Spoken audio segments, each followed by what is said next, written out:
Chapter 161, The Lost Memories. Su Ming paused for a moment before he suddenly spoke. Possess me. His words were shocking, and they stunned He Feng completely. His jaw fell slack, and he only regained his senses after a moment. Nervousness and terror immediately appeared on his face, and he quickly explained, Master, I didn't do anything wrong. I even helped you in your fight before I fell unconscious. I'm telling you to possess me, stop talking so much. Su Ming cast a cold glance at He Feng. His gaze may have seemed aloof, but he was in truth subtly observing He Feng's reaction. He Feng was still baffled. He smiled wanly as he looked at Su Ming. After a moment of hesitation, he knelt down on the ground. There may have been no tears in his eyes, but they still glistened moistly.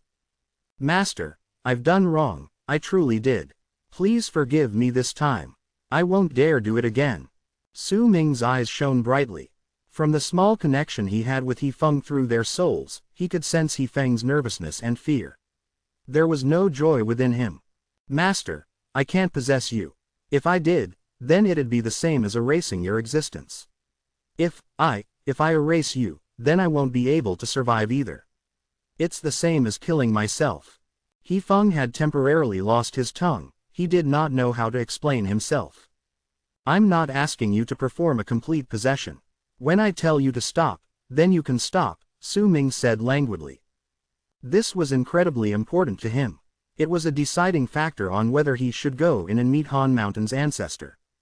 He must first become accustomed to the possession process and see whether he can find a way out, and whether he can obtain a certain amount of certainty to remain safe before he could take the risk.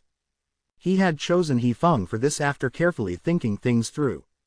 Master, I've never possessed anyone before. I only know the method. Are you sure you want to try it? He Feng hesitated for a moment. When he saw Su Ming nodding, he gritted his teeth and did not dare oppose him.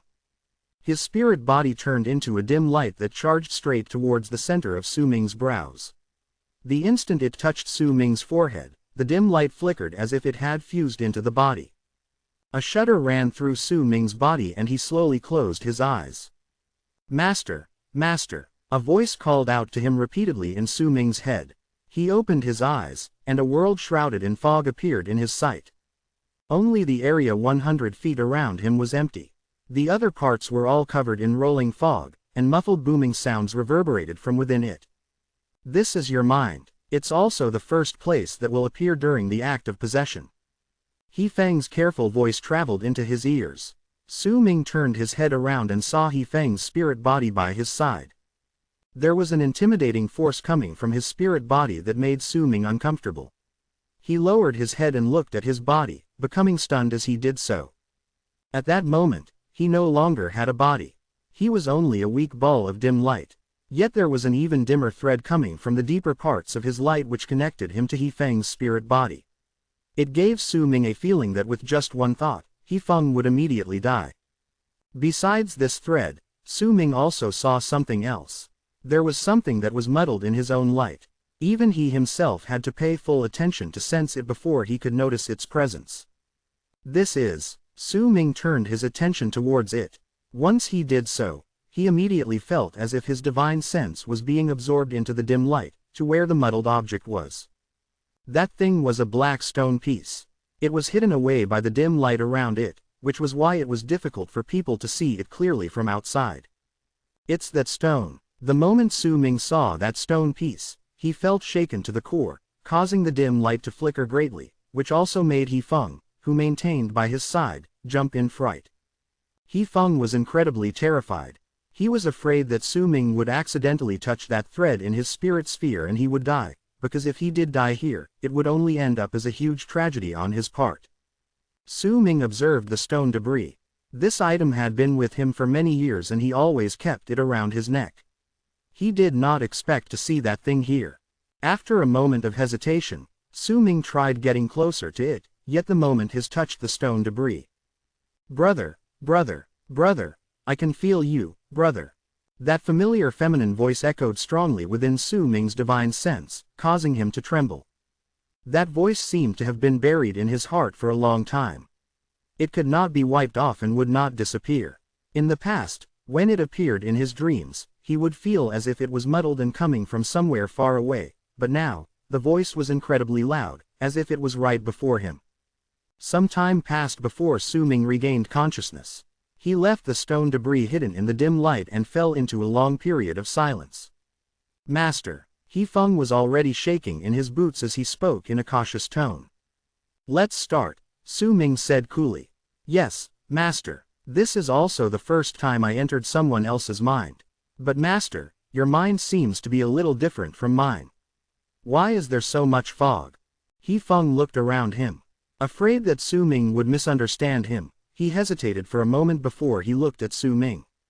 Master, possession is actually very simple. All I need to do is to devour the spirit sphere of the person I want to possess, but don't worry, I won't dare to devour it, coalescence will create the same effects.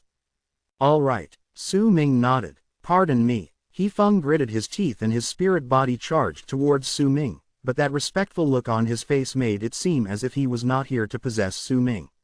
The moment He Feng's spirit body approached Su Ming, they touched each other swiftly. He Feng trembled, while Su Ming's divine sense shuddered. He felt as if there was thunder rumbling in his mind, and that was quickly followed by the fog around him suddenly tumbling backwards violently. The booming sounds echoing within were so loud they shook the heavens and earth. As the fog tumbled backwards, Su Ming and He Feng's spirit bodies quickly fused together. This was not an act of devouring, but coalescence. Their minds would fuse together and become one. If this continued, then there would eventually be an entity that was neither He Feng nor Su Ming, but one that had both of their divine senses merged together.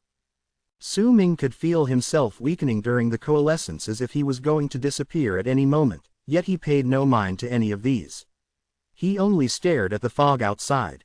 He could clearly see the fog outside tumbling backwards ceaselessly. Some part of it began thinning out, and gradually, a large portion of the thin fog dissipated, revealing memories in the form of moving pictures that were previously hidden under the fog. He saw himself walking into the secret tunnel with Nan Tian and the others. He saw himself walking up the mountain of Tranquil East Tribe.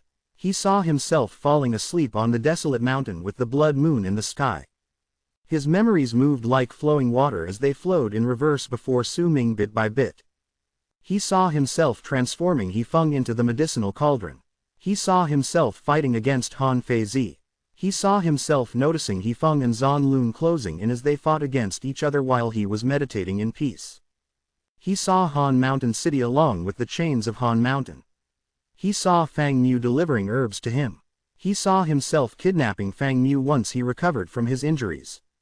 His memories continued playing out in reverse until some of those moving pictures eventually had Su Ming sitting still in the mountain cave recovering from his injuries, then they stopped moving. Master, I can't hold on anymore. If we continue like this, we'll really merge together into one. He Feng's distressed voice echoed within Su Ming's mind. Also, Master, what's in your spirit sphere? The more I fuse together with it, the more it rejects me. What is this? It's sucking me in, ah. Terror suddenly appeared in He Feng's voice, as if he had just encountered something unbelievable and shocking. Tremors started in Su Ming's mind. He could feel He Feng's terror. This was also the first time he realized that an increasingly stronger absorption force was coming from the stone debris in his spirit sphere, and it was not trying to absorb him, but He Feng, who was trying to fuse with him. He separated a part of his divine sense to suppress the absorption force coming from the stone debris, then his faint but determined voice was sent into He Feng's spirit body. Continue. Master, this is. Continue. He Feng no longer spoke. Instead, in the midst of his terror, he continued with the coalescence, trembling. He was feeling incredibly regretful at the moment, and also incredibly terrified. He did not know what was within Su Ming's spirit sphere, but the thing within made him feel a wave of terror that he had never experienced before. He had a feeling that if he continued with this, he would completely lose everything without Su Ming even needing to kill him. Su Ming looked at the fog outside. The memories that appeared once the fog thinned out started changing once again, and the scenes where he meditated were replaced by something new. It was daytime. The sky was covered by lightning and rain. Several vultures circled in the air. There was a person lying on the mountainside as if he was dead. The vultures hesitated for a long moment before one of them dove down and landed on the person. When all the other vultures landed on him, that seemingly dead person suddenly grabbed a vulture's throat. He opened his eyes. The scene changed once again. This time, the sky was still covered by lightning and rain, but it was no longer day. It was night. Bolts of lightning struck in the sky. Suddenly, a gigantic crack appeared in midair. The crack was like a wide-open mouth that exuded a ghastly presence. Its appearance made the rain falling from the sky freeze midair in an instant. Even the bolts of lightning flashing in the sky came to a still, and they hung in the sky unmoving. Su Ming grew nervous. He had forgotten about everything around him. The only thing that mattered was the scene before him. A person struggled out from within the dark crack. He was covered in blood. The moment he appeared, Su Ming saw this person clearly with the light from the bolts of lightning that had frozen up in the sky. The person had his eyes wide opened, and the light in his eyes revealed his sadness. He was laughing hollowly before he fell from the sky and rolled down the mountaintop until he was stopped by a big rock on the mountainside. He fell to the side, unmoving. That person was Su Ming. Master, I can't last any longer. The scenes in the fog changed once again. This time, it was completely black, as if it was showing neither earth nor sky. Yet at that moment, He Feng let out a shrill cry, and the thin fog before Su Ming's eyes instantly thickened. The scenes disappeared. The empty space of 100 feet had expanded to an area of 150 feet. He Feng was curled up by the side, incredibly weakened. He looked at Su Ming in a pitiful state, terror shining from his eyes. If I continued on, then I'd have died. Thank goodness I was only performing coalescence, not devouring him, or else, He Feng thought and shuddered. He looked at Su Ming and did not know what to say to him. Su Ming fell into momentary pensive silence before he nodded towards He Feng. Thank you. Let's go out. Chapter 162, Take Me Away. Beside the sword ship that led to the isolation grounds of Han Mountain's ancestor was a tunnel. At the end of it was an entrance, and Su Ming sat there as he opened his eyes. There was a bewildered look in his eyes. He Feng did not appear. He was submerged in Su Ming's body, not his mind. He was very weak. This time, he had to enter into deep sleep once more, or else he would disappear. My memories stopped and began at the moment I woke up to catch the vultures. I don't remember the crack that appeared during the rainy night, neither do I remember myself laughing so hollowly. When I woke up, I was already lying by the mountainside. Perhaps the memories I'm missing are those within the crack. Su Ming looked at the entrance by his side and resolution appeared in his eyes. He Feng didn't seem to be faking his actions. The stone debris in my spirit sphere. Su Ming touched the mysterious black stone debris hanging on his neck. I'll risk it. Su Ming took in a deep breath. He stood up without hesitation and moved towards the entrance. He had already lingered around this place for quite some time. Now that he made his decision, he could not afford to waste his time any longer. He had a strong feeling that perhaps he truly had a connection with Han Mountain's ancestor. He would be able to obtain an answer to all the things that baffled him here. Come here. The aged voice was laden with anxiety. It was much clearer and stronger than when he was outside. The voice echoed in his mind. The moment he set foot through the entrance, his vision became clouded. Once everything became clear, he saw a piece of sky with stars shimmering in it before him. The end of the sky could not be seen and the stars let out dazzling light. Where is this place? Su Ming was momentarily stunned. This place was covered in deathly silence, and he was the only one here. This is the third-dimensional layer. Come here, let me see you. The aged voice became clearer as it echoed in Su Ming's mind. At the same time, the stars in the sky began moving rapidly before his eyes. Gradually, a floating piece of land appeared before him once the stars finished moving. Su Ming had never seen any of these before. His eyes became even more clouded with bewilderment, but he soon calmed down. He moved forward silently. He did not know how long he had walked, neither did he know whether he was walking towards the floating piece of land, or whether the floating piece of land was moving towards him. As he got closer and the floating piece of land rose before him, Su Ming stepped on it and looked around him. The mountain ranges rose and fell around him with sounds of flowing water coming from the rivers. The ground was covered in green grass and there was a sweet fragrance coming from them. Sitting on the grass meadow was a person wearing gray robes. This was a person whose age could not be estimated. His entire body was dried up, and there were only a few strands of hair left on his head. His clothes had almost entirely disintegrated. He sat on the ground with his eyes closed as if he was dead. "You've finally come," a hoarse voice echoed through the land. "Are you Han Mountain's ancestor?" Su Ming took a deep breath and forced himself to calm down before he looked at the person who seemed to be dead. "You can call me Hong Kong." The aged voice echoed in the air, and the direction which it came from could not be determined. When the voice fell in his ears, Su Ming felt shaken. "Why did you call me here?" Su Ming was silent for a moment before he asked.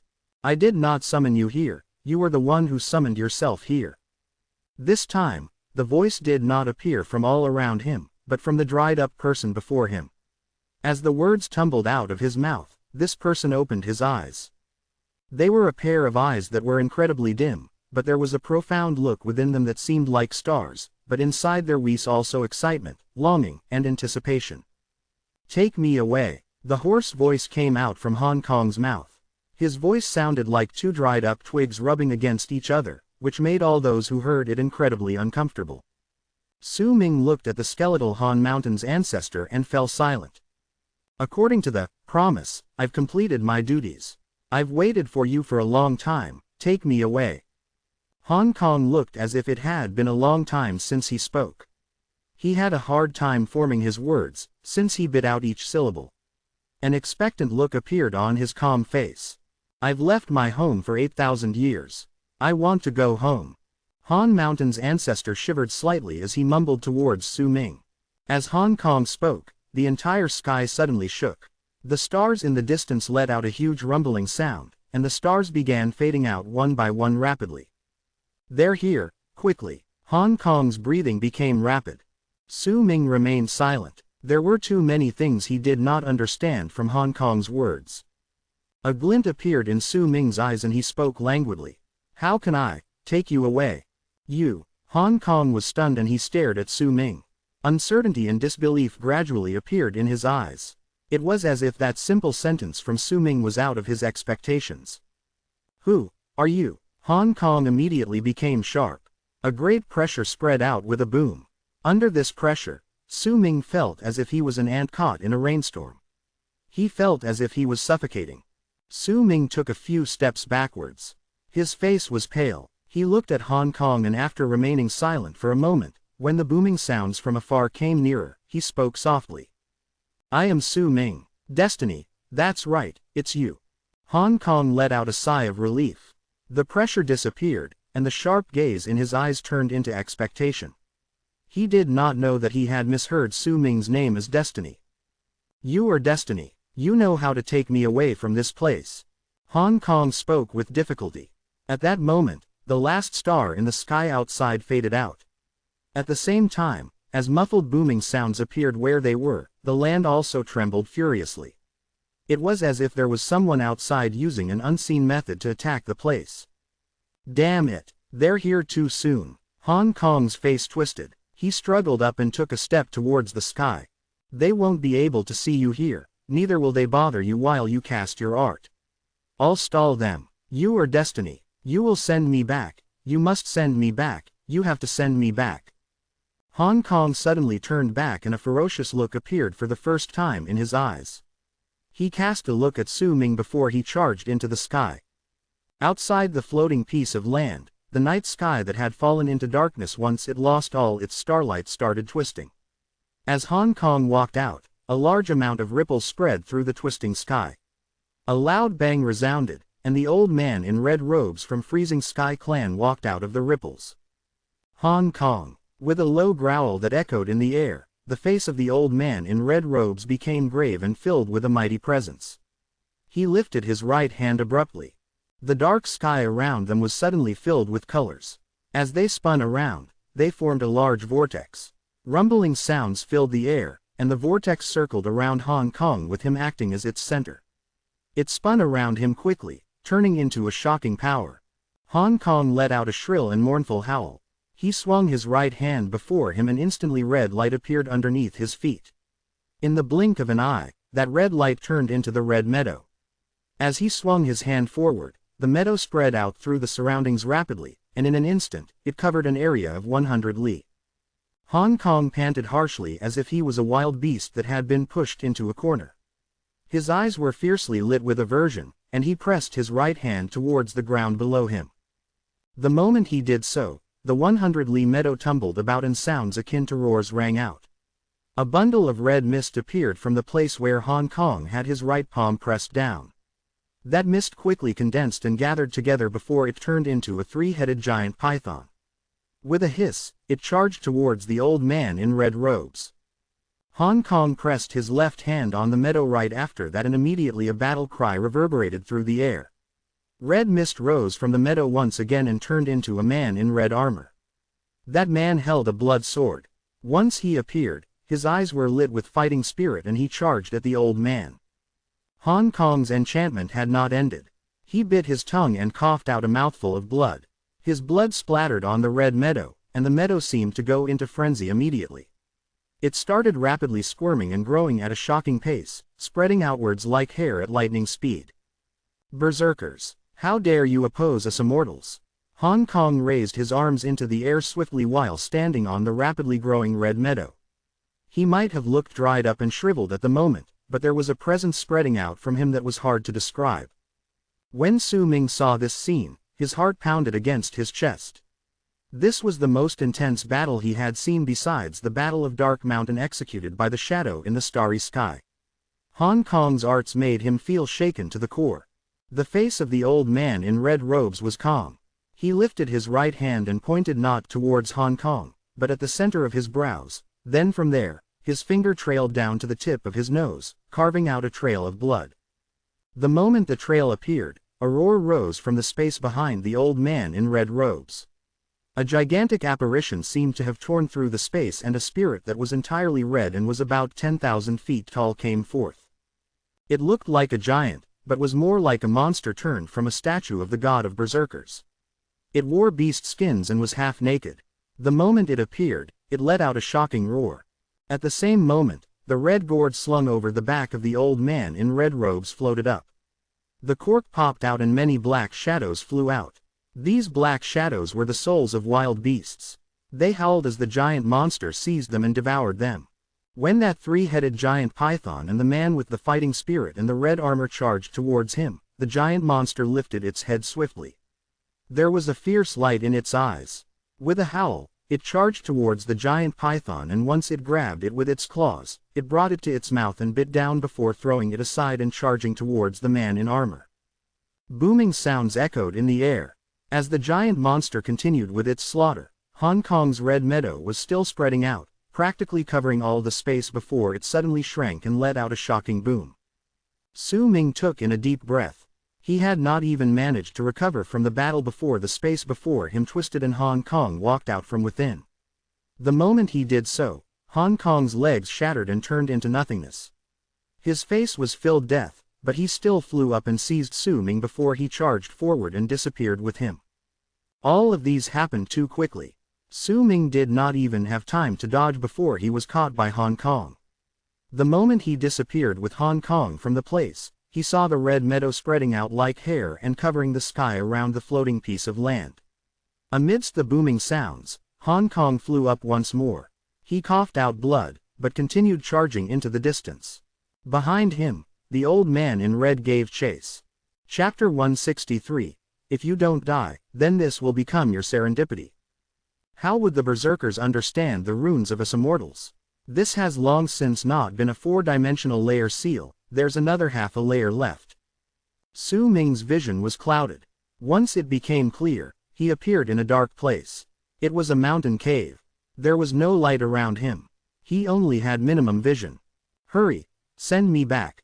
I was heavily injured in the past and could not recover. I've given up on my real body and only have this replica left. I won't be able to last long.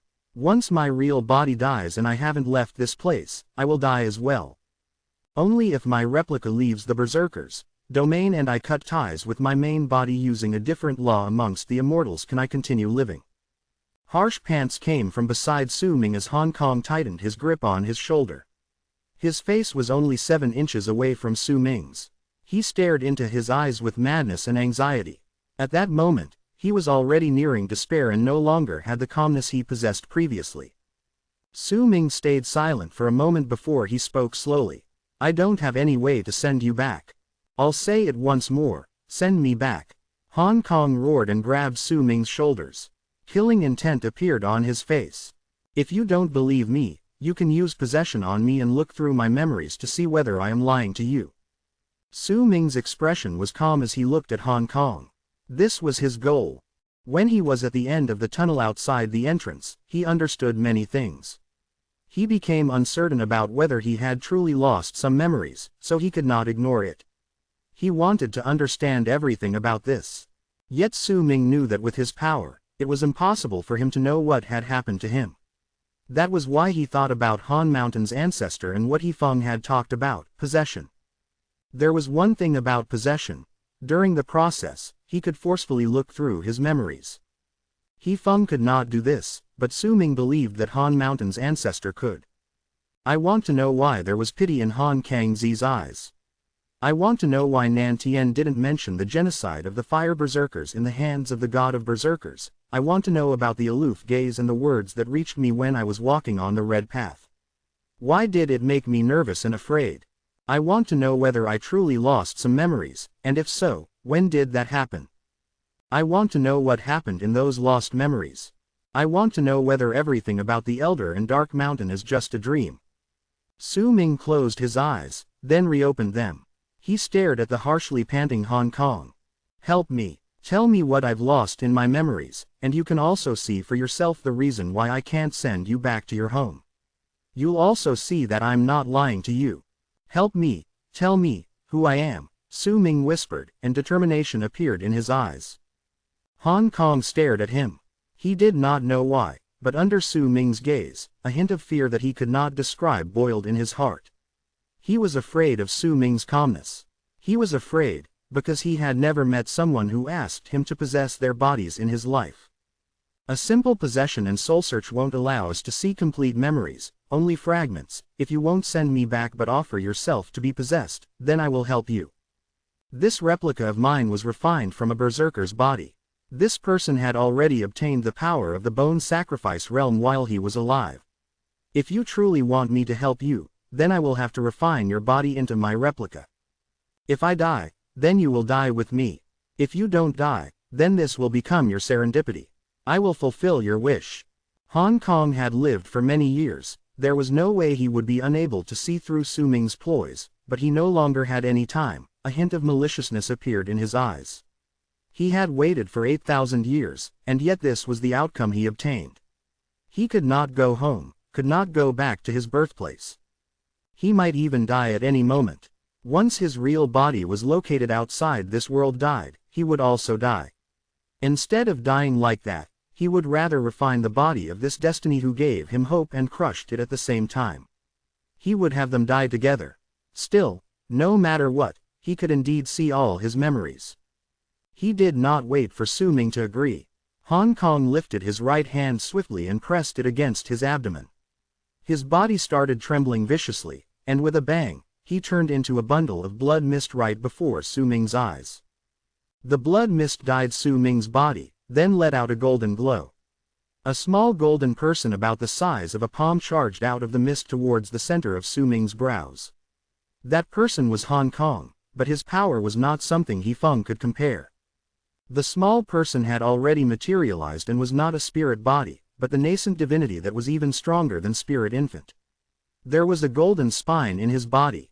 The spine may have been dark, but there was a savage and wild presence coming from it. This was the first piece of bone that would be reverted by a powerful berserker in the bone sacrifice realm. This was slightly different from what Su Ming predicted, but the final result would be the same, anyway, so he did not resist. He looked at Hong Kong's nascent divinity descending upon him and closed his eyes. There are few plans in the world that could be made where all things are taken into consideration and attended to. Only when there are mistakes will there be chances of being right as well. I'll take the risk. The moment he closed his eyes, Hong Kong's nascent divinity touched the center of his brows and slipped in, disappearing in an instant. The moment he was gone, Su Ming started trembling violently. Pain appeared on his face, which was hidden underneath the mask.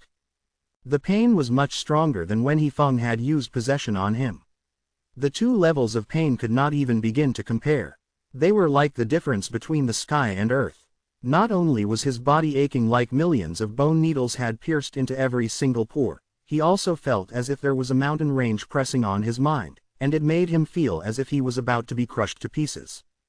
Under that great pain, drops of blood started seeping out from his face under the mask. That blood came from his bleeding nose, eyes, ears, and mouth. It was difficult to describe the pain he felt, but Su Ming did not make a sound, neither did he fall into madness. He sat there with calmness in his eyes that seemed like still water in a well. He endured the pain silently and quietly experienced Hong Kong's act of either possession or refining his body into a replica. He simply endured everything silently. His vision became clouded, and he once again arrived in the place he had came to before, the world shrouded by a magnificent layer of fog, the place where there was only an empty space of hundreds of feet. Su Ming was still that weak spirit sphere. As he floated in midair, the familiar sensation and his determination allowed him to not tremble and sink into fear. He turned his gaze towards Hong Kong's nascent divinity, which was letting out such a piercing golden light he felt it going to melt him.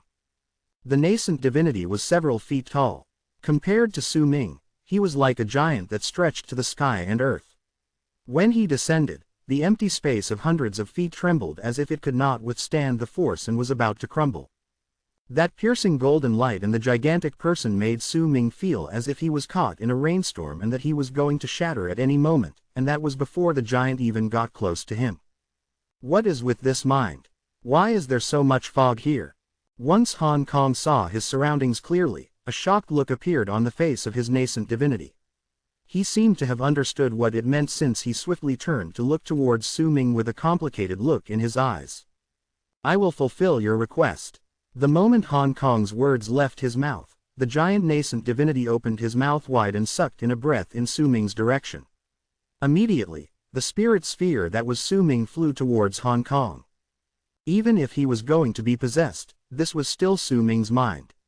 He could still see the fog before him thinning rapidly, and the memories of his time in the land of South Morning quickly rushing by. This time, will I be able to see it? He mumbled. Chapter 164, Who Am I? The mist had thinned out and the memories flowed out like a river. As they changed, familiar scenes flashed before Su Ming's eyes. These memories would become his most precious treasures, because these memories appeared before his eyes when he was caught in between a situation of life and death, and they were flashing brilliantly between the one possessing and the one being possessed. Su Ming started falling into a daze, but he continued looking in front. He wanted to know what was in the memories he had lost. Hong Kong was also looking at Su Ming's memories. As he devoured Su Ming's will, he would also refine his body into his replica. Within those memories, Su Ming saw the scenes he had seen before when he first came to this place. They showed up once again as time traveled back and he went to the moment 4 years ago when lightning thundered and rain fell from the sky. The giant crack that caused the sky and earth to change appeared. It made lightning stop and rain freeze. This is it. Su Ming instinctively trembled. He Feng's ability had only lasted until this scene before he could no longer withstand the terrifying absorption power coming from the stone debris in Su Ming's body. The endeavor had to be given up then.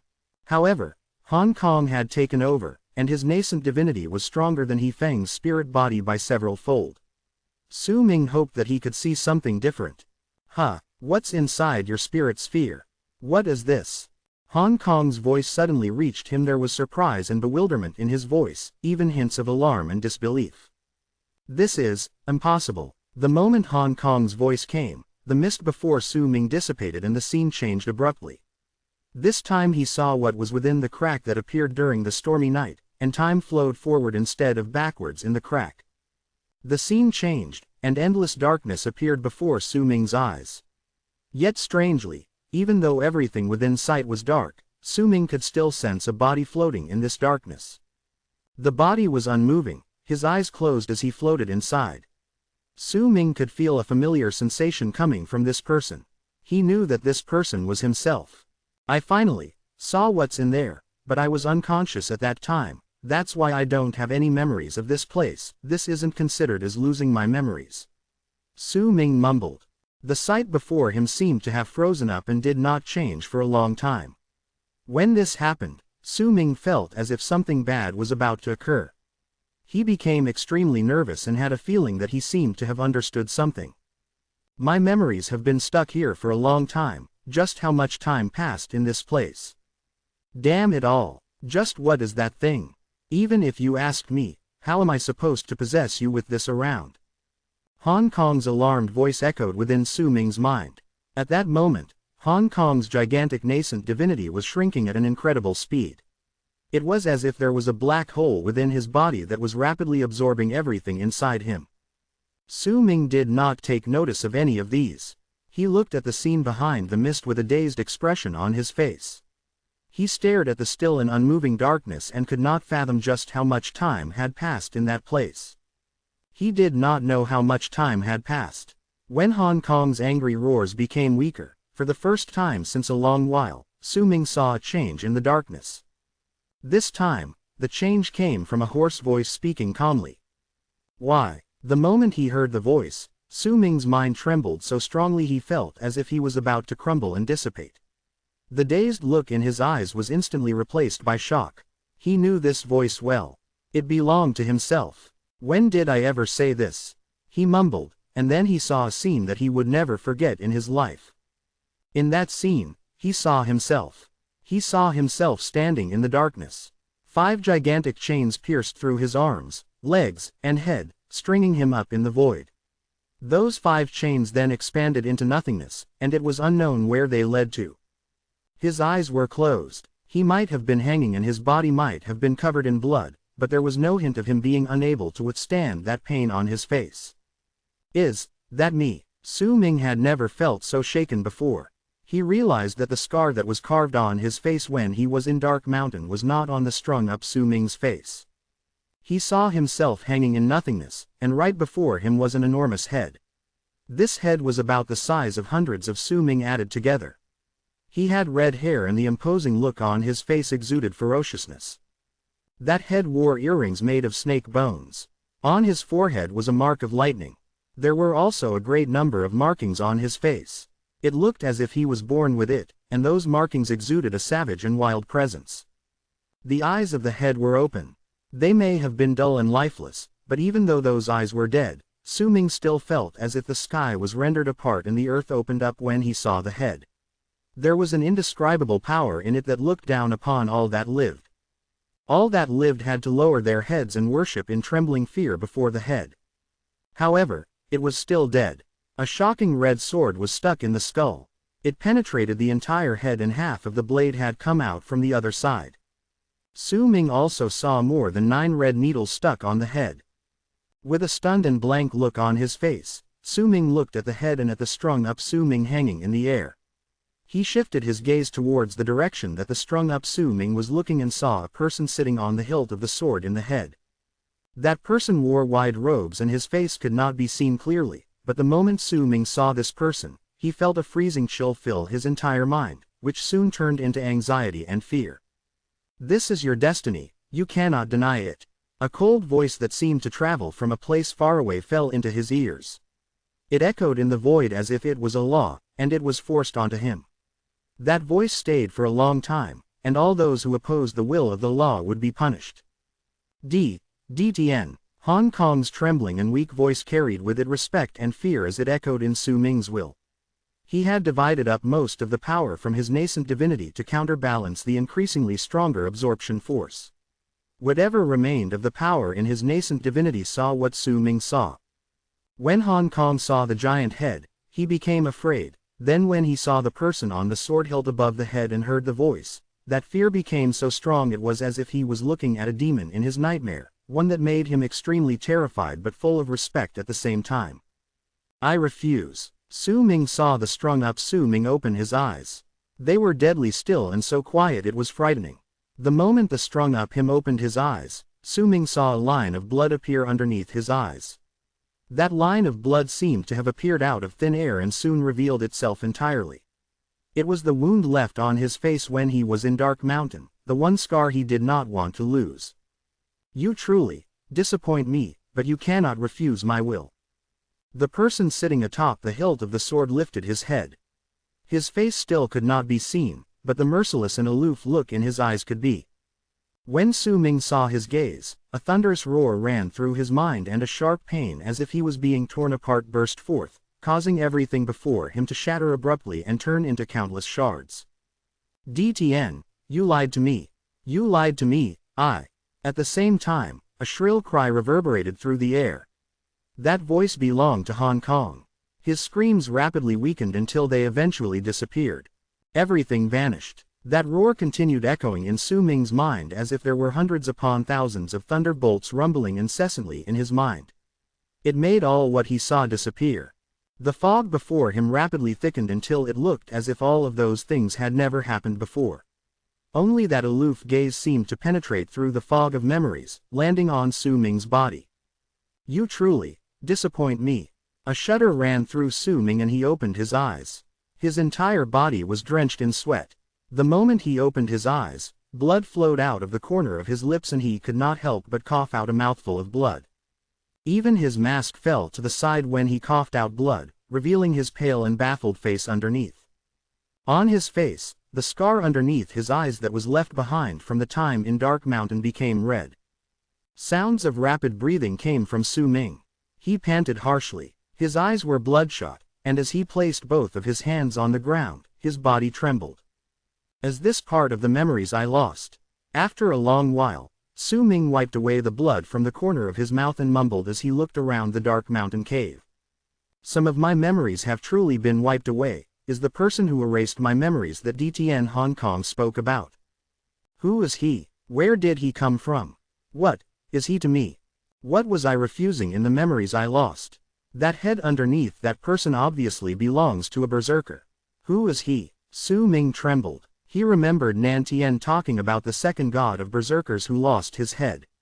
It's just a head, and it alone gave me the feeling as if I was looking at a deity. Could that head belong to the second god of berserkers? DTN, DTN, Hong Kong was screaming that DTN lied to him before he died. Who is this DTN? The bewilderment on his face was like a flood that drowned out all other emotions. Who am I? Destiny, Su Ming. Su Ming asked himself quietly. He lifted his head but did not roar or growl, he simply mumbled in a voice that only he could hear.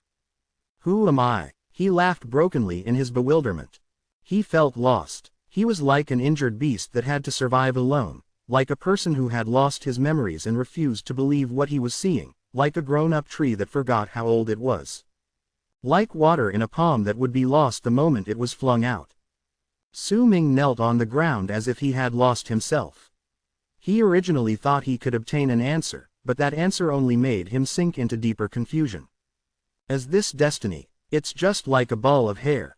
The head cannot be found, and neither can the end. Su Ming closed his eyes. He could not wrap his head around it. He did not want to go out, preferring to sit alone in the darkness to find the answer quietly. His mind had already overlooked the fact that Hong Kong had died inside him. Besides some parts of his broken nascent divinity that was absorbed by the piece of stone debris in his body, the rest had turned into glittering spots of light that encircled Su Ming's spirit sphere before they were slowly absorbed. He also overlooked the reverted berserker bone of the berserker soul realm that was brought in by Hong Kong and was left within his body. Due to Hong Kong's death, it was slowly being assimilated into Su Ming's body. As it melted, Su Ming's blood was also circulating and absorbing it at a shocking speed. It was just as Hong Kong had said, if he did not die, then it would become his serendipity. Chapter 165, Prelude. In the blink of an eye, another month passed by. Since a month ago, the hidden grounds underneath Han Mountain City became a thing of the past. It was no longer hidden and anyone could go in as they pleased without having to face any limitations anymore. The secret that had surrounded Han Mountain City for years disappeared. Besides the leaders of the 3 tribes and some limited amount of tribe members, very few people knew that an incredible change had happened in this place during the past month. The rest only knew what they saw, that during a night 1 month ago, as a shocking boom reverberated through the sky, the figure of a person rushed out from the deep canyons underneath Han Mountain City. Behind that person was a gigantic monster roaring as it chased after him. At the same time, as the person flew out from the canyon, one person flew out from both Tranquil East Tribe and Pukchiang Tribe. They intercepted him and fought against him. This battle did not last long. The person finally died and was beheaded. Those not involved did not know who that person was, but the leaders of the three tribes knew that this person was Han Mountain's ancestor. The death of Han Mountain's ancestor allowed the three tribes to no longer be slaves. They finally obtained their long-awaited freedom, which allowed them to be free from the chains binding them forever to Han Mountain. They could finally expand and make their tribes bigger. Lake of Colors tribe obtained all the legacy of Han Mountain's ancestor left behind in the sword ship. Freezing Sky Clan did not demand from them any of it. The old man in red robes took away the sword ship with him before he left with his people. As Lake of Colors tribe had understood the secret behind the four-dimensional layer relocation art, they were considered to have made a great contribution. Lake of Colors tribe decided to migrate before the silent Tranquil East in Pukchiang. They willingly gave up on the control of Han Mountain City and gave out a notice to dismiss all their guests. They would use a year to move their entire tribe away. Lake of Colors tribe also gave all the herbs in the originally hidden land under Han Mountain City to Pukchiang and Tranquil East. The two tribes did not take away too many herbs, but left behind most of them to alleviate the tension between them. After all, the three tribes had worked together in developing the city for hundreds of years and some form of alliance had been made between them. If it was destroyed because of this, it would not be worth it. When the people in Han Mountain City learned about this and explored the previously hidden grounds with their curiosity towards the unknown, some of them managed to find some herbs and obtain serendipity, but most of them came back empty-handed. Yet because outsiders could come to the place that was once shrouded in mystery and see with their own eyes the place that had bound the three tribes there, their curiosity with the mystery of the place was satisfied. During this month, the once mysterious place received a large amount of people, more than ever before. Most of the berserkers from Han Mountain City went there, causing the place to slowly lose its mysteriousness. Following the act of Lake of Colors tribe dismissing all their guests, Pukchiang tribe did the same thing as they no longer possessed any desire for the hidden grounds. They also dismissed their guests because they no longer needed their help. Tranquil East tribe did the same thing. The three tribes closed their doors to outsiders, which caused certain changes in some state of affairs in Han Mountain City. Yet these changes were minuscule compared to the largely important event of Freezing Sky Clan coming to Han Mountain City to take in disciples, an event that only occurred once every couple years. The entire Han Mountain City became lively once again. Most of the time, the only thing talked about by the outsiders was Freezing Sky Clan coming to the city to take in disciples. It was a desire of almost every single berserker in the land of South Morning to either join Freezing Sky Clan or Western Sea Clan. It was also clear that those who came to Han Mountain City had chosen Freezing Sky Clan as their target. Freezing Sky Clan was incredibly strict when it came to taking in disciples. They had a unique system for those who wanted to join. Take for example Han Mountain City. If those not from the three tribes wanted to join, they would need to challenge the chains of Han Mountain to show their worth. Yet this was only to show their worth. It was still uncertain whether they would be taken in. At the same time, during this month, one name started circulating among a small group of people until it eventually grew into a discussion of the whole Han Mountain City. This name was uttered by Nan Tien's lips, was acknowledged silently by Zon Lun, was searched by Lake of Colors tribes Han Fei Zi, and gradually, no one in Han Mountain City did not know of that name. That name was Mo Su. Due to the numerous discussions about that name, the people of Han Mountain City gradually became familiar with it, and from that familiarity they sensed this person's strength and mysteriousness. He was a new guest of Tranquil East tribe, and his level of cultivation could not be estimated. Yan Guang from Lake of Colors tribe had died at his hands, but Lake of Colors tribe was not holding him accountable for it. Tranquil East tribe had dismissed all their guests but one, and that person was the mysterious Mo Su. It was rumored that this person had already awakened. 1 month ago, when he was in the hidden grounds of Han Mountain, he was on equal standing to Nan Tien and had managed to stun Zon Lun. He had also fought against Han Feizi. That battle had not ended in either participant's death, but once Han Feizi returned to Lake of Colors tribe, she started searching for this person frequently, which made all those watching get an inkling of what had happened. Each appearance of a powerful berserker in the awakening realm would cause a ruckus in Han Mountain City. Besides the 3 tribes, there were originally only 5 people who had awakened. Besides Zan Lun and Nan Tian, there was also Ke Ju Si from Lake of Colors tribe. The other 2 people did not join any tribes. Their goal in going to Han Mountain City was clear: they wanted to join Freezing Sky Clan. These 5 people were like the brilliant sun during noon. If any one of them joined any tribe, they would all become chief guests. Yet the 6th awakened berserker appeared, causing the discussions revolving around him to grow. The cause of this was largely related to this person still refusing to appear. It seemed like the mysteriousness surrounding Mo Su increased because this person had yet to appear. The people only knew that he dressed in a black robe and that the most obvious characteristic on his person was the black mask he wore. No one knew what his face looked like underneath the mask. Nan Tian had even once casually said one sentence: "Mo Su is someone I can't compare to, neither can Zan Lun, nor any of the awakened berserkers in Han Mountain City." The meaning behind the words itself was astonishing, but when he said it and Zan Lun agreed to it silently, along with Ke Ju Si, who nodded, it caused a ruckus within Han Mountain City. This mysterious 6th awakened berserker in Han Mountain was the most discussed topic besides the event of Freezing Sky Clan coming to take in disciples. Perhaps this obviously instigated discussion caused all of those within Han Mountain City to pay attention to everyone beside them. They were all subconsciously searching for that mysterious Mo Su. Han Feizi sat quietly in a chamber on the mountain belonging to Lake of Colors tribe. Sitting before her was a middle-aged man with a pleasant demeanor. This man wore a green robe. He looked at Han Feizi and chuckled lightly before he spoke. "I've already done as you wished and pushed this person to the teeth of the storm, even though I don't know why you'd want to do that." "Thank you, Senior Ju Si," Han Feizi said calmly. "It's fine, I'm just curious. Just how good is this person? Not only are you looking for him, but even Tranquil East Tribe is working with you to cause a storm, all for the purpose of finding him as well. It's a good thing that Puxiang Tribe has closed off their tribe once they've dismissed the guests and no longer has any connection to the outside world, or else if they joined in as well, I'd be even more taken aback by this Mo Su." The middle-aged man smiled faintly. Han Feizi fell silent and did not speak. After a long while, the middle-aged man let out a chuckle he could not stifle before he stood up and left. A short moment went by after he left, and a strange glow appeared in Han Feizi's eyes as she mumbled, "Mo Su, I won't believe that you died. You still owe me a promise." Tranquil East Tribe was also searching for Su Ming. Under the persistence of the tribe leader of Tranquil East Tribe and his little sister, Han Kangzi, the entire Tranquil East Tribe was called into action and started searching on a large scale, which included searching the area where Su Ming had disappeared, the once hidden grounds of Han Mountain.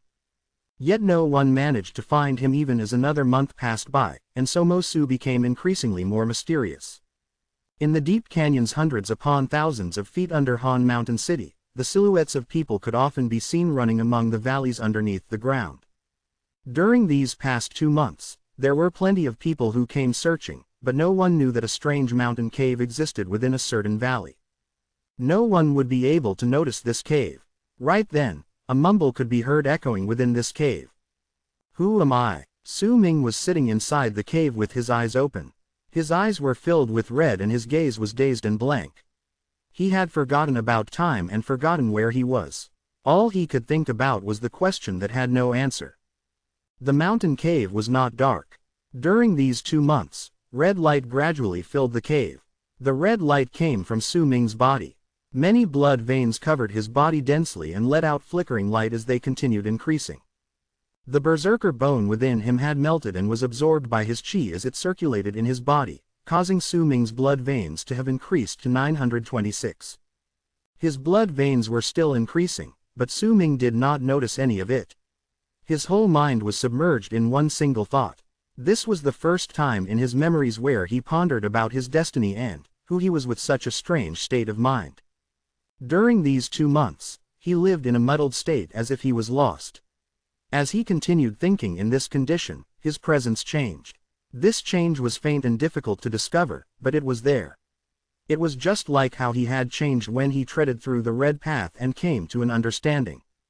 People seldom sank into a train of thought where they thought about their own identity. They would, naturally, speak out words such as, "I am who I am," yet these words were spoken without prior thought. It was simply a false affirmation that the person himself could not ascertain was true because he did not know the answer himself. "If I am who I am, then who am I?" Su Ming muttered. He could not wrap his head around it. He wanted to know the answer. The answer seemed vague and distant. Perhaps no one could explain it to him. At that moment, it was as if he was in the midst of a crowd of people who had their eyes closed, and only he had managed to force open his eyes a slit that would close up at any moment, the second he could no longer withstand it any longer. It was as if he was struggling to climb up an abyss, and as he was faced with the danger of falling back at any moment, he fought hard to lift his head and look at the world outside the canyon. He did not know what he saw. He could only struggle to try and see it more clearly. In his muddled state, he remembered a sentence left behind by someone in the beast-skin scrolls that the elder had given him. It was also the sentence that he could not understand the most. "You cannot see the world that I see." Chapter 166, Completion of the Blood Solidification Realm. Su Ming could not describe what he saw. Perhaps he did not even see anything. Yet he was still struggling to see clearly, even though he did not even know himself just what he wanted to see. The world before him was black, there was no light. "Do I desire to see light?" Su Ming mumbled a question that no one cared to answer. There was no answer to this, neither did he think that he required an answer any longer. Because he suddenly understood, what he needed was neither light nor darkness. "What I want to see is clarity. I want to see the naked truth." Su Ming closed his eyes, but not just his physical eyes. He also shut down his thoughts, his mind, and his soul. It was as if that slit that had been forcibly opened could no longer withstand the pressure and finally chose to close up once again, as if he had just struggled up to the edges of the abyss and lifted his head to see the world outside before he fell back inside. Even so, he still managed to see something. "If the day comes and I finally understand who I am, only then will I be me. Right now, I am Su Ming. I am Mo Su." Su Ming opened his eyes. There was still bewilderment in them, but that bewilderment was already hidden away deep within his heart and his thoughts. He suddenly felt extremely lonely. That loneliness stemmed from his heart, as if he had been abandoned by the entire world and the entire universe. He felt as if he had just lost his soul and could not find it. He was like a lost child that could not find his way back, like a wanderer that left his home and forgot the smell of his home in this vast world. "Wherefore doth thou cry, O blue sky?" Su Ming had once been ignorant about these words, and had even mulled over them. Right now, they appeared in his heart, and he gradually began to understand them somewhat. He fell silent. The calmness in his eyes exuded an air of loneliness as he sat quietly in the silent mountain cave. However, while his calm and silence this time may have seemed similar to how he was previously, it was in truth completely different from before.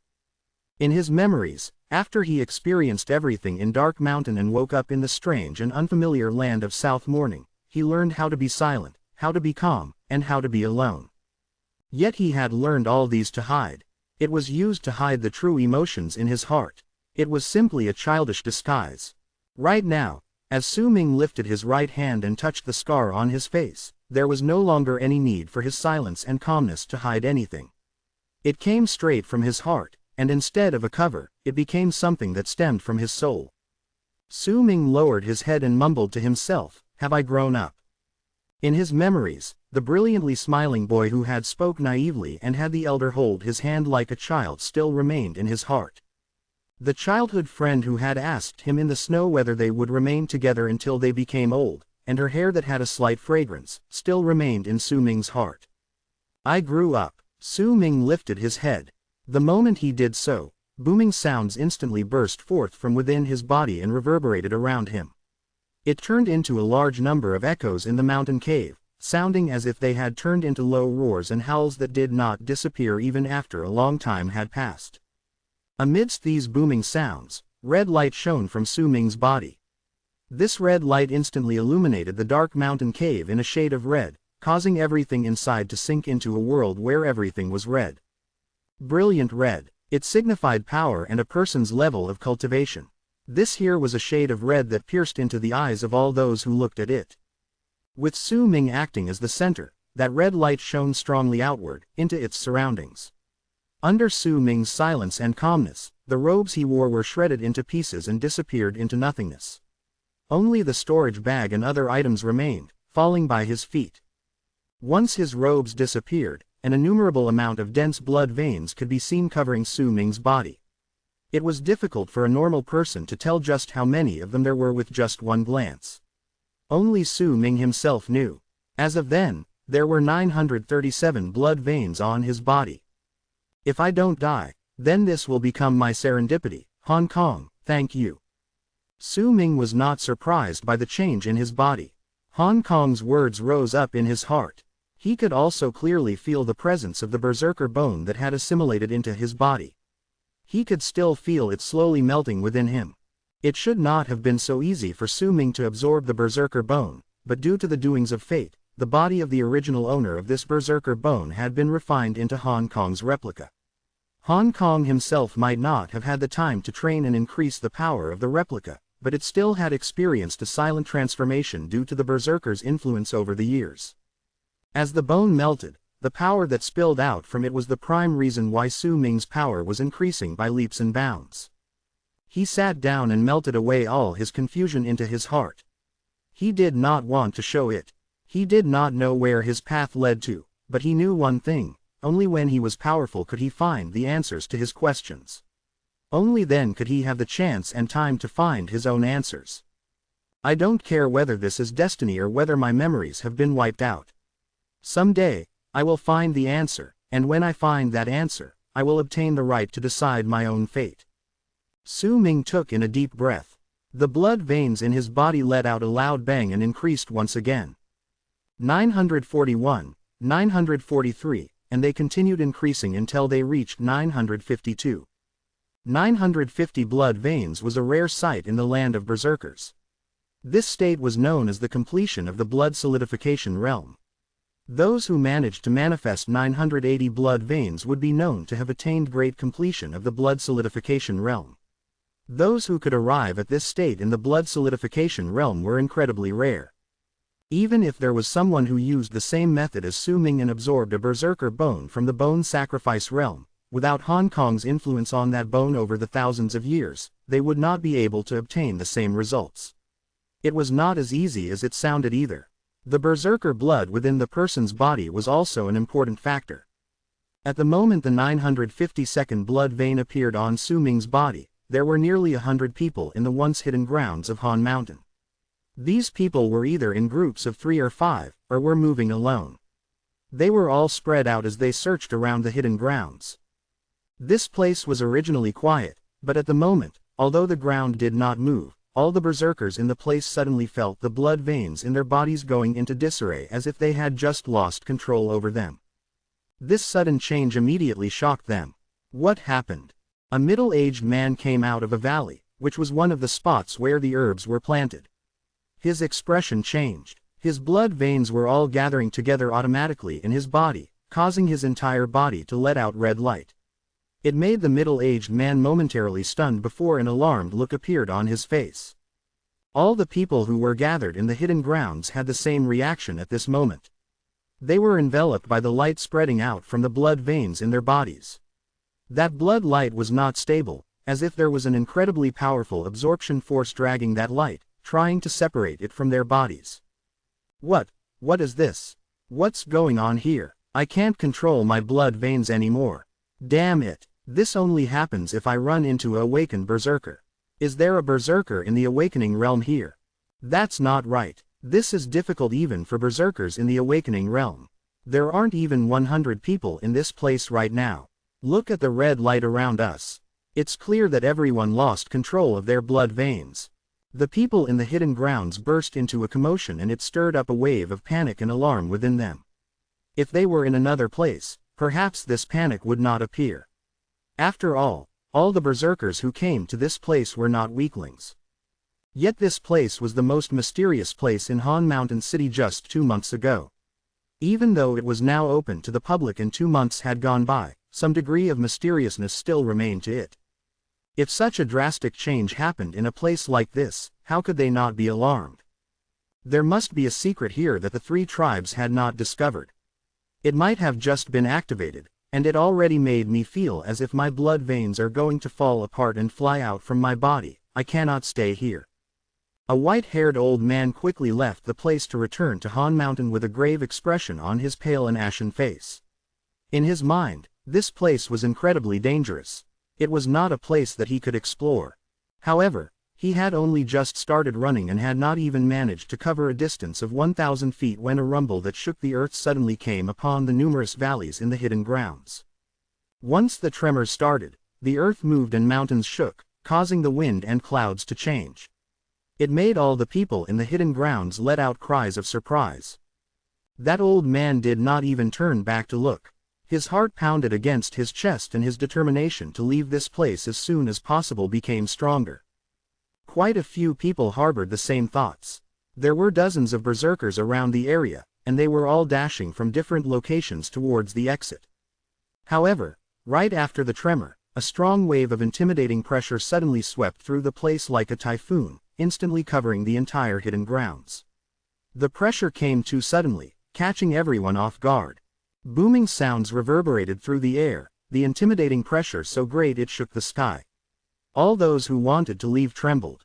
They could not help but stop under the pressure to immediately sit down and circulate the blood in their blood veins to resist the pressure on their bodies.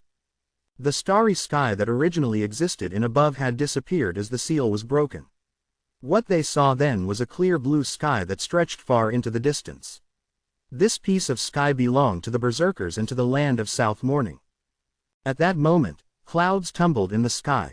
As they gathered together, a golden light surrounded them. This strange change immediately attracted the attention of all the people in Han Mountain City. Even those from the 3 tribes cast their eyes towards that scene. What happened? Why did the sky suddenly change? Are the people from Freezing Sky Clan here already? That can't be right. They should only be here several months later according to their schedule. What strong pressure. My blood veins are already going slightly out of control. Just what is the meaning of this strange phenomenon? What's the meaning of this sight? The clouds are gathering. Golden light is surrounding them. Could it be that a treasure has just appeared? Almost every single person in Han Mountain City put aside whatever they were doing and lifted their heads to look at the sky, and sounds of discussion started buzzing in the air. The people's faces were filled with astonishment and perplexity. Some of them were even showing hints of fear towards the unknown. Within Han Mountain City was an old man who was trembling slightly. This old man stood in the crowd with a cane supporting him as he looked dumbly at the sky. In his eyes was not bewilderment but disbelief and astonishment. This is the god of berserkers, blessing that will only appear when a person who has attained great completion of the blood solidification realm reaches the awakening realm. The old man cried out instinctively. His words were overheard by the people around him. After a short period of silence, cries of surprise that grew increasingly stronger burst forth from among them. Chapter 167. Aim High. There were few who could recognize that strange phenomenon in the sky, but that did not mean that none existed. There were already some who recognized this in Han Mountain City. Their words shocked the entire city, causing discussing voices to fill the air. Nan Tien sat on a stone chair situated in the courtyard of an elegant house in the second layer of Han Mountain City. Beside him was a middle-aged man. That man had a pleasant demeanor, as if expressions of happiness and anger seldom appeared on his face. He was holding a cup of wine and was currently drinking with Nan Tien. That was the moment when the phenomenon in the sky appeared.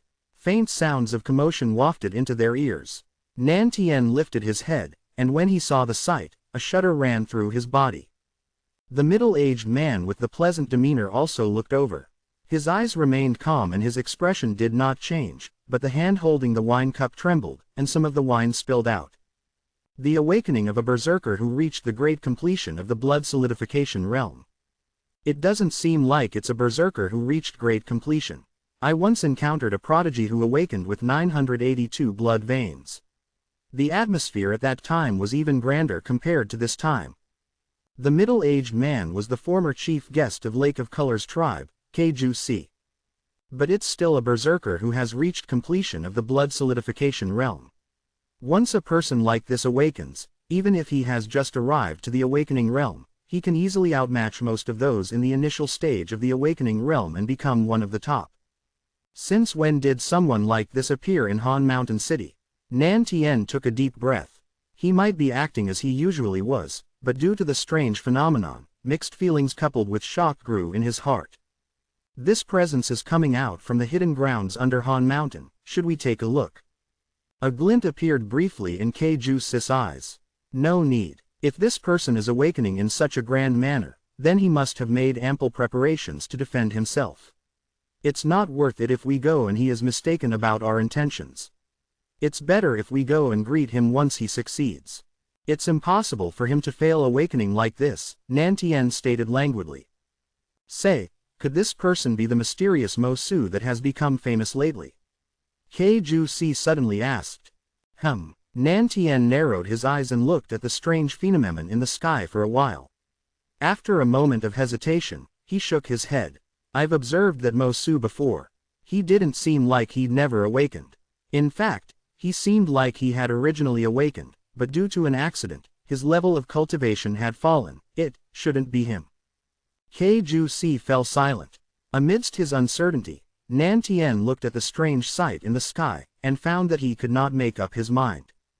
As these two people fell silent, Zan Lun was standing in a corner at the third layer of Han Mountain City with a dark expression on his face. As he stared at the strange phenomenon in the sky, his expressions was constantly changing. Who is this person? If he's choosing to awaken now, then it must be because he's preparing to enter Freezing Sky Clan. Completion in the blood solidification realm. Completion in the blood solidification realm.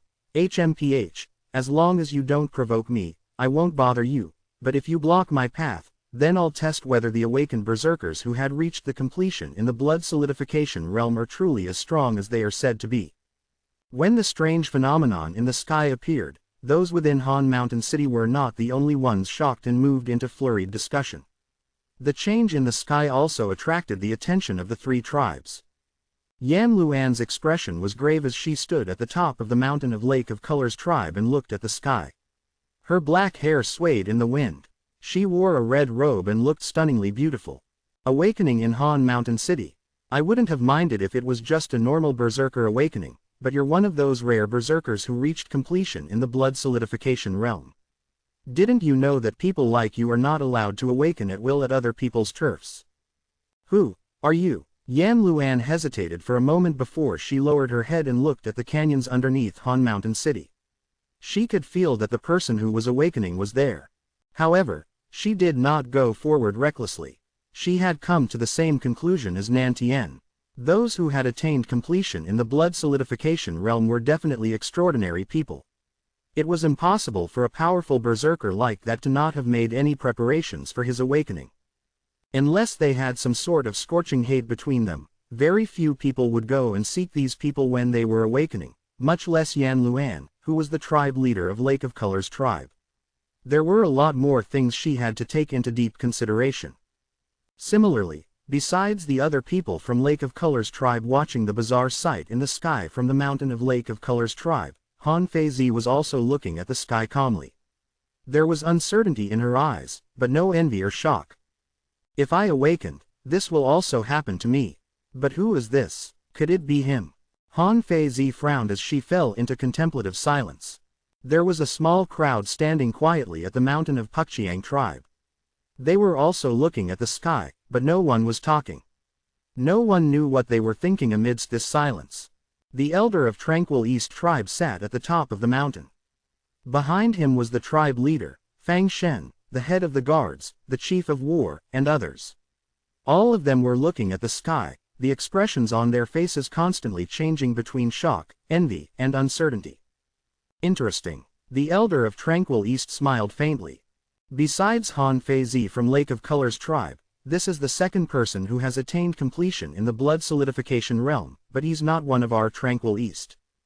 Su Ming did not know that the awakened presence triggered by the increase of his blood veins had caused a change in the sky, which forced all the people who were in the hidden grounds to sit down cross-legged and meditate to resist their rampaging chi and the intimidating pressure that fell upon them. Neither did he know that the change in this place had attracted the attention of the world outside. As of now, Su Ming was simply sitting cross-legged in the cave as his blood veins continued increasing. It had now gone from 952 blood veins to 963. They were still increasing. 963 blood veins. That amount had already surpassed Han Feizi's. The blood veins shone with a shocking blood-red light on Su Ming's body, as if it did not want to just stop at dyeing the cave red, it wanted to turn the cave into a sea of blood. As his blood veins increased, a faint feeling of awakening appeared at the bottom of Su Ming's heart. This feeling gradually became clearer. An urge that seemed irresistible slowly formed, making him want to lift his arms and draw out his very own berserker mark. At the same moment as the blood veins in Su Ming's body continued increasing, the people who were near the mountain cave in the hidden grounds and could not leave turned pale. Their expressions were overcome with terror, they were nearing their limits. Once they could not resist it any longer, what awaited them was their bodies exploding and the blood veins being sucked out. This is a berserker who attained completion of the blood solidification realm awakening. Some of the people had already guessed the answer. Yet once they did, they lost their courage to continue resisting. Deep despair rose within their hearts. A normal berserker awakening would not cause such a change in the weather and would usually quietly choose a safe place to awaken. Only those who had attained completion in the awakening realm would evoke such a change in their surroundings. At the same time, anyone who got too close and did not have a similar amount of blood veins as that person would crumble and break down, like how a sword shatters when it strikes a piece of jade, the moment he successfully awakened. Every single person had their eyes trained on the place, but that would not save the nearly 100 people who were dragged into this.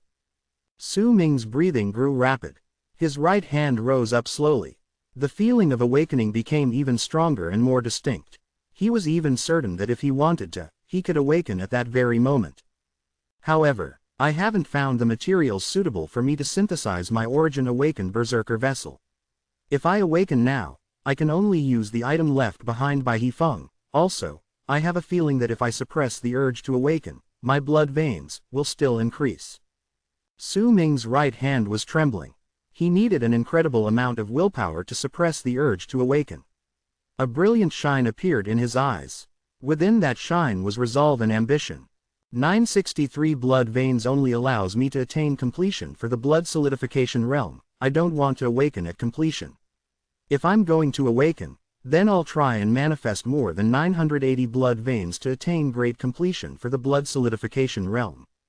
If I don't want to awaken, then I'll leave it at that, but if I awaken, then I will make sure I have no regrets.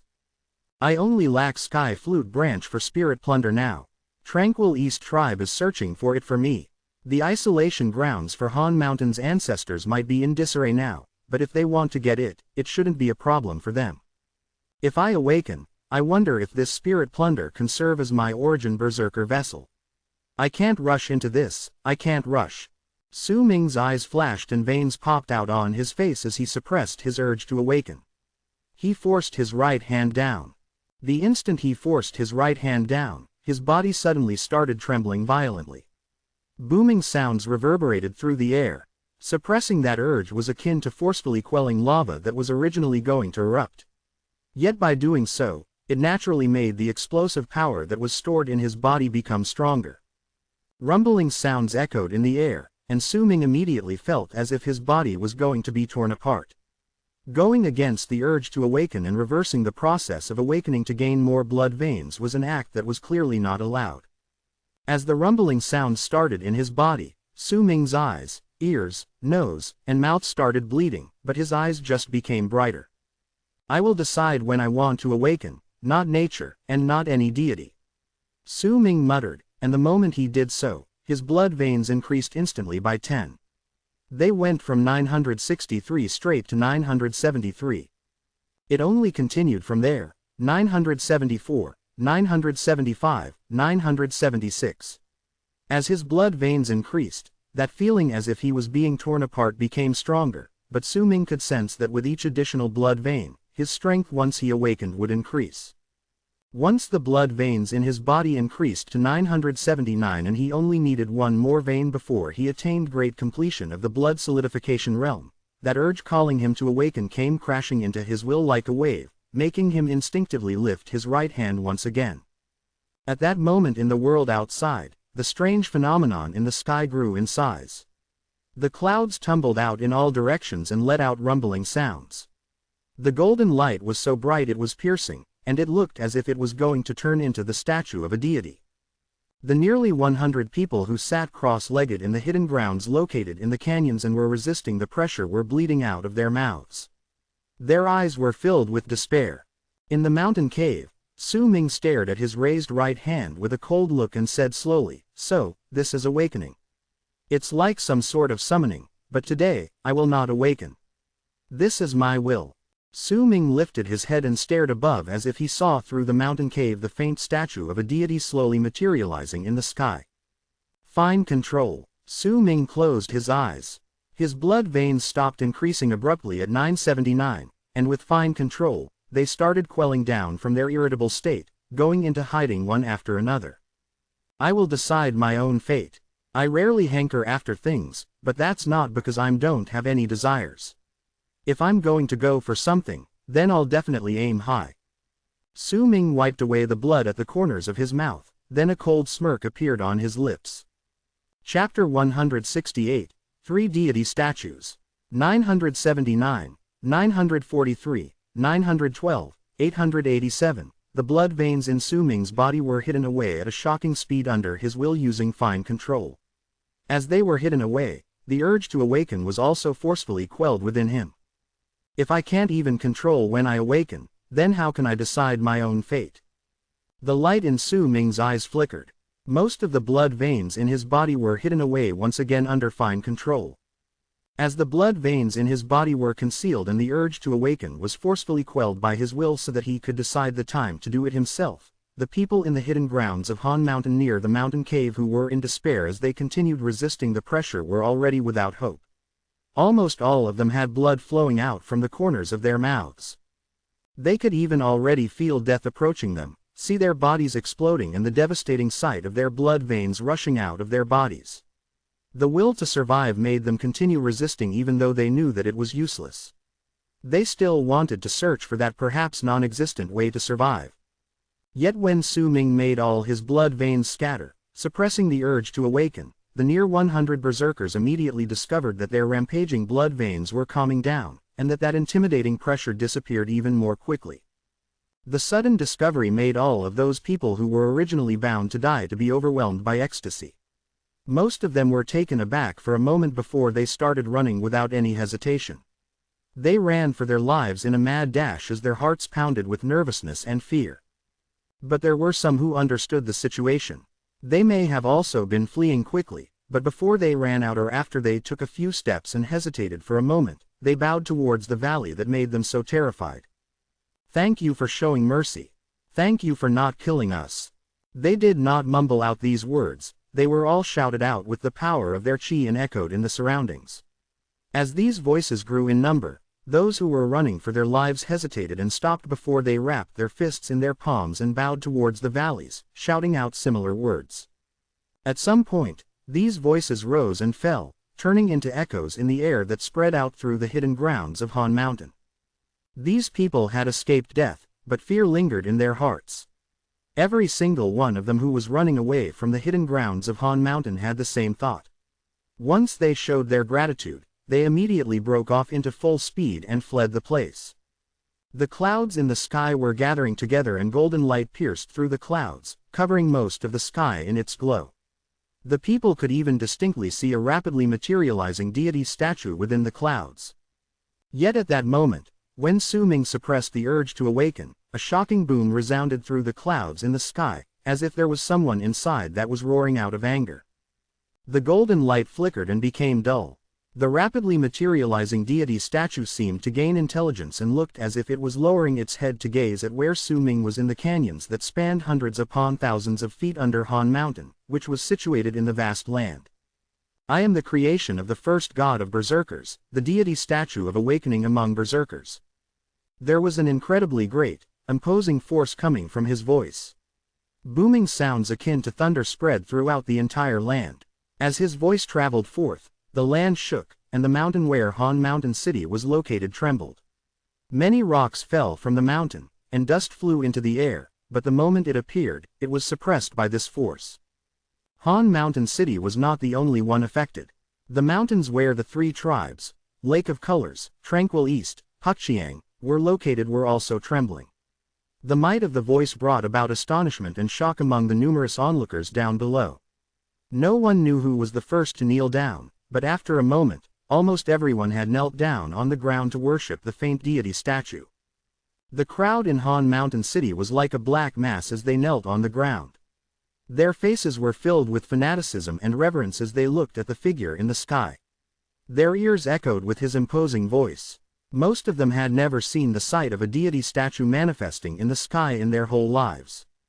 I've once heard about the three great deity statues of the Berserker tribe.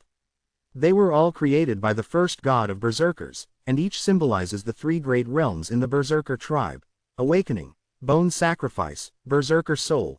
I thought it was just a legend. How could I have known? Who would have known?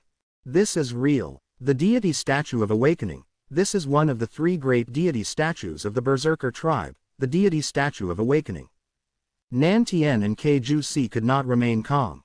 Both of them were kneeling down on one knee and were looking at the faint deity statue in the sky, feeling shaken to the core. This is the second time I've seen this deity statue. It's slightly more obscure than when I last saw it, but this is the first time I heard the deity statue speak. I may have known that the legends regarding the three deity statues were real, but this is the first time I saw it with my own eyes. It's said in the legends that only those who had attained completion in the blood solidification realm could summon the deity statue that is enshrined within the Great Yu dynasty. This is the god of berserkers, blessing. Zhang Lun was also kneeling on one knee at a corner in Han Mountain City as he stared at the deity statue in the sky with a dumbfounded expression. The words it spoke echoed in Zhang Lun's ears. He clenched his fists. I was at my limit when I reached 913 blood veins. When I awakened, nothing happened. Compared to this person. Zhang Lun clenched his fists even tighter. Jealousy grew in his heart. This jealousy was not because of the person involved, but due to the situation. The members of the three tribes, Lake of Colors, Tranquil East, and Puxiang, were all kneeling on the ground, worshipping. Their eyes were filled with reverence as they looked at the deity statue in the sky. This deity statue was the embodiment of the entire Berserker tribe. It is said that during the age of the first god of berserkers, everyone was known as Berserk. There were no realms to speak of nor any ways to train. The first god of berserkers used his great strength and an innumerable amount of time to explore his body, creating the three deity statues, and from henceforth, created the realms that were suitable for berserkers to train: awakening, bone sacrifice, and berserker soul. This isn't the first time I've seen the deity statue of awakening, but it's the first time I heard him speak. Yan Luan's expression was respectful as she stood on the top of Lake of Colors Mountain. There was not a hint of that usual enchanting look on her face. At this moment, she looked as pure as a bamboo slip that had never been under the knife, clean and empty of words. As the imposing voice of the faint deity statue in the sky echoed in the air, its voice traveled into the ears of all those in the area and into Su Ming's mind. That voice was originally intended for him. If the onlookers could already feel its might just by hearing it, then Su Ming, who was at the center of it all, felt as if the voice was rumbling in his heart like millions of thunderbolts booming in the sky. His body felt as if it was about to break down. When he heard the rumbling voice that shook the sky and earth, a violent shudder ran through him. Blood flowed out from the corner of his lips, but he did not stop using fine control on his body. He had his head lifted upwards to look above him. Although he could not see what was outside, he could still feel one pair of eyes looking at him from where the voice had come from in the sky. That gaze was filled with an imposing might, but there was no life within it. It was merely a non-living object. The will endowed upon me is in accordance to the will of the first god of berserkers.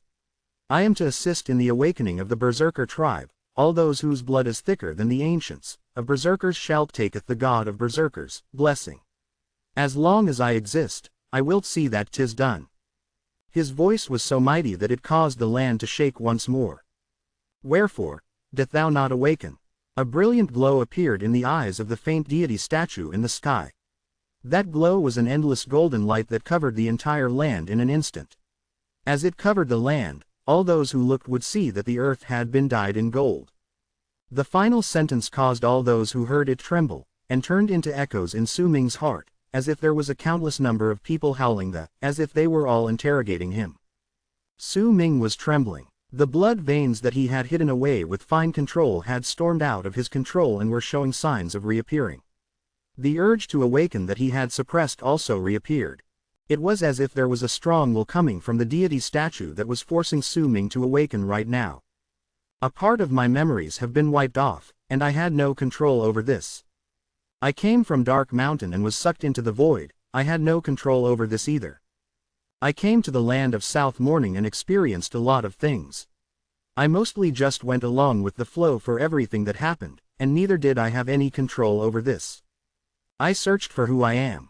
I wanted to open my eyes and see a world that other people might not have seen, but I still closed my eyes in the end. I had no control over this too.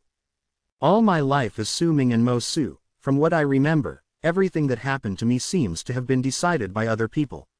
They wouldn't allow me to make my decisions, they would refuse to yield even an inch for me to change and master my own fate. I, who can't even walk my own path and control my own fate, will control it today. I want to walk my own path. I don't want to awaken now, and no one can change it. I will decide when I awaken, Su Ming stated calmly. He might be trembling due to that intimidating pressure in his mind, but the resolution in his voice symbolized the thoughts in his heart. You said you're the creation of the first god of berserkers and the deity statue that assists berserkers in awakening. Then how did the first god of berserkers awaken? Was there anyone who forced him to awaken? I don't need you to awaken. The instant Su Ming shouted out his will, he used fine control to take charge of his blood veins once again and hid them away once more. The faint deity statue in the sky fell into a short moment of silence before he cast a freezing look into Han Mountain's canyons. One who defies the will of the first god of berserkers has been found. As one who has committed the first offense, you will be given a warning. That voice was just as it had first appeared. There was not even a hint of his voice rising or falling. As his words traveled out, the faint deity statue gradually faded away as if it had fused into the air. The golden light disappeared and hid in the sky along with the tumbling clouds. The land was enveloped in silence. The bizarre phenomenon shocked all those who saw it. That shock was enough to make everyone choose to silently look at the canyons under Han Mountain City with mixed feelings. This was the first time all the onlookers here had seen someone who was originally supposed to awaken rejecting awakening. Who is that? Why did he do that? I knew it. He's a berserker who attained completion in the blood solidification realm, but why did he refuse to awaken? I don't understand it. Defying the will of the first god of berserkers is something that has never been heard of before. When the deity statue in the sky and the clouds disappeared, long arcs charged from Han Mountain City, Lake of Colors Mountain, Tranquil East Mountain, and Pakchiang Mountain towards the canyon. These people were all powerful berserkers from the 3 tribes in Han Mountain City. They wanted to know just who was the person who caused such a shocking sight to happen. Chapter 169. Uncle, theirs. Among these long arcs were Yan Luan, the elder of Tranquil East, the 5 awakened berserkers from Han Mountain City, and many other people from the 3 tribes. Han Kangzi and Han Feizi were among these people. However, none would be able to find anything. Unless Su Ming wanted to go out of the mountain cave, because of the half-layer within the 4-dimensional layer created by Hong Kong that not even left Preceptor Zhou from Freezing Sky Clan had discovered, no one would be able to find him. They searched for him for several days before all of them left silently. They did not find any clues in the place.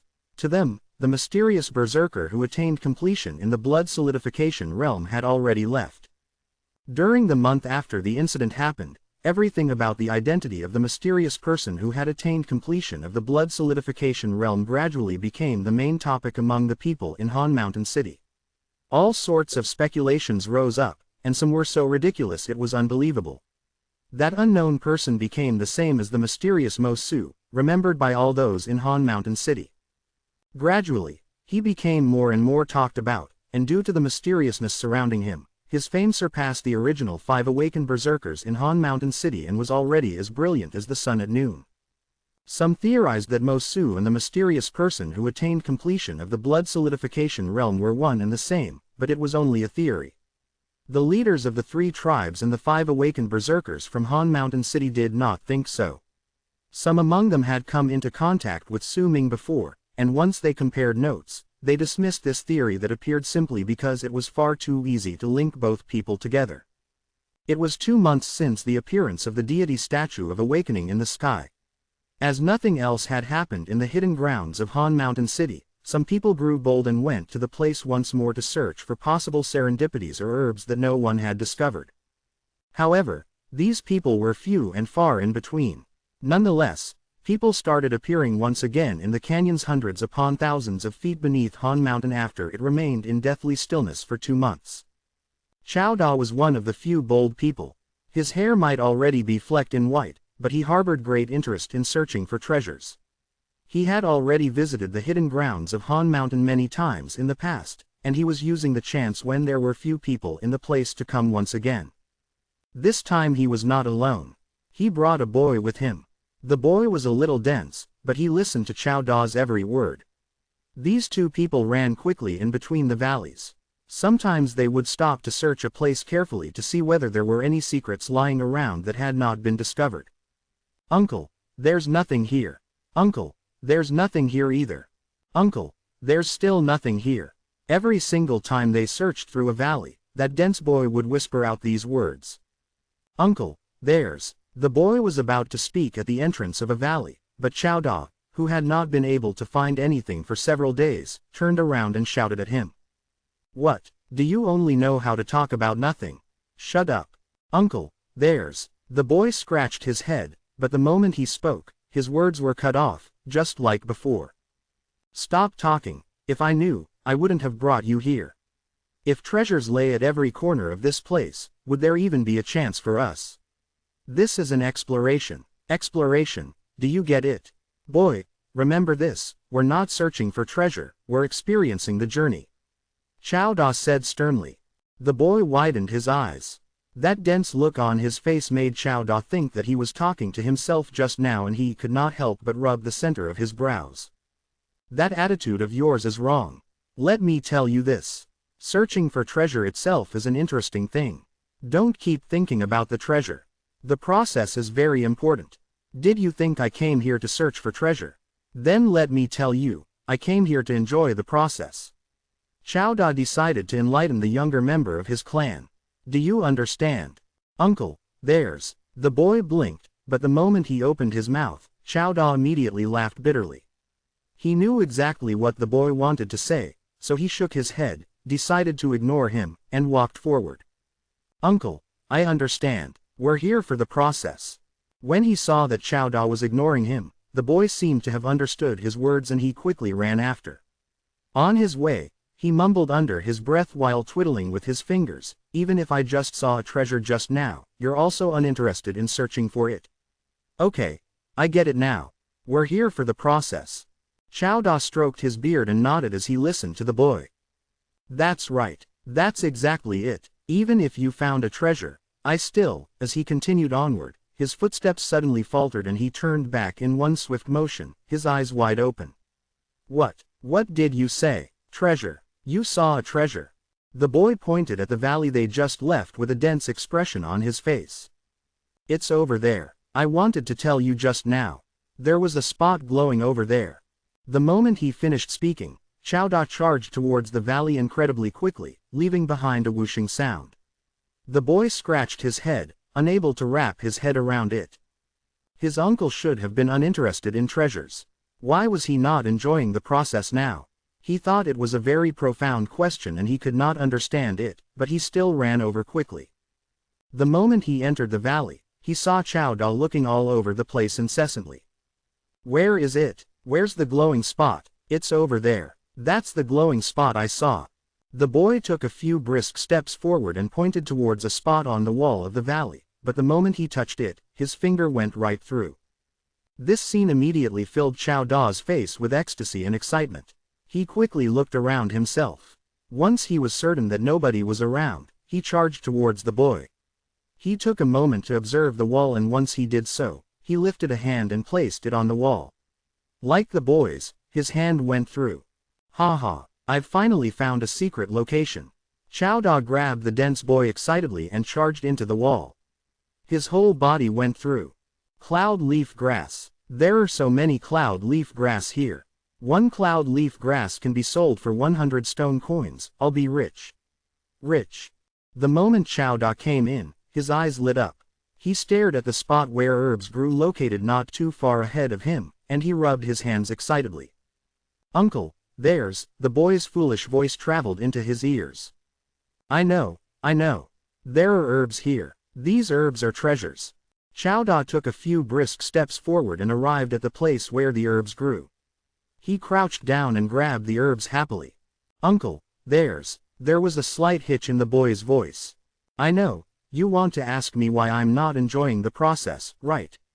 Let me tell you, the process is important, but the treasure is more important. You must remember this well. All Chao Da's impatience was forgotten in the face of his joy. As he explained himself, he quickly collected many herbs. Uncle, the boy's voice trembled even more, and there was even a hint of terror in it. It was a pity that Chao Da's full attention was captured by the herbs and he did not notice it. 8, 10, 13, I'll be rich. I'll definitely be rich this time. 14, 15, what did you just say? Didn't I just teach you? Chao Da licked his lips as he quickly gathered the herbs. He wants to say that there's someone here. A cold voice suddenly reverberated through the air. That voice appeared too suddenly, causing Chao Da's hand to stop picking that 16th shrub and his head to whip back with a look of shock. Standing beside the boy was a person. He was dressed entirely in black and had a clean and handsome face. There was a faint scar underneath his eyes. He was looking at Chao Da coldly. Uncle, he's right. I wanted to say that there's someone here. The boy let out a huge breath. Nervousness crept onto his face as well. Chao Da's heart pounded against his chest and killing intent appeared in his heart. The value of these herbs was too great and conflict was unavoidable between them. Yet the boy was right beside him, and this made Chao Da hesitate.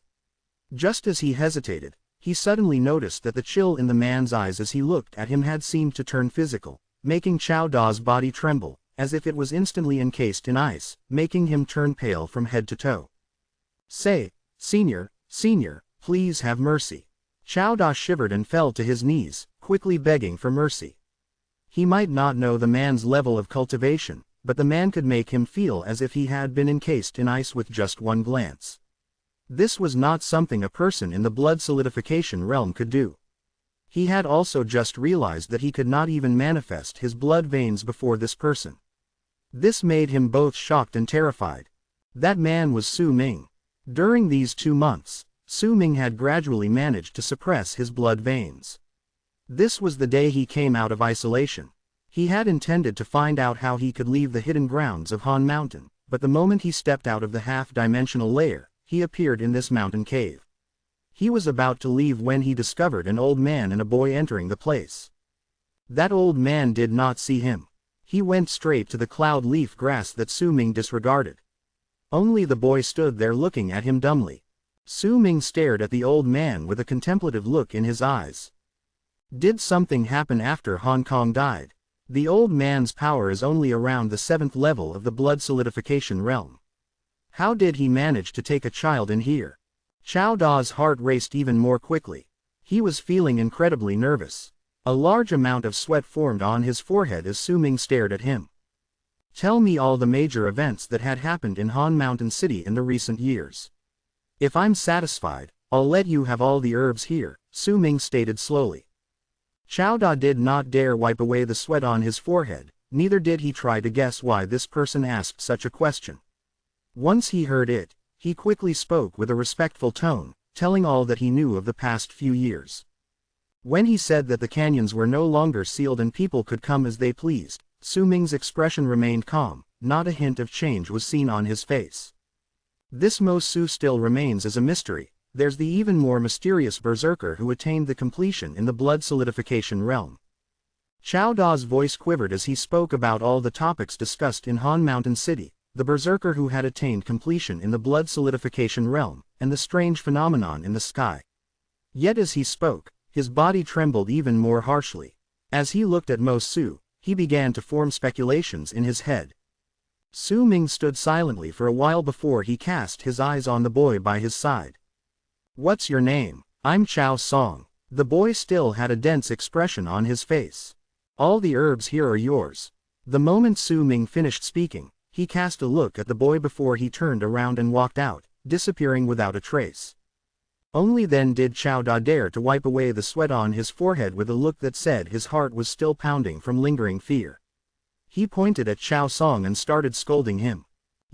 Why didn't you tell me that there was someone here sooner?"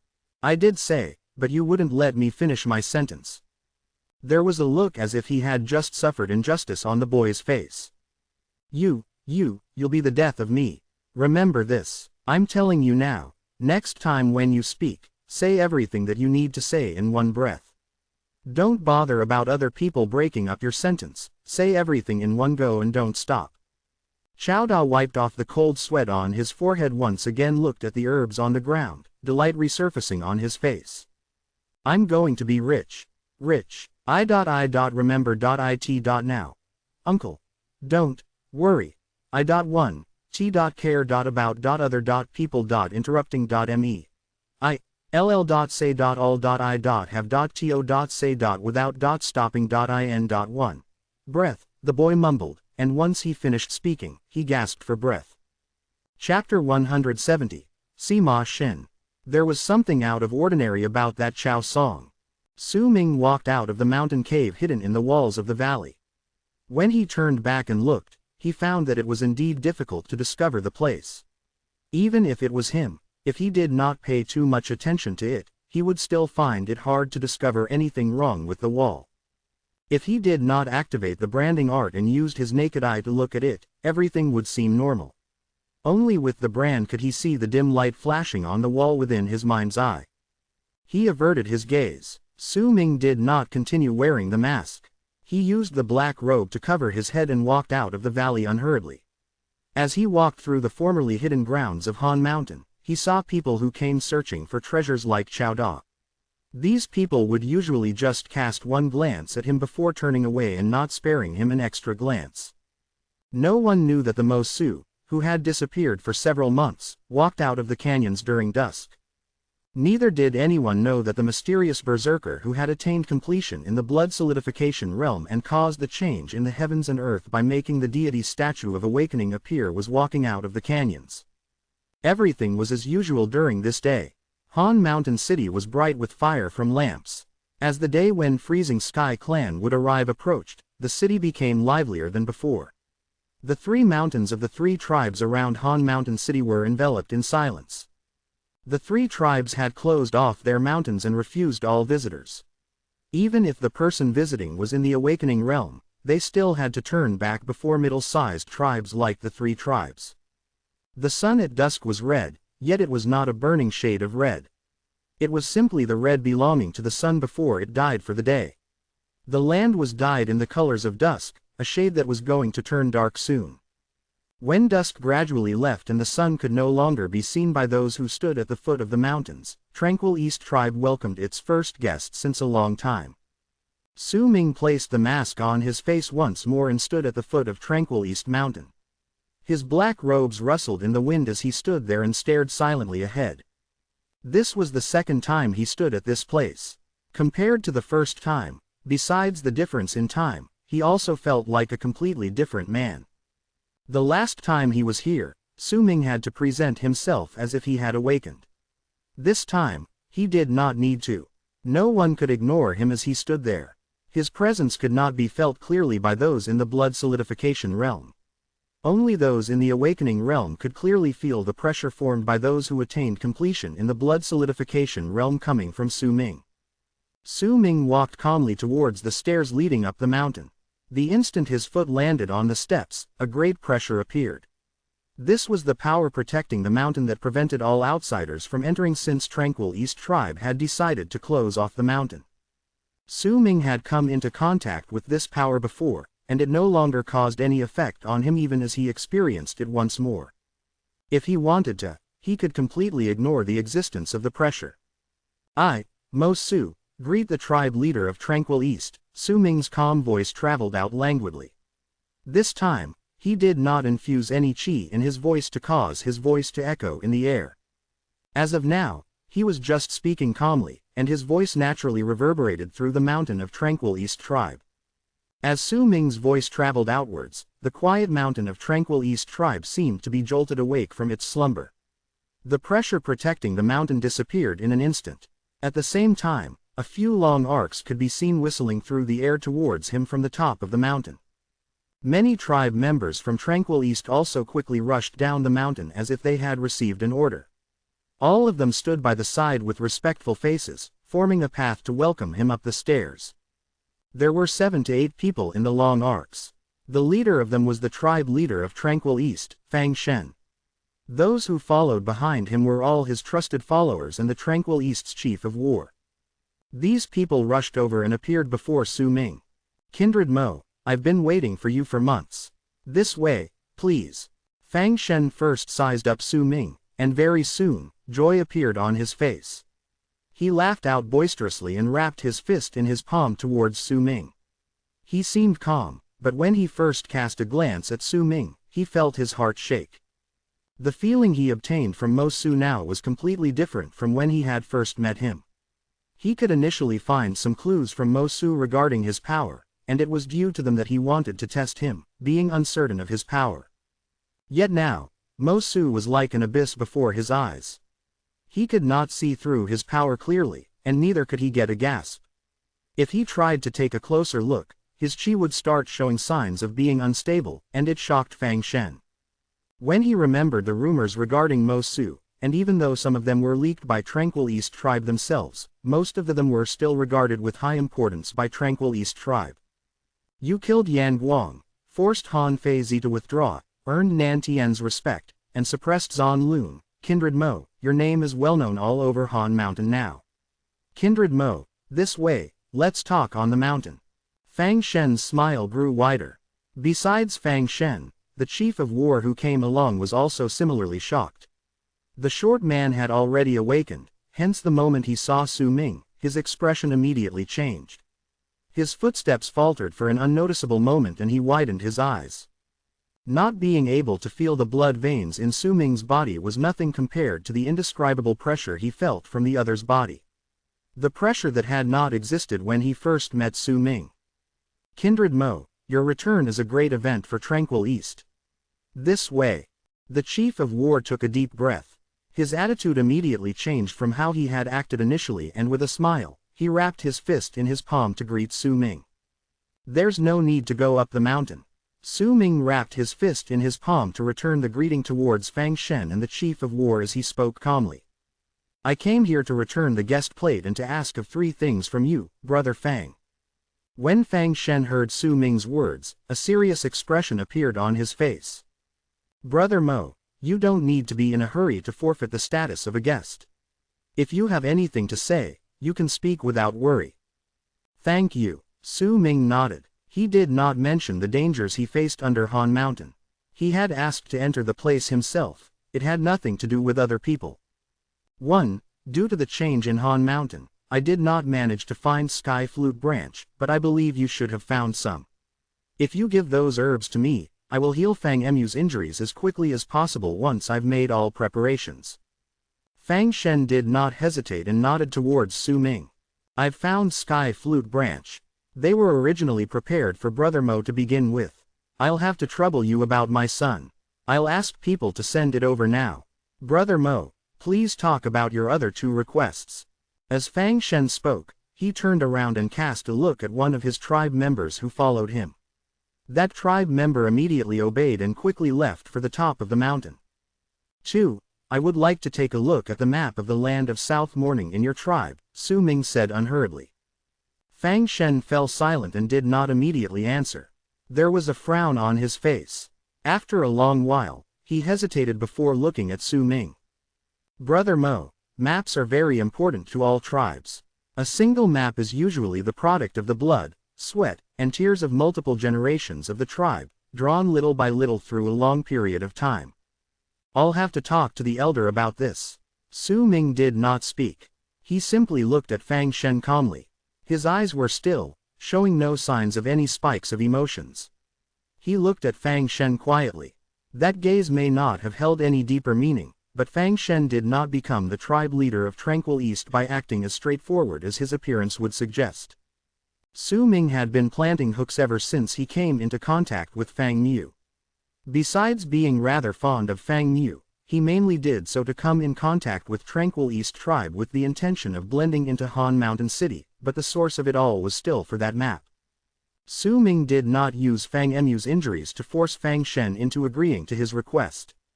Fang Shen knew about it, and that was also precisely why there were certain things he could not refuse. Reciprocating goodwill was the most important principle for a person to get along with others. Su Ming healed Fang Mu, and Fang Shen gathered herbs for Su Ming. It might sound like a trade, but deep down, Su Ming was really doing a favor for Fang Shen. Fang Shen knew that he owed Su Ming a favor.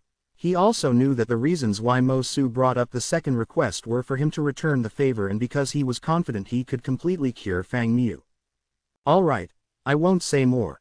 Even if the elder doesn't agree to it, I will still bring the map to you. Fang Shen suddenly said. Thank you. Su Ming wrapped his fist in his palm to show gratitude towards Fang Shen. When he lifted his head, he spoke unhurriedly. 3. I would like to see Han Kangzi. I can promise you the first two things, but as for the third, I cannot decide on my own, but I will tell my sister and let her decide, Fang Shen said languidly as he looked at Su Ming.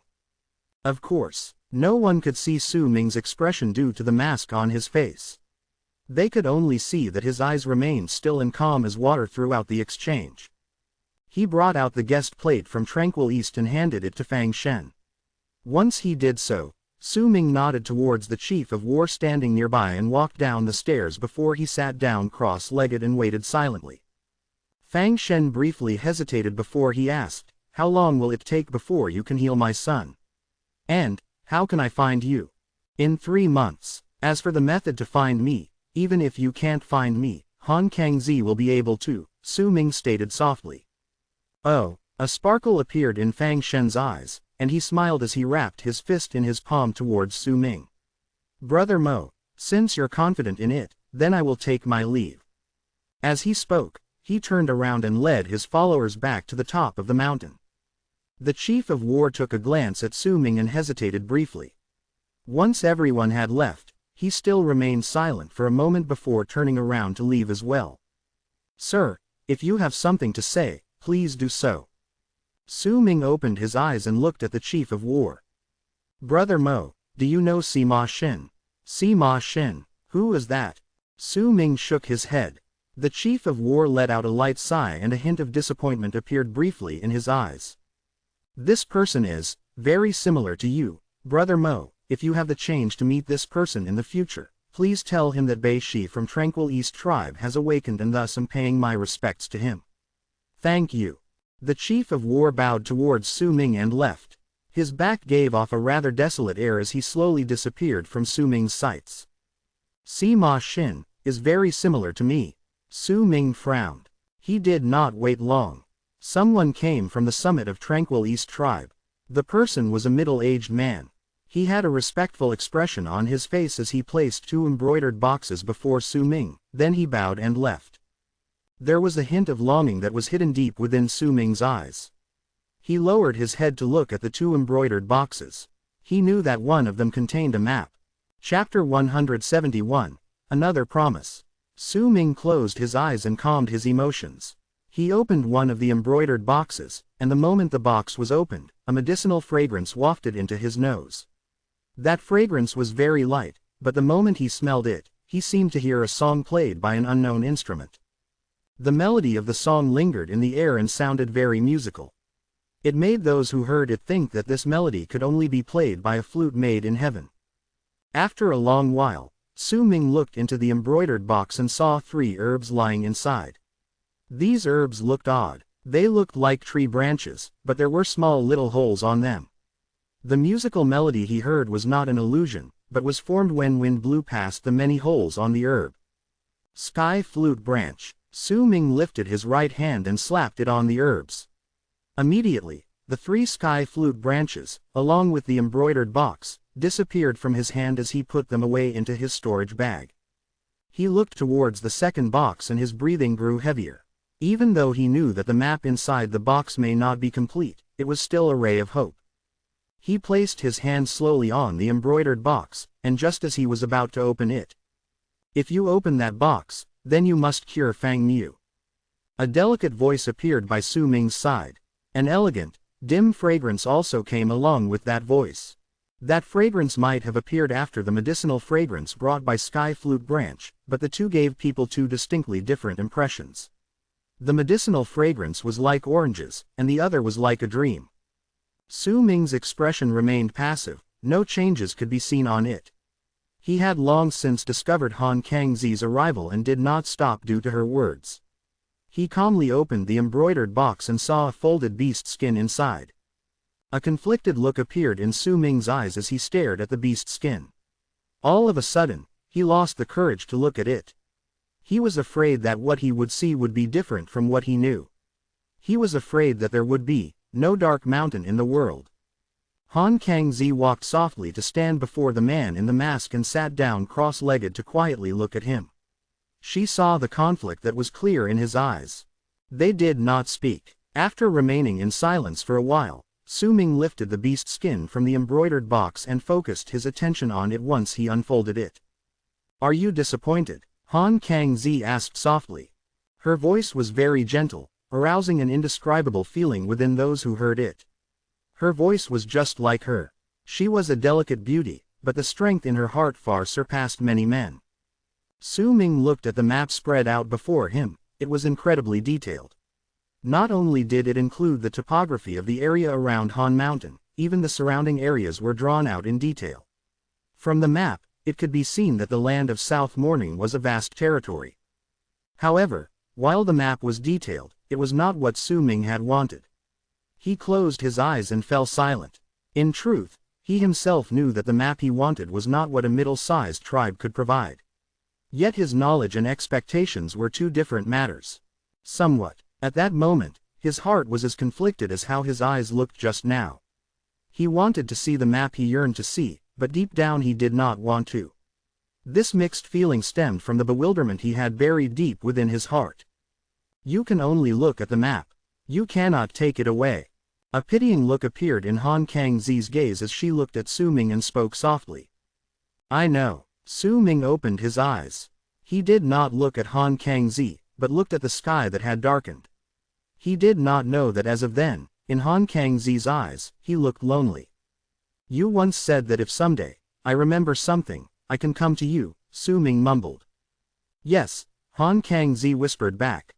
They fell into silence again. This time, the silence lasted for a tad longer. The moon appeared in the darkened sky, and glittering stars surrounded it. The wind swept past the land and lifted Han Kangzi's black hair. As her hair flew, it gave her another sort of beauty underneath the moonlight. "What did you see?" Su Ming broke the silence and asked. Han Kangzi did not speak. She bit her lips instead and looked at Su Ming. There was an appealing light in her eyes. She looked at him for a long while before she came to a decision. "Can you promise me something?" The moment the word, promise, left her mouth and fell into Su Ming's ears, he felt shaken. This feeling could not be controlled by his calmness. It was a feeling that no matter how deeply he hid it and how hard he tried to bury it, it would still trigger his sadness because of certain things and certain words. At that moment, that wound of his was torn and it turned into a sadness that flooded Su Ming's entire body and soul like a tidal wave. He looked as he usually was, but no one knew how his heart fared. However, even though Han Kangzi did not know, her instincts of a woman made her immediately notice that besides the loneliness she felt coming from Mo Su beside her, she also felt grief, one that she could not describe. Han Kangzi was momentarily stunned. She was an intelligent woman. Almost in an instant, she could guess that perhaps one of her words was the source of Mo Su's grief. Could it be Promise. Han Kangzi did not speak. Promise. Su Ming felt a stab of pain in his heart. His body did not tremble, but that grief still emerged without control. That word held a special meaning to him. There was once a girl who stood in the snow and smiled as she looked at him. If we continue walking in this snow, can we walk until our hair turns white? There was once a girl who let him carry her on his back. Their hearts seemingly beat at the same pace, and the face buried in his back turned red. Can we walk in circles together? There was once a girl who stood in the snow and bit her lips as she swept away the snow on his clothes with beautiful eyes that shone with a wild charm. Su Ming, this is a promise, I'll wait for you. That was a promise, and Su Ming was a person who did not fulfill that promise. It's almost been 5 years, perhaps, it's more than 5 years. The pain in Su Ming's heart grew, along with bitterness. There were a lot of types of grief in the world, perhaps his was not the deepest, but if the deepest grief was the separation between the living and the dead and the separation due to time, then Su Ming's wound was one where it was unknown whether the separation between the living and the dead and the separation of time existed. This was a pain stemmed from a wound that was coupled with bewilderment. I'm sorry. Han Kangzi bit her lips and spoke softly. She could not understand Su Ming's pain, but she could feel the grief he felt at the moment. What promise? Su Ming's voice became hoarse. He looked at Han Kangzi standing before him and at the face that did not belong to the one he was familiar with, covered by the black strands of hair lifted by the wind. For a brief moment, he thought he saw Bai Ling. They were from different periods of time, from different places, and different people, but they said the same word, promise. Help me kill Sima Shen. Kill him, and I will tell you everything I saw. Han Kangzi said softly. The moment she said Sima Shen's name, her breathing instantly quickened and she clenched her right hand instinctively. Who's Sima Shen? Those subtle movements did not escape Su Ming's eyes. He's revered as the one person with the highest amount of potential in the history of Freezing Sky Clan. He heard the roar from the soul of the second god of berserkers during the day of eternal creation and is known as one of the people with the highest chance to become the fourth god of berserkers. He's my senior brother. He's also the one who injured Fang Mu. Han Kangzi lowered her head and whispered. Su Ming looked at Han Kangzi calmly. He did not speak. I know you must be dubious. With Sima Shen's identity and his power, why should he harm a child like Fang Mu? Han Kangzi lifted her head. Under the moon, though she might not be extraordinarily beautiful, but she could make people's hearts pound. However, Su Ming was not one of them. Continue. Su Ming lifted his head and looked at the moon in the sky. Have you ever heard of the great art of Heartless Berserker Seed? This art was created by the second god of berserkers, and Sima Shen is practicing it. Ever since the second god of berserkers created this art, no berserker had ever been able to perfect this art and could not use it to its full potential. They could not become heartless, that's why they could not use it to their full potential. Once this art is perfected, all the power from the berserker seeds the caster chose will be offered to him. The second god of berserkers used this art in other worlds and attained his status as a god of berserkers. Sima Shen does indeed have shocking potential.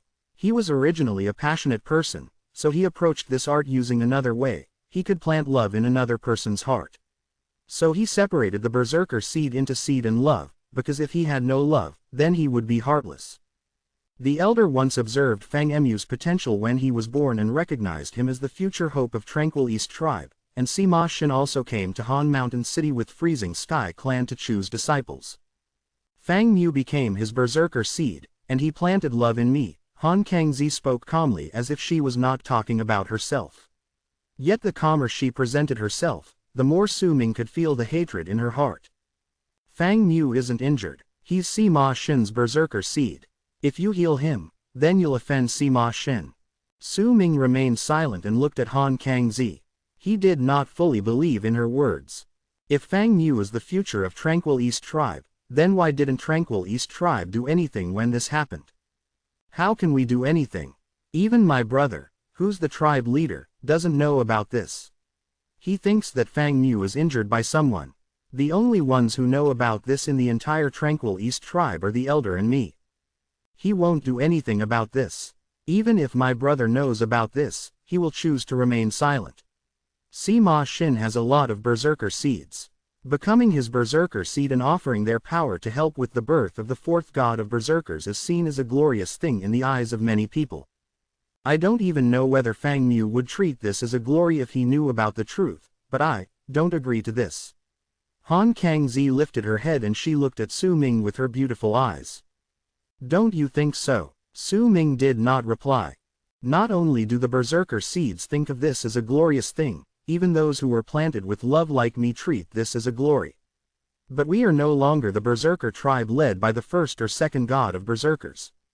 This is a sick berserker tribe, a berserker tribe where everyone is asleep, a berserker tribe that treats sacrifice and slavery as something glorious. Han Feizi won't be able to escape from this fate either. Han Kangzi's words started coming out rapidly. Su Ming looked at her. Her words made him think that there was something different about this woman. How can I trust you? After a long while, Su Ming asked languidly. Han Kangzi fell silent for a moment and a red flush appeared on her face. She took a look at Su Ming before she gritted her teeth. Chapter 172, The Chains of Han Mountain in the Rain. Come with me. Han Kangzi retrieved Tranquil East Tribe's map and stood up. The flush on her beautiful face darkened, even her ears turned red, arousing a strange feeling within all those who saw her. Su Ming was taken aback. He did not understand what was going on with this woman. Han Kangzi's heart was pounding as she moved up the mountain of Tranquil East Tribe from another direction. She looked graceful from the back, and as she walked, her elegance could be seen from her movements. Su Ming lifted his hand to rub his nose instinctively, but he only touched the mask. He laughed bitterly and stood up to follow Han Kangzi. He still could not understand why she would show such an expression. Han Kangzi did not say a word, and neither did Su Ming. The two of them moved along another path to the top of the mountain. Before long, a mountain cave appeared in the forest before him. The mountain cave was well hidden. Unless someone was familiar with the area, they would be hard-pressed to find the cave. No one will come here. I treated this place as my playground when I found it accidentally when I was young. When I grew up, I still came here often alone. I placed some Freezing Sky Clan shields here, it's very safe. Han Kangzi did not turn her head back outside the cave. She had her back towards Su Ming as she spoke quietly. Su Ming frowned. He looked around the area and spread out the branding art as he stared at Han Kangzi silently. Come in. Han Kangzi gritted her teeth once again and moved into the cave. Su Ming hesitated for a moment. Once he was certain there was nothing out of place around the area, he walked in. The cave was not big. It was about the size of a room, but was a little on the dark side. Yet Su Ming could still see what was inside clearly, albeit not as clear as he could during the day. Did you bring me here too? Su Ming frowned and spoke, but his words suddenly faltered. He instinctively took a few steps back and stared at Han Kangzi dumbly, unable to say another word. Han Kangzi still had her back turned towards him, but as he spoke, she lifted her hands and removed her robes, showing off her beautiful back. During the moment Su Ming was stunned, Han Kangzi took off all her clothes with a shiver, revealing a perfect woman's back. The curves, the exquisite skin tone, the thin hair which Su Ming could see rising up on her skin due to her trembling, and the curve on her back that took a breathtaking dip on her waist which later rose in a wide arc at her posterior, all drew out a picture that left Su Ming with his jaw falling slack. Su Ming took a few more steps back, staring at Han Kangzi, not knowing what to say. This is my proof. Han Kangzi trembled and turned around with her arms covering her chest. Tears fell from her eyes, but she looked at Su Ming resolutely. You saw the berserker seed in Fang Mu. I didn't lie about what happened to him. As for me, Sima Xin planted love in me, but only in my heart. I can give you my body. Although it won't break the love he planted in me, it's the only way for me to make you trust me. Su Ming remained silent. He swept his gaze across Han Kangzi's body and did not speak even after a long time. Han Kangzi stood in the cave quietly as tears fell from her eyes and she waited. After a moment, Su Ming asked calmly, why did you choose me? Because I saw some things that I shouldn't have seen in your memories. I believe that you can do it. Even if you can't do it now, you will be able to do it in the future. Han Kangzi looked at Su Ming resolutely. She may have been crying, but there was a determination in her beautiful face that made Su Ming respect her. How can I trust that you saw my memories? Su Ming fell silent for a moment to calm the shock brought by Han Kangzi's sudden actions and regain his cool. Void, 4 years, chains, refusal, the head of the second god of berserkers. Han Kangzi said softly. She did not know whether Su Ming had remembered something, but she believed that he would know some of the things she just said. Su Ming took a deep breath to quell the shock in his heart. He looked at Han Kangzi for a long time before walking towards the trembling woman standing before him. As he got closer, Han Kangzi closed her eyes and waited for what would happen next. She was already prepared for it. For the hatred that she had yet to fully disclose, she was willing to give up everything. Su Ming stood before Han Kangzi and an elegant, light fragrance wafted into his nose, as if it was fusing into his body. He looked at this woman, who was completely different from Bai Ling, and the promise she asked of him echoed in his ears. He lifted his right hand and pressed it against the center of her brows. Han Kangzi shuddered. She gritted her teeth and remained still. After a long while, Su Ming crouched down silently and picked up the clothes she removed so that he could drape them around her shoulders and cover her alluring body. There's no need for this. I've seen the love Sima Shin planted in your heart. It came from the same person who planted the berserker seed in Fang Mu, I promise you. Su Ming whispered in Han Kangzi's ear. The moment he finished speaking, he turned around and moved towards the entrance of the cave. Han Kangzi trembled and opened her eyes, staring at Su Ming leaving with a dumbfounded expression. More tears gathered in her eyes. She did not expect Su Ming to leave at this moment. Freezing Sky Clan has the map you want. I can't get it, but I know it exists, she said instinctively, and her words made Su Ming's footsteps falter. Thank you. Let's meet in Freezing Sky Clan. Su Ming did not turn back and walked out of the cave.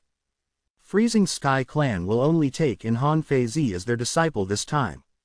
They won't consider anyone else. Even if you challenge the chains of Han Mountain, it'll be difficult for you to join, you.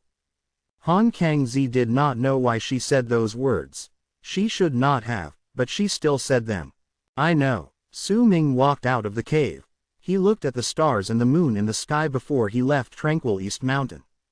After a long while, Han Kangzi also walked out of the cave. Her expression showed how conflicted she felt, and she stood there stunned for a moment. I should be the one thanking you, thank you, Han Kangzi mumbled. On that night, Su Ming sat on the mountain from which he had first seen Han Mountain City. From there, he could see the contours of it. The mountain breeze was strong. As it blew past him, the wind lifted Su Ming's hair. During the night, he sat silent and alone on the mountain. He did not look at Han Mountain City, but at the stars in the sky, though not even he himself knew what he was looking for in their glittering shine. Freezing Sky Clan has the map I need. I have to get into the school. Even if I'm afraid of the truth, I still need to find the map. I can't back down just because I'm afraid.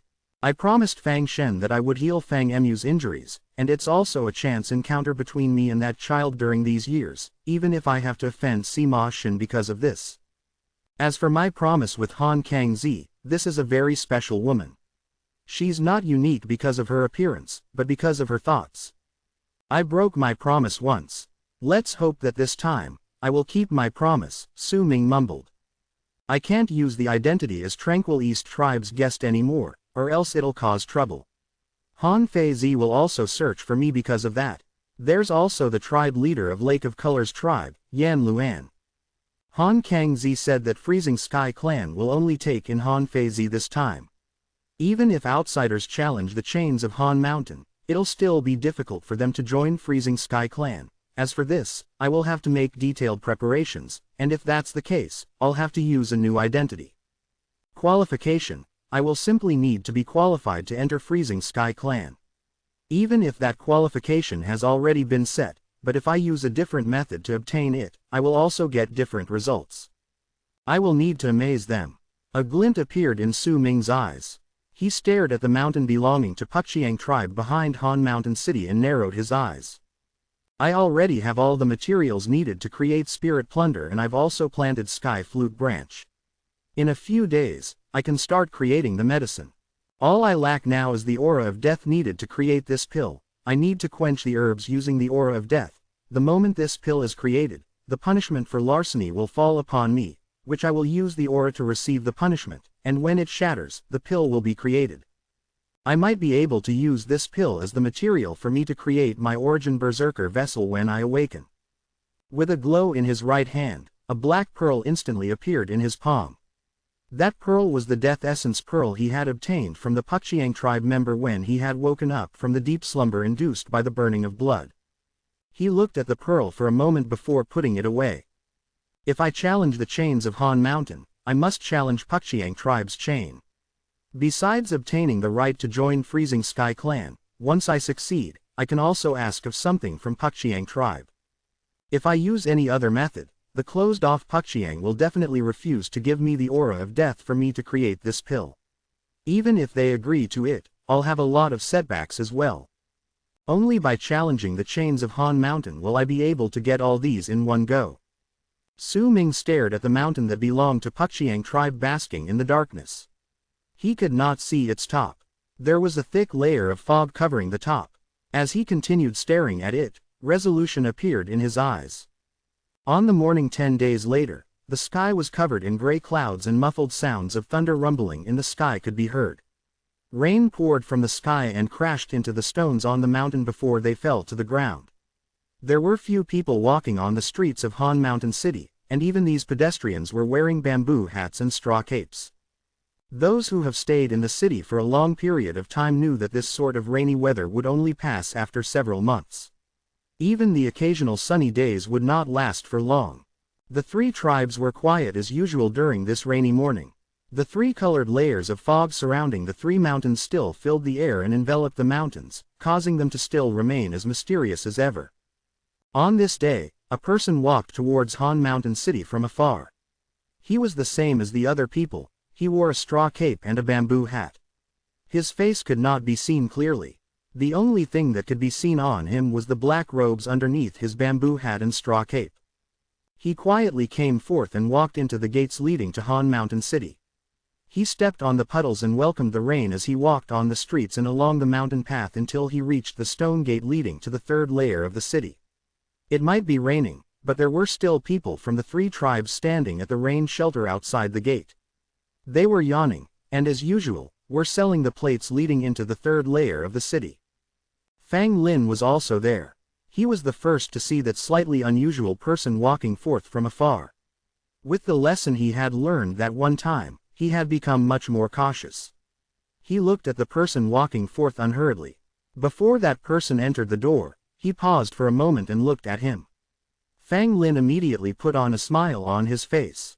This was the smile he learned to have after what he experienced that year. Soon after, that person who wore the ordinary-looking straw cape walked into the stone door, and immediately, a shocking ripple appeared on the stone door. Awakening. Fang Lin immediately perked up, but for some unknown reason, once he did so, the image of that person kept repeating in his head. He had a feeling that the person seemed rather familiar when he stopped just now. Chapter 173, The Desire to Amaze. It might have been morning, but it was raining heavily. The sky could not be seen clearly. Dark clouds covered the sky so thickly it covered the originally bright sunlight. Albeit the land was not entirely dark, it was still marginally so. There were even fewer people walking on the streets in the third layer of Han Mountain City.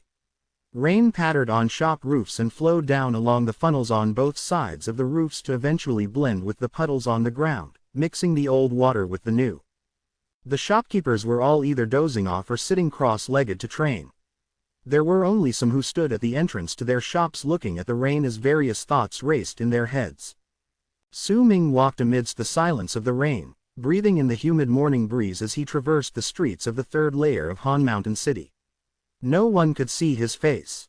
They could only see his slightly forlorn figure walking through the rain. He did not attract much attention as he walked past these shops. Sometimes, however, when he walked into the field of vision of those who were looking at the rain, he would attract their attention, though it was perhaps just that he broke their train of thought as they admired the scenery. Nonetheless, they only cast him a glance before paying no more attention.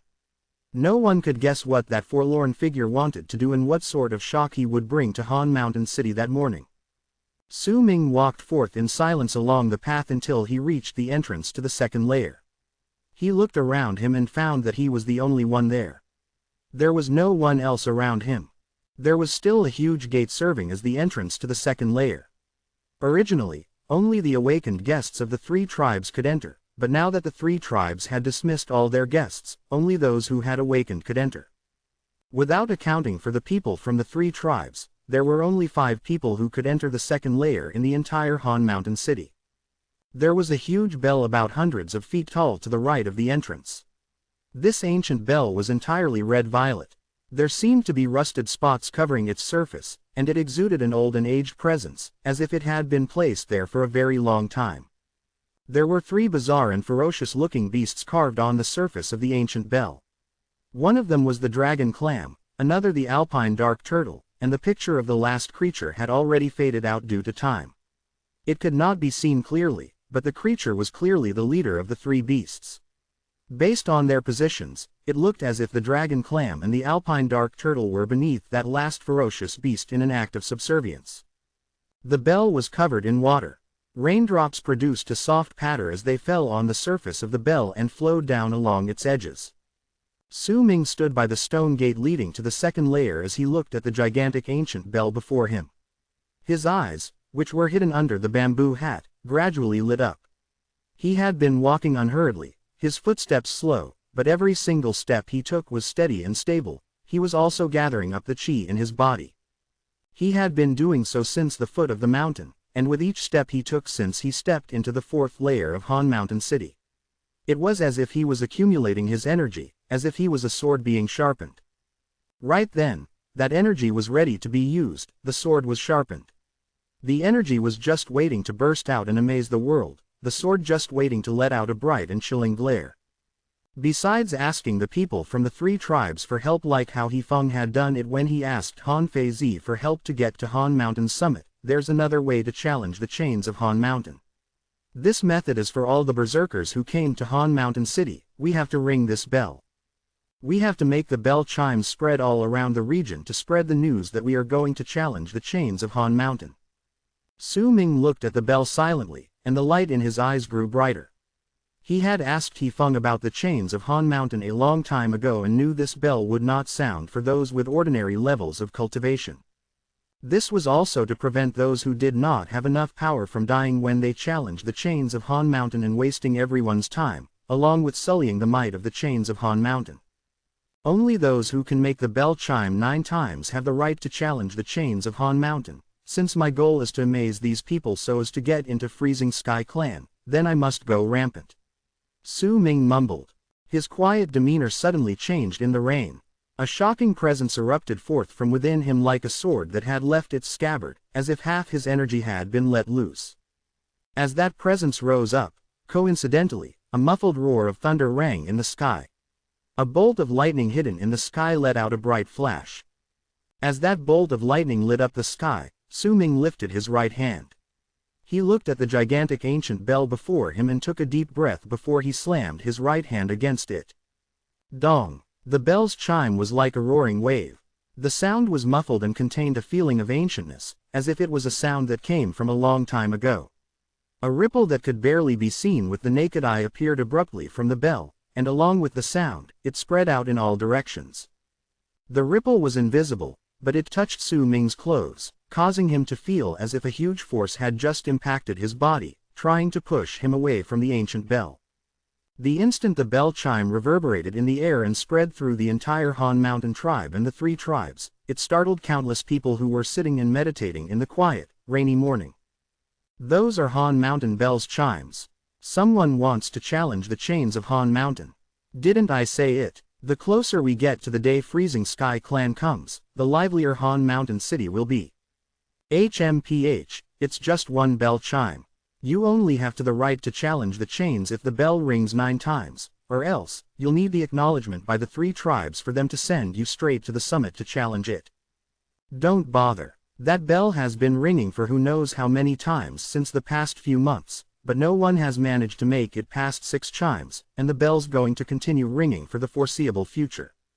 Joining Freezing Sky Clan is something that will make someone throw out everything they've got, after all. Han Mountain City started getting lively. Quite a few people walked out into the streets and looked at the place where Han Mountain Bell was located at the third layer. However, as the rain was too heavy, these people only cast a glance at it before they hurried back into their houses. The powerful awakened berserkers staying in the second layer of Han Mountain City, including Nan Tien and Keiju Si, heard the bell chimes, but they did not go out to look. Nan Tien smiled faintly and paid no heed to it. Keiju Si did not even open his eyes. He sat in his house quietly, as if he did not even hear the bell chimes. Zhang Lun and the other two powerful awakened berserkers reacted mostly in the same manner. Even if the bell rang 6 or 7 times, it would still not catch their attention, much less one bell chime. As for the 3 tribes surrounding Han Mountain City, they remained in silence in the rain. It was as if they did not react to the bell chimes, and that was the truth. Most of the people from the 3 tribes did not pay further attention to the chime once they heard it. Among these people were the leaders of the 3 tribes, including Yan Luan. Even Fang Shen only broke off from his meditation and opened his eyes for a brief moment before he closed them once again and resumed meditating. Only Han Feizi stood at her window and looked at the rain that seemed to be connecting the sky and the earth, and at the obscured Han Mountain City. The light in her eyes flickered. There was another woman besides her who was also looking at Han Mountain in the rain silently. She was Han Kangzi. The first bell chime was just like a small stone being thrown into water. It only induced a few ripples before the water returned to stillness.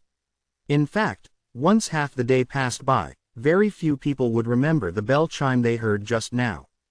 Su Ming's expression remained passive. The ripple that was formed when the ancient bell before him trembled had dissipated the instant it fused into his body. It did not have any effect on him. The bell chime still lingered and echoed in the air, but besides this lingering chime and the sound of rain falling on the ground, there were no other sounds in the area. Not only did no one come out into the rain to see who rang the bell, even the shopkeepers whose shops in the third layer were close to the bell did not walk out to take a look. Everything remained silent. Su Ming lifted his right hand from the bell, and without any surge of emotions in his heart, he placed it down once more. Dong! The second chime reverberated in the air, and at the very moment it rang out, Su Ming's gaze became as sharp as a sword out of its scabbard. With a freezing glint in his eyes, he slammed his right hand onto the gigantic ancient bell once again. Dong! Dong! Dong! Dong! 4 consecutive chimes rang in the air. With the previous 2 chimes, it was now 6 chimes. The ancient sound that exuded a presence of age seemed to have joined together to turn into a sound that shook the hearts of all those who listened. It even replaced the rumbling thunder in the air, becoming the only sound that surrounded the entire Han Mountain City and the mountains of the 3 tribes at that moment. Han Mountain City was shocked. The expressions of those who had already returned to their houses changed immediately once they heard the bell chimes that were seemingly blended together. Even the shopkeepers in the third layer of Han Mountain City felt shaken to the cores. Some had walked out and cast their eyes towards the entrance leading to the second layer, where the bell was located. Seriousness appeared even on Nan Tien and the others' faces in the second layer.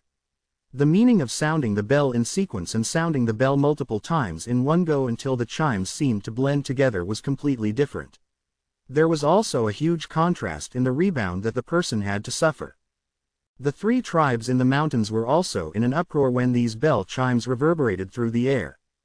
Yet at that moment, the 7th bell chime rang out, and at the very instant it emerged, the 8th and 9th bell chimes arose with the might of a whirlwind sweeping away the clouds in the sky and the force of a great flood from the ancient bell in Han Mountain City, echoing in the sky with a power that caused the sky to shake and the earth to tremble. The people in Han Mountain City only recovered from the shock after a moment. They burst into an uproar, like a wild beast that was jolted awake from its slumber. 9 chimes, was that really 9 chimes? It's too sudden. Those aren't just 9 chimes, but 9 chimes that were practically fused together when they appeared. This person is definitely not some common lightweight. We have to watch this person challenging the chains of Han Mountain. Who is it? Who could that person be? Could it be one of the 5 awakened berserkers? Most of the people from Han Mountain rushed out of their houses and were all looking towards the third layer in the rain. Some had even ran out to see who was the person who had made the bell sound 9 times. At the same time, Nantien and the others in the second layer of Han Mountain City stood up promptly.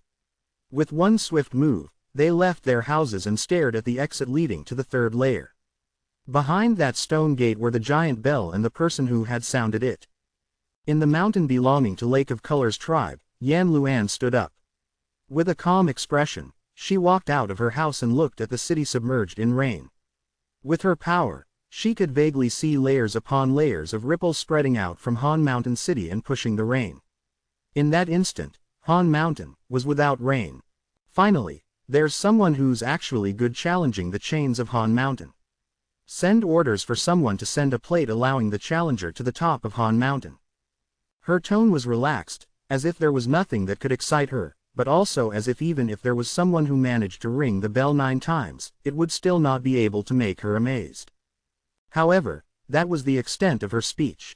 Before she completed her sentence, for the first time, a sound that made her expression change rang out from Han Mountain City. Dong, dong, dong. 11, 12 chimes reverberated in the air suddenly.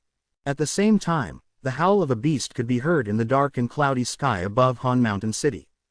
The sound shook the sky, and as the howl started, the apparition of a gigantic ferocious beast with the head of a dragon and body of a clam manifested before everyone's eyes. What is this person's level of cultivation? How did he manage to sound the bell 12 times and summon the shadow of Han Mountain's sealed beast? Yan Luan's breathing quickened and a bright glint appeared in her eyes. Chapter 174, Alpine Dark Turtle. On the mountain where Lake of Colors tribe was located was Han Feizi, who stood in her house, looking as if she could see the person who was silently sounding the bell in the city. There was a bright glint in her eyes as she stared at Han Mountain. The person may have been hidden by the fog, but she could already vaguely guess that this person might be the Mo Su she had been looking for a long time. Is it you? Han Feizi mumbled. The elder of Tranquil East tribe remained calm as he sat at the top of the mountain. His expression was like the still water in an ancient well. His thoughts were unknown to others. Sitting by his side were the chief of war and Tranquil East's tribe leader, Fang Shen. These 3 people were silent as the lingering bell chimes echoed in their ears. Could it be our guest, Mo Su? The elder of Tranquil East spoke unhurriedly with a slightly hoarse voice. I can't be certain, but I've already sent people to take a look. Tranquil East's tribe leader replied in a low voice. Elder, should we have someone give this person the plate? The chief of war hesitated for a moment before he looked at Tranquil East's elder. The old man, whose face was covered in wrinkles, had his eyes closed. He did not refuse what the chief of war said, but neither did he agree to it. On the mountain shrouded in black fog was Pukchiang tribe. At that moment, there were dozens of obscured silhouettes of people standing in the fog looking in the direction of Han Mountain City. They did speak, but only looked into the distance indifferently. Compared to the silence in the 3 tribes, when the gigantic apparition of the dragon clam appeared in the dark, cloudy sky above Han Mountain City, the people in the city were completely shaken. Numerous people from Han Mountain City rushed out into the rain to see the dragon clam in the sky. All of them felt shaken to the core, and in their ears were the bell chimes that still refused to leave. 12 chimes. Han Mountain bell sounded 12 times. This person is really powerful. He already obtained the right to challenge the chains of Han Mountain. Right now, he just needs to wait for the 3 tribes to send their plates, then he can go to the top of the mountain with the plates and challenge the chains of Han Mountain. I thought that one bell chime was just an accident, but now it's gone past 9 chimes and sounded 12 times. Who is that? By the looks of it, he's not going to stop just yet. Just how many times will he sound the bell? People ran through the 4th layer of Han Mountain towards the entrance to the 3rd layer. Fang Lin and the others who were waiting at the entrance to the 3rd layer were all shaken to the core when they heard the 12th chime. It was especially so for Fang Lin. He felt his mouth dry up and his heart race against his chest. He had a strong feeling that the person who had sounded the ancient bell 12 times could very well be the familiar figure he saw just now. The people arrived and rushed past Fang Lin, charging straight towards the stone gate before they disappeared inside. Those with the right to enter the 3rd layer went in that morning with only one purpose in their mind: they wanted to see who the person who sounded the bell was. The shopkeepers in the third layer of Han Mountain City were the first batch of people who saw Su Ming standing under the bell wearing his bamboo hat and straw cape. The moment that sight of the unfamiliar person fell into their eyes, these people stopped 1,000 feet away from him. At the second layer's exit were the residents of the second layer, Nan Tian, along with Zan Lun, Keju Si, and the others. They knew that the person who sounded the ancient bell 12 times was behind the stone gate, but they did not go over. Nan Tian's gaze fell upon the apparition of the dragon clam in the sky before he spoke unhurriedly. 12 chimes, I heard that from among the people who finished walking through the chains of Han Mountain in the history of Han Mountain City, there were 3 who have been able to summon Han Mountain's sealed beasts after they went past 12 chimes. Keju Si, who was standing beside Nan Tian, suddenly said, "Brother Nan, you forgot one more person." The moment his words left his mouth, Nan Tian's expression immediately changed. He did not speak. Zan Lun also heard his words, since he was not standing too far away. His face turned slightly pale as he remembered something. There were 4 people in the second layer. There was a middle-aged man wearing a green robe standing by the side. This person's clothes were odd. The weather in Han Mountain City was hot. Even if it was the rainy season, the weather was still hot. However, this person's clothes were extremely thick. It was as if he still felt cold even in such sweltering heat. "Brother K, is the person you mentioned." When the middle-aged man in green robes spoke, a white puff of air left his mouth, a clearly different sight from the others around him. If anyone else saw it, they would immediately recognize that this person had the same status as Nan Tian and the others. He was the 4th awakened berserker in Han Mountain City, Leng Ying. Sima Shen. Leng Ying asked slowly, "Brother Leng, Brother Yun, the both of you have only come to Han Mountain City recently, so you might not really know this person." Keju Si cast a glance at Leng Ying and nodded. There was another person called Yun Zhang among the 5 awakened berserkers in Han Mountain City. He was the Brother Yun Keju Si spoke of. This person had just left for isolation a month ago to make the final preparations to join Freezing Sky Clan. Sima Shin came to Han Mountain City along with Freezing Sky Clan in the past and sounded the ancient bell. Most outsiders don't know the details. Only the leaders of the 3 tribes and the 3 of us know about this. The person who spoke was the pale-faced Zan Lun. "Oh, why is it that most outsiders don't know the details if he sounded the bell? The moment this bell chimes, everyone in Han Mountain should know, and if someone like Sima Shin sounds the bell, he'll definitely be remembered." Leng Ying frowned and looked towards Zan Lun.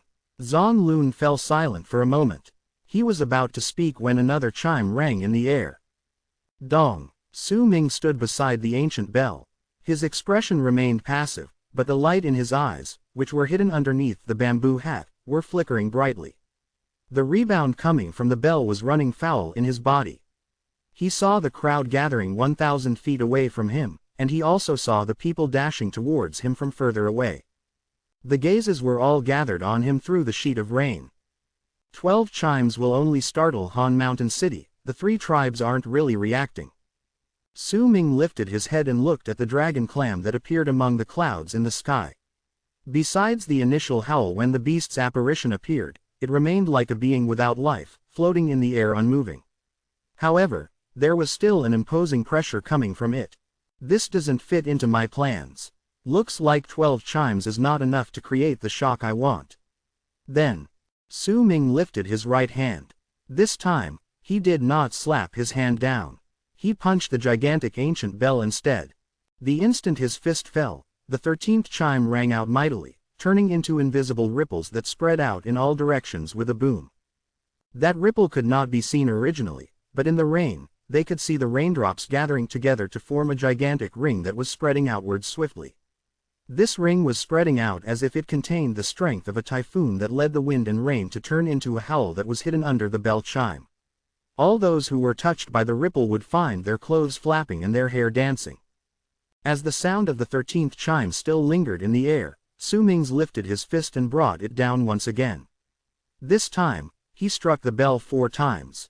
"If this isn't enough, then I'll make it enough." The straw cape on Su Ming's body was torn into pieces with a ripping sound, revealing the black robe underneath.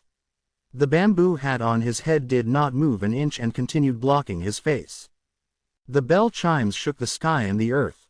The 4 consecutive chimes formed 4 ring-shaped ripples that spread outwards towards the one ring that was located the furthest away from them and was still traveling out, causing the world to look as if it was a water surface, and Su Ming was the center of those ripples. Han Mountain was trembling, and numerous rocks broke off from the mountain and fell. It felt as if the earth itself was shaking. As the ripples spread out, the crowd standing 1,000 feet away from him withdrew as their expressions changed. At that moment, a muffled roar came from the sky. Life appeared in the dragon clam's eyes.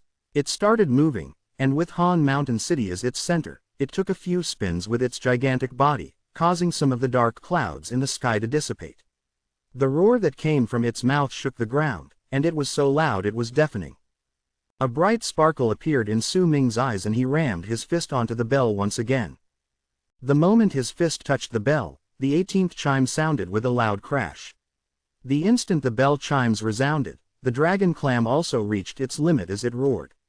Its body shuddered, and right before the people's eyes, it disappeared without a trace. Yet the moment it dissipated, a piercing howl traveled out from the void in the sky. As the voice thundered, a mountain in the sky that could not be described appeared. The size of the mountain surpassed Han Mountain, and all of the other mountains in Su Ming's memories. This mountain covered the sky and the earth, appearing as an illusion in the air. The top of the mountain could not be seen.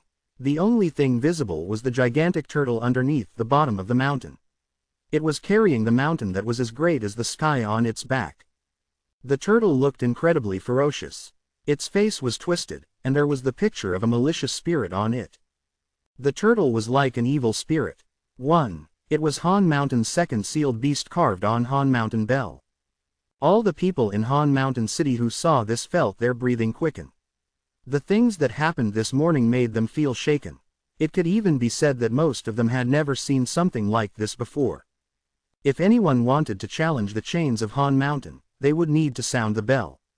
However, sounding the bell itself was a hurdle to many people. Making the bell chime 9 times was already the limit for them. However, they just heard 18 chimes with their own ears and saw Han Mountain's legendary sealed beasts appearing in the sky with their own eyes. Alpine Dark Turtle. It's said that Han Mountain Bell didn't originally belong to Han Mountain Tribe. When the bell chimes, illusions will appear. I've been in Han Mountain City for many years, and I've heard other people talking about Han Mountain Bell before. There are 3 ferocious beasts carved on the bell, but only 2 can be seen clearly. The last one has faded out. Now, very few people know how that 3rd beast looks like. This person looks unfamiliar, but judging from his power, he must have awakened, or else he wouldn't be able to sound the bell 18 times. 18 times, by his looks, he's clearly relaxed. Look, someone came from the 3 tribes. It's Lake of Colors tribe. The crowd burst into an uproar, and they started discussing amongst themselves amidst their shock. Suddenly, someone let out a cry of surprise. A person charged towards the city from the mountain of Lake of Colors tribe. The person who came forth was an old man. This man walked in the air. His expression might have seemed calm, but the shock in his eyes was difficult to disguise. Who is the person who sounded Han Mountain Bell? Do you know what the consequences of sounding the bell are? The old man stood in the air and his voice traveled out like thunder. Chapter 175, Priceless Treasure. To challenge the chains of Han Mountain. Su Ming did not turn his head back. Instead, he lifted his right fist once again and punched the bell, causing the 19th chime to ring in the air. The moment the bell chime resounded, ripples reverberated through the air, gravel rolled down the mountains, and the alpine dark turtle in the sky let out a sharp howl once again. 19 times. Just how many times is he going to sound the bell? What is his limit? Does he still want to challenge the chains of Han Mountain? If he gets hurt when he rings the bell, then he'll definitely die when he challenges the chains. This person is running rampant. Look, Lake of Colors tribe has already sent someone here, but he still made the 19th chime when he answered. Sounds of discussions whirled up like a typhoon. As the sounds reverberated through the air, the old man from Lake of Colors tribe cast a deep look towards Su Ming before he took out a plate from his bosom and threw it to him. By the orders of the tribe leader, we have acknowledged your right to challenge the chains of Han Mountain. Lake of Colors tribe awaits your arrival. When he saw Su Ming accepting the plate, the old man turned around and turning into a long arc that charged towards Lake of Colors tribe to report back. The people who had been silent in the three tribes found themselves unable to remain silent any longer. Right after Lake of Colors tribe, a long arc also whistled into the air from the mountain belonging to Tranquil East tribe. The person inside the arc was the chief of war.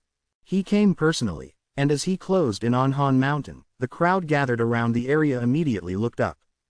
Tranquil East tribe's chief of war. He came personally. Of course he would. This is the person who sounded the bell 19 times.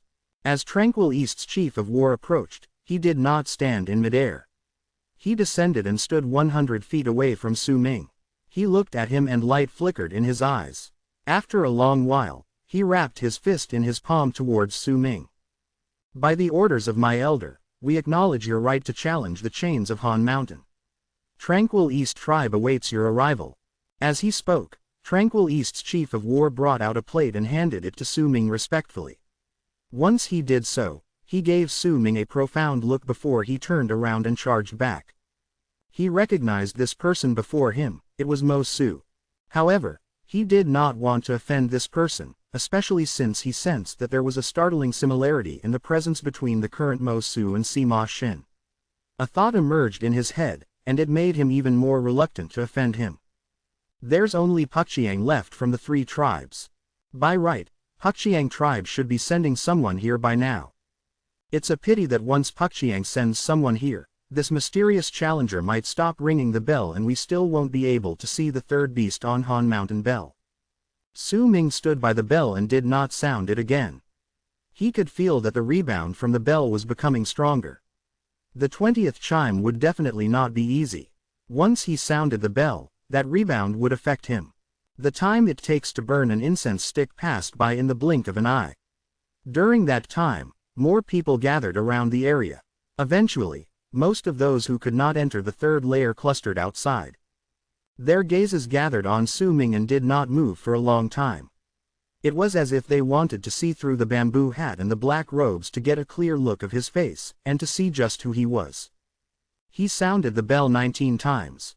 If he is successful in challenging the chains of Han Mountain, then this person's fame will definitely be as bright as the sun at noon. He might even be able to enter Freezing Sky Clan. There's no need for that. He's already famous. It's odd though, why hasn't Puxiang tribe sent anyone here? The sounds of discussions buzzed in the air. Many people cast their gazes towards the black fog-shrouded mountain belonging to Puxiang tribe. Su Ming frowned slightly. He had waited for the time it takes to burn an incense stick, but Puxiang tribe still remained silent. I don't have much contact with Puxiang tribe, and I don't really understand this tribe, but I can feel that this tribe is very mysterious. Su Ming lifted his head and looked at the mountain belonging to Puxiang tribe. The fog in the mountain was very thick and filled with the air of death. They waited for a little while longer, and gradually, the crowd realized that something was wrong. They looked towards Puxiang Mountain. Even the leaders of Lake of Colors tribe and Tranquil East tribe cast their gazes towards Puxiang. They're imposing their might using the situation. A freezing look appeared in Su Ming's eyes as he stared at Puxiang Mountain. He had a vague inkling of Puxiang tribe's goal. They wanted to use this chance by not giving him the plate to show off the tribe's mysteriousness and power. The more Puxiang remained silent, the more they would catch the people's attention. They would not refuse him the plate, but they would make Su Ming wait longer to elevate their own status. Puxiang tribe has gone overboard. Yan Luan averted her gaze from Puxiang Mountain and said calmly. The same words were spoken by Tranquil East tribe's elder. At that moment, the black fog surrounding the mountain of Puxiang tribe tumbled, and someone walked out from within. That person wore a black robe. He had an obstinate look on his face as he charged towards Han Mountain City. Then he stood in the air above Han Mountain and lowered his head to cast a glance at Su Ming standing beside the bell below him. The elder is still in isolation. Please wait for a little while longer. Once he spoke, the crowd immediately fell silent and cast their gazes towards Su Ming. Su Ming did not speak. His face, which was hidden under the bamboo hat and the black robes, caused them to be unable to see his dark demeanor, but they could still feel a chilling air gathering around Su Ming. Isolation. If that's the case, then I'll just have to wake him up. Su Ming's hoarse voice echoed in the air. This was the first time he spoke since he came to the place. The moment his words left his mouth, Su Ming swiftly lifted his right fist and punched the bell. Dong! The 20th chime. The ancient bell trembled, and under that one punch from Su Ming, it swung to the back, and a strong sound that surpassed the volume of all the other previous chimes resounded in the air. The sound traveled in all directions, and the 21st chime followed soon with a sound that shook the sky and earth. Su Ming lifted his head swiftly with shock in his eyes. The force of the rebound crashed into his body, and he staggered a few steps back. The bamboo hat shattered into pieces with a bang, but his black robes continued hiding his face, and the people still could not see it. How could this be? Su Ming felt shaken. The two bell chimes fused together and spread out in the air above Han Mountain City like a roar. At the same moment the ripples rolled out horizontally. Not only did the rain still, even the alpine dark turtle in the sky trembled and howled as a strange glow appeared in its eyes. The direction in which it howled was Puxiang Mountain. As it howled and the two chimes blended together, the two sounds turned into one that came out of thin air, a vague existence that did not seem to belong to the world and seemed to come from a distant place. 9. That sound was like a bell chime, but also like the howl of the dark turtle. It sounded muffled, but the moment it spread out, a shocking boom came from within the black fog of Puxiang Mountain. The entire fog enveloping that mountain instantly burst apart when this sound resounded. It turned into countless black wisps that tumbled backwards, revealing most of Puxiang Mountain, which was usually hidden under the fog. The sudden change shook the hearts of the crowd. Amidst their shock, they fell into dead silence. They did not know what had happened. They did not know why the bell chime this time would hold such astonishing power. The fused sound contained a power that dissipated half of the power protecting the mountain of Puxiang tribe. The entire area was in silence. The Puxiang tribe member in black robes in midair was dumbstruck. There was disbelief on his face, even a hint of fear. Yan Luan widened her eyes on Lake of Colors Mountain. For the first time, she trembled. Her expressions changed rapidly and her breathing quickened as she stared at Han Mountain City. He activated Han Mountain Bell's power. Han Feizi's eyes were sparkling on the same mountain at the same time. She felt shaken when she felt that burst of power. Without any hesitation, her body swayed, and white clouds appeared under her feet after which she charged towards Han Mountain from Lake of Colors Mountain. She wanted to see whether this person was the Mosu she had been waiting for. On the mountain of Tranquil East tribe, the expression of Tranquil East's elder was originally calm, but at that moment, his pupils shrank. He stood up swiftly and stared at Han Mountain's summit as he took in a sharp breath. A brilliant light appeared in his eyes. I've always thought he was very similar to Sir Sima. Sir Sima managed to activate Han Mountain's power in the past and obtained his serendipity. Mosu also managed to do the same thing. Han Mountain Bell. Oh Han Mountain Bell, you've been in Han Mountain for numerous years, and even Han Mountain's ancestor had been unable to obtain your inheritance and your blessing. Many years passed, and only Sir Sima had been able to obtain part of your inheritance that year. And now, this Mosu. On Tranquil East Mountain, Han Kangzi clenched her fists. A thrilled look appeared in her beautiful eyes. She knew that this time, she did not choose wrong. On their mountain, Puxiang tribe was also in a state of shock. Commotion erupted among the people in the mountain. As the protective mist dissipated, the elder of Puxiang tribe found himself unable to continue maintaining his cool. The skeletal old man in purple robes had an astonished look in his dull eyes. Give him the plate. Su Ming's heart raced against his chest. He looked at the lightly swaying Han Mountain Bell before him and took a deep breath.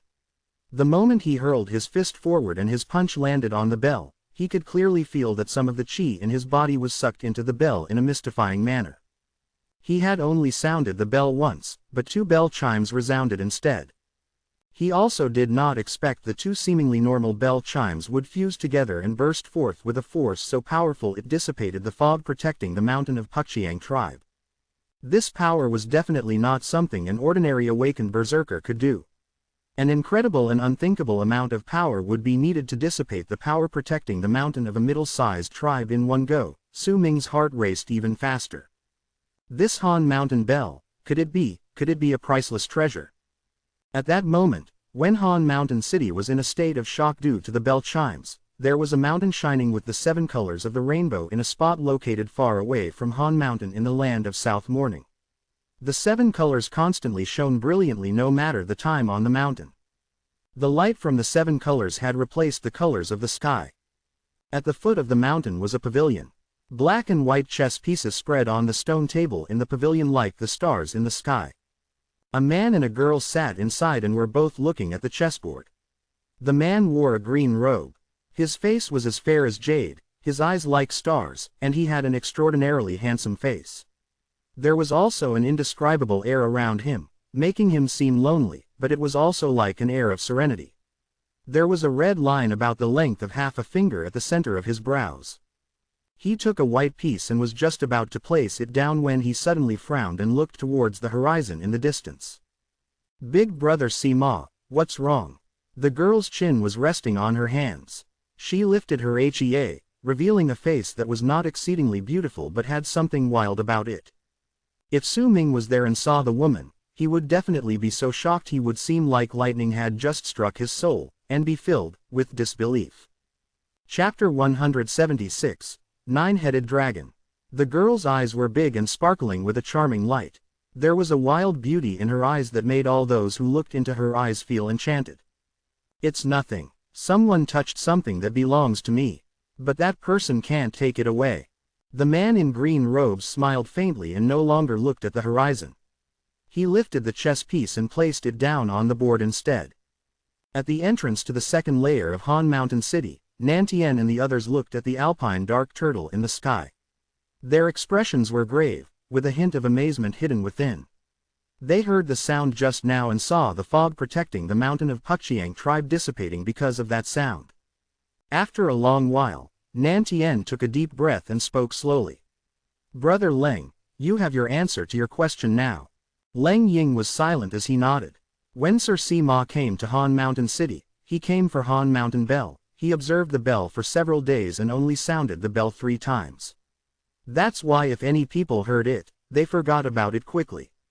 Very few people know that he sounded the bell before, Zhang Lun said hoarsely from the side. 3 chimes, I was with the tribe leader of Lake of Colors tribe at that time, and I saw it with my own eyes, Keju Si mumbled softly. Sir Sima fused 12 chimes together with the first chime. No matter how you hear it, it's just 1 chime, but if you saw it yourself, it'd be different. At that time, a sealed beast also appeared, but before that beast had completely manifested, it was shattered by Sir Sima's second bell chime. The alpine dark turtle was the same. Before it even manifested, it was shattered by the third bell chime. As for the third bell chime, Sir Sima bled a little, but no other sealed beast appeared. After that, he stayed by the bell for several days before he left.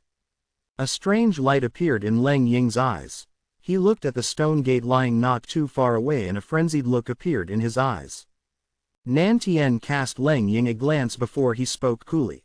"Unless you want to challenge the chains of Han Mountain, then don't try it. The 3 tribes know that this bell is a priceless treasure, but it belongs to Sir Sima." Leng Ying remained silent, but the frenzied look in his eyes gradually disappeared. Su Ming stood by the bell and looked at it. The scene just now made him feel shaken, causing him to form a new speculation regarding the bell. Han Mountain Bell is definitely a priceless treasure. He Feng might not even know about this, but it's been here for years, and no one took it. There's definitely something out of place about this. There's only one explanation to this. This bell has a spirit.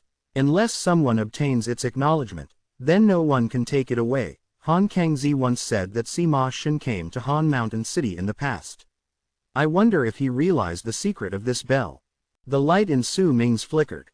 Right then, the sound from the bell was still echoing in his head. 9. The 2 bell chimes and the alpine dark turtle's howl had formed that word once they fused together as if it contained a great mystery. It surrounded Su Ming's heart and made the light in his eyes grow brighter. At that moment, Another long arc traveled out from the mountain of Pukchiang tribe that had most of its fog dissipated. There was an old man within that long arc. He had an incredibly respectful look on his face and was already in the awakening realm. He approached the city quickly and did not dare stand in midair. He descended on the ground 100 feet away from Su Ming and wrapped his fist in his palm towards Su Ming before he bowed deeply. "By the orders of the elder, we are to deliver the plate to you.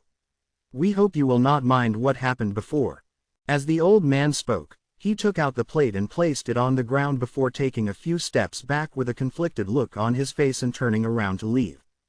Su Ming did not look at the plate on the ground. His gaze was still fixed upon Han Mountain Bell. The light in his eyes flickered. He could already tell that the number of times the bell sounded was not the source of obtaining the acknowledgement from the tribes. What they want is... A pensive look appeared in Su Ming's eyes. He had somewhat understood it, but the whole idea behind it was still a little obscure to him. "I would suggest that you don't do it." As Su Ming was still mulling over it, light suddenly flashed on the stone gate that led to the second layer by his side. 4 people walked out from within. The appearance of these 4 people immediately made the crowd who was originally silent burst into commotion once again. Nan Tian, Zan Lun, Keju Si, and Leng Ying. Besides Yun Zhang, all the awakened berserkers in Han Mountain City have appeared. This is the first time I saw the 4 of them together. He's Sir Leng Ying. I heard about him before. Now that I see him, he's just like the rumors described him. As long as he's around, even sweltering lava will freeze in an instant. Su Ming turned around and looked at the 4 people walking out of the stone gate. A faint smile appeared at the corners of his lips, which was hidden under the black robes. From the group, he had already met Nan Tian and Zan Lun before. The one who spoke was Nan Tian. Nan Tian looked at the man in black robes who had his face covered. The man had his head lowered and he could not see his face, but he had a feeling that he had seen the outline of this person's body before. "Sir, what do you mean?" Su Ming did not want to be recognized by others at this moment. This was not according to his plans to enter Freezing Sky Clan, that was why he asked in a hoarse voice. Nan Tian took a close look at Su Ming. After a while, he frowned and spoke slowly. "It's nothing, just a reminder. Perhaps the owner of this bell won't like it." Su Ming fell silent for a moment before he lifted his right hand and seized the air. Pukchiang tribe's plate instantly flew up into his hand from the ground. At that moment, he had the plates from the 3 tribes. He had obtained the right to go to Han Mountain's summit. He could go there and challenge one of the 3 chains of Han Mountain that led to one of the 3 tribes. Nan Tian smiled faintly and withdrew half a step. Keju Si and the others did the same and opened up a path to the stone gate. Su Ming looked at the stone gate. He knew that the gate led to the second layer. There would be no more road blocks if he went further up. He could go straight to the summit. However, a glint appeared in Su Ming's eyes and he looked at Han Mountain Bell. "It doesn't mean I can't snatch it, even if it has an owner." Su Ming mumbled and jumped up.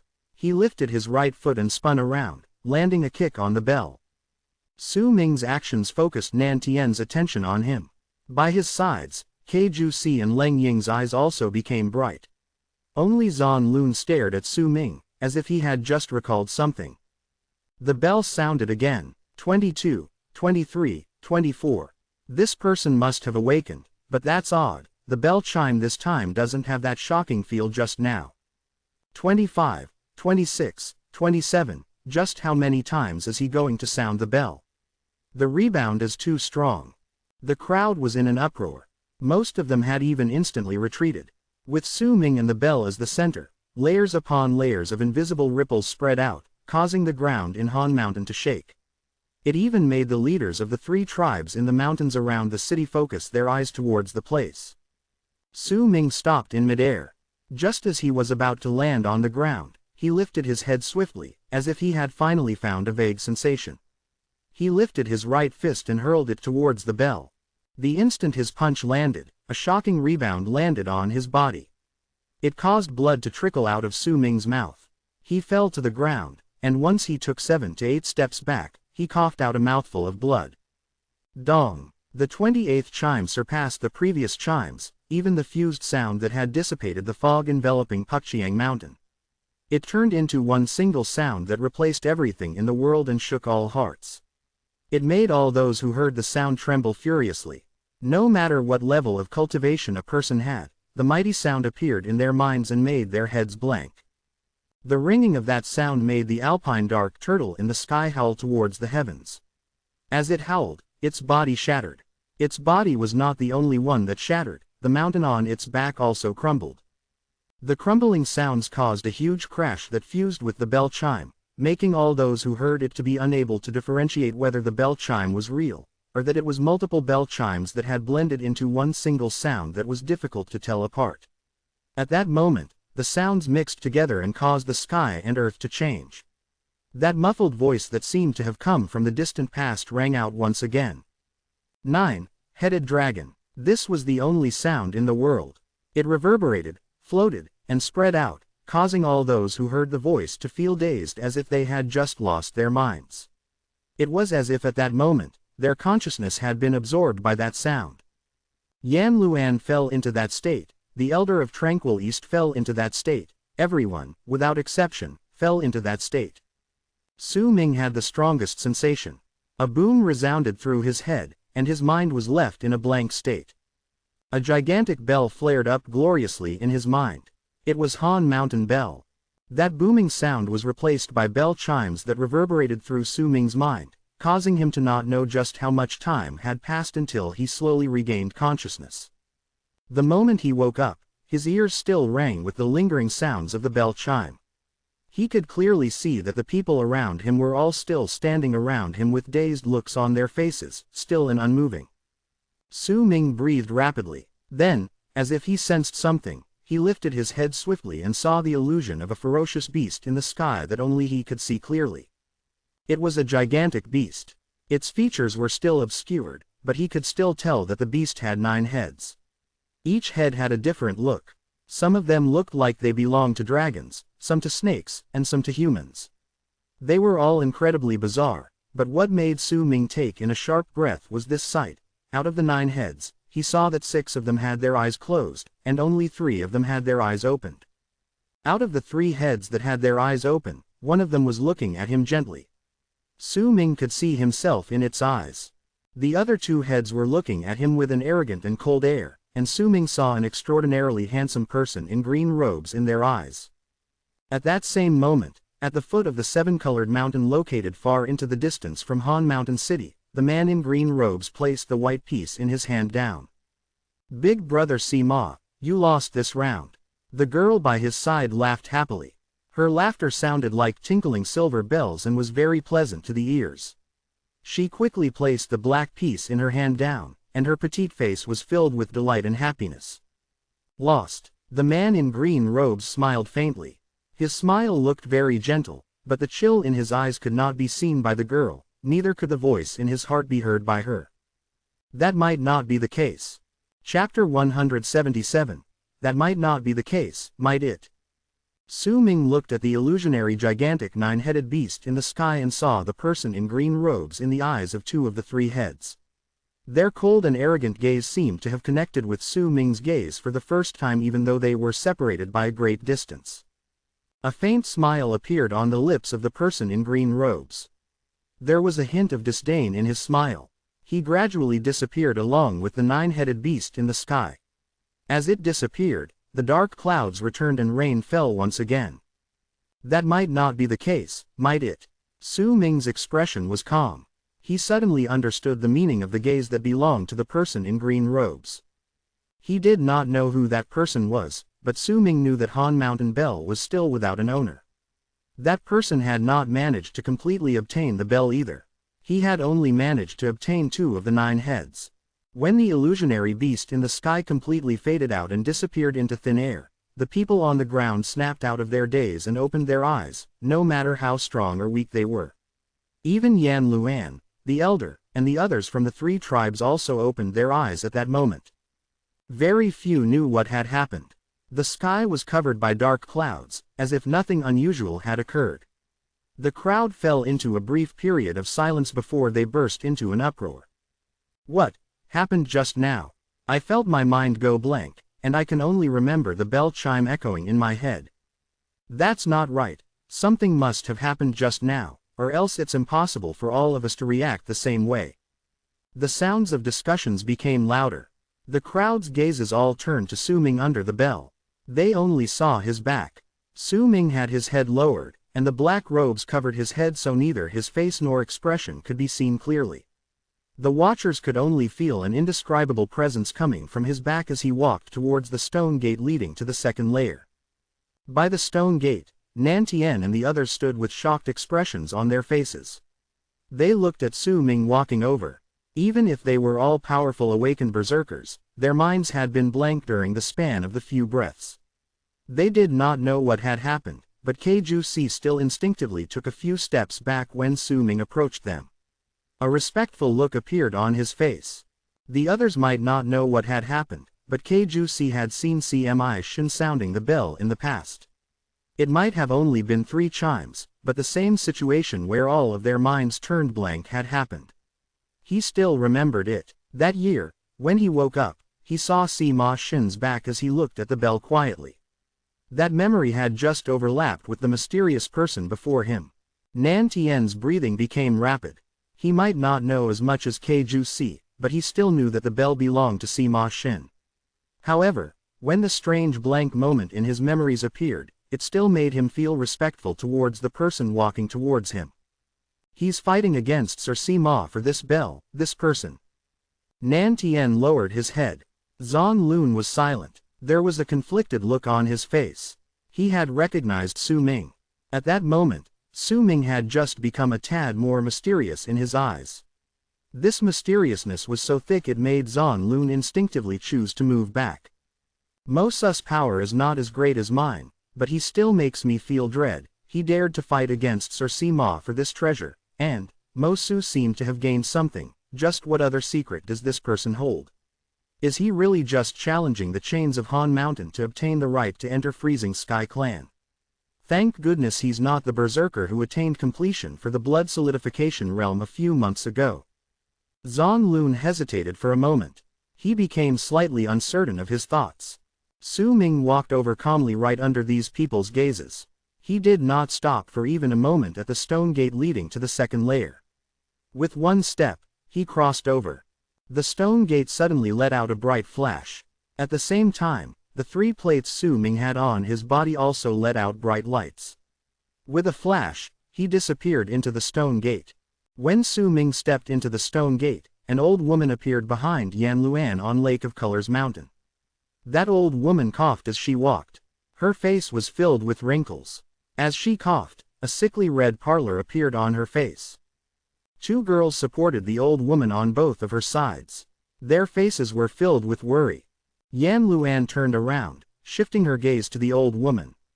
She immediately took a few steps forward and personally held the old woman's arm.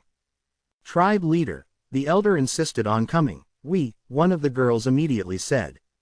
It's fine. You can both leave now. Yan Luan nodded and carried the old woman to the edge of the mountain.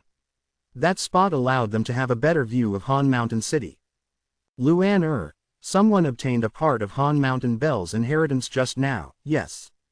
There was a dull light in the old woman's eyes. Her voice was hoarse and held a hint of weakness. If she did not have Yan Luan's support, she would surely fall. Yes, Yan Luan was silent for a moment before she answered softly. That bell has been in Han Mountain for too long. Han Mountain tribe was even named after that bell. Han Mountain's ancestor was the one who gave the bell its name, Han Mountain Bell. But in truth, no one knows where it came from, and what its true name is. It's better if it's taken away. If it continues staying here, then someday, it'll bring about a catastrophe. It doesn't matter whether it's Sima Shin or that person just now, let whoever can take it away do so. Don't interfere. But Fei still needs to enter Freezing Sky. Before Yan Luan could finish speaking, the old woman turned her weak body around and looked at the beautiful woman before her. She did not speak, but only looked. After a long while, Yan Luan lowered her head. Elder, I'll remember it.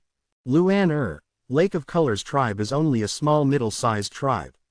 Sima Shin is not someone we can provoke, but as the person who dared to fight against Sima Shin for the bell someone we can provoke. Elder, I'm worried about Freezing Sky Clan. Sima Xin is the disciple they value the most in Freezing Sky Clan. Fei still needs to join Freezing Sky Clan. If I don't do anything now, You're still too young. The old woman lifted a trembling hand and patted Yan Luan's shoulder. The intelligence left behind by time could be seen in her dull eyes. You can say that Sima Xin is Freezing Sky Clan's disciple, but can you say that Sima Xin is the only disciple in Freezing Sky Clan? The old woman turned her head and looked at Han Mountain with a profound gaze. Yan Luan was stunned. There was a slightly confused look on her face. The old woman sighed softly. She did not look at Yan Luan as she whispered, "Let's change a perspective. You can say that Lake of Colors tribe is a tribe in the land of South Morning, but can you say that Lake of Colors tribe is the only tribe in the land of South Morning? Do you understand now?" Yan Luan fell silent for a moment before she nodded. "I've already given up too much for Freezing Sky Clan. The 4-dimensional layer relocation art can protect our tribe from not dwindling for 1,000 years. Don't provoke this person. If he wants to challenge the chains of Han Mountain, then we will support him." As the old woman spoke, a tired look appeared on her face. At the same time, the eyes of Tranquil East's elder sparkled at the top of the mountain of Tranquil East tribe. His expressions changed repeatedly, as if he was uncertain. He would even occasionally cast a look at the Lake of Colors mountain. When he saw that Lake of Colors mountain remained still, resolution appeared in his eyes. "Among the 3 tribes in Han Mountain, I respect the elder of Lake of Colors the most. This old woman may not be incredibly calculative, but her intelligence can occasionally be very useful in major events. If she doesn't take action, neither will we. Han Mountain Bell will belong to whoever takes it away. This bell never belonged to the 3 tribes to begin with. Once we understand this, we can be at ease," the elder of Tranquil East said in a voice as if he was mumbling to himself, but he also seemed to be talking to the tribe leader of Tranquil East, the chief of war, and the others standing behind him. Puqiang tribe was also silent. The 3 tribes had adopted a strikingly similar attitude towards this. They chose to ignore it. There was only a little time left before the afternoon, but the rain was still heavy. It poured down mountain ranges and flowed down the rocks, causing the floor to be incredibly slippery. This was Su Ming's first time being in the 2nd layer of Han Mountain City. Behind him was the stone gate that blocked the path to the 3rd layer. Before him, the 1st layer of Han Mountain City was located high above. It was also the top of Han Mountain. That place was not too far from where he was. There was nothing above the 1st layer. Only the 3 chains stretched out and connected the mountains of the 3 tribes over there. The chains of Han Mountain. A brilliant glint appeared in Su Ming's eyes. He lifted his feet and moved through the quiet 2nd layer at a moderate pace. He walked along the winding mountain path, and after the times it takes to burn half an incense stick, he stood at the highest point of Han Mountain City. At this place, the mountain breeze whistled in the air and rushed madly at his face. It caused Su Ming's robes to dance in the air, but the wind did not manage to lift the robes covering his face. The 3 chains connected to the summit swayed in the wind. The canyons that spanned hundreds upon thousands of feet were right underneath them.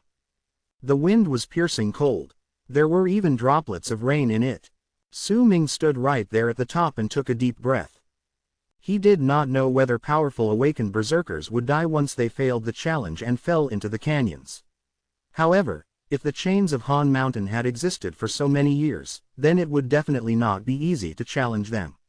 Even if those who had awakened could walk in the sky, they would still only have a slim chance of surviving. Su Ming stood at the summit and looked into the distance. As far as he could see, it was filled with dark clouds. The sky and earth seemed to have connected together and there was no difference between them. The rain was like a curtain that caused everything in sight to be blurred and indistinct. Sometimes, thunder would rumble in the sky. Bolts of lightning that could not be seen clearly would also flash. Sometimes, a part of the bolt of lightning would appear among the layers of clouds. If someone kept their eyes towards the sky for a long time, they would feel as if their eyes were flickering. He's going to start the challenge of the chains of Han Mountain. Which tribe's chain will this person choose? I think it's going to be Lake of Colors. No matter which tribe's chain he chooses, I just want to know whether he'll be successful. There are 9 sections to the chain. How many sections will he be able to walk? If he walks past the 7th section, then he can already be considered to have made it. In the past, the standard was for the challenger to walk up to the 8th section of the chain for Freezing Sky Clan to take that person in as a disciple. The criterion for each person is still different, but there are just too few who manage to walk up to the 9th section of the chain. The 9th section is nothing. From what I know, the 9 sections that are open to public now are only the 1st section of the true chains of Han Mountain. The true chains of Han Mountain are connected to 8 mountains. Up till now, the complete chain had only appeared twice thousands of years ago. The rain may have been heavy, but it did not stop the people from paying attention to what was happening. Su Ming stood at the top of the mountain. Before him was the chain connecting to Lake of Colors tribe. The chain to his right was connected to the mountain belonging to Tranquil East tribe in the distance. To his left was the chain that connected to Puxiang Mountain, dripping wet with water as it bathed in the rain. 3 chains, and 3 different mountains. Su Ming stood at the peak, and he could not help but recall the first time he came to Han Mountain City a few years ago. He had been standing at the 3rd layer and had his head lifted to look at He Feng standing at the top of the mountain. That scene had remained in his head for a long time. A few years have passed since then. Time flies, Su Ming mumbled. He took a deep breath and looked towards the chain connecting to Puxiang Mountain. A bright glint appeared in his eyes and he took one step towards the chain to his left. Chapter 178. The Chains of Han Mountain. It's Puxiang tribe. He didn't choose Lake of Colors or Tranquil East, but Puxiang. Puxiang tribe has always been mysterious, and there are few who challenge the chain of this mountain. Why did he choose that mountain? Lake of Colors and Tranquil East had clearly shown their willingness to receive him just now. Only Puxiang remained indifferent, and they were even in conflict earlier. As Su Ming moved forward, the entire Han Mountain city burst into an uproar. Almost everyone talked about it. They could not understand his actions. By right, all the mountains that were connected to the chains of Han Mountain were the same. Freezing Sky Clan did not designate a certain mountain for the challengers for when they chose disciples. If it was anyone else, they would not choose Puxiang tribe over Tranquil East tribe, who sent their chief of war over, or Lake of Colors tribe, who had been the first to send their plate. The two of them were even in conflict just now, especially when the bell chime broke the fog protecting their mountain. Not only did the crowd not manage to wrap their heads around it, even Nantien and the other 3 awakened berserkers were baffled when they saw Su Ming's actions. Nantien looked at Su Ming's figure at the summit. He could not understand why he would make such a choice. Only Zan Lun's pupils shrank. He was a guest in Puxiang to begin with and was incredibly familiar with the tribe. So even though he might no longer be a guest, the friendship they had formed over the years was still around. When he saw Su Ming's decision, he had no idea why, but his heart lurched. He must have another plan. Zan Lun narrowed his eyes and stared at Su Ming standing at the summit without a word. Lake of Colors tribe and Tranquil East tribe were also puzzled. The elder and the rest of the people in Tranquil East tribe stood at the top of their mountains and looked at Han Mountain. When they saw Su Ming moving towards Puxiang's chain, the tribe leader of Tranquil East tribe, Fang Shen, frowned. A glint flashed through the elder's eyes before he spoke slowly. Kindred Mo seems to have another goal besides obtaining the right to enter Freezing Sky Clan. On Lake of Colors Mountain, a piercing glare came from the originally exhausted elder. She looked at Han Mountain with a pensive look on her face. Beside her, Yan Luan also frowned. We can give him everything that Puxiang can provide, but he still chose Puxiang. This person has a goal and has made preparations for it. He must have made his decision before he challenged the chains of Han Mountain. His goal is not Han Mountain Bell, but Puxiang. The old woman said in a hoarse voice. The light in her eyes became brighter. The old woman fell silent for a moment before she mumbled uncertainly, the only thing we can't provide is the aura of death that Puxiang gathers with their unique berserker art.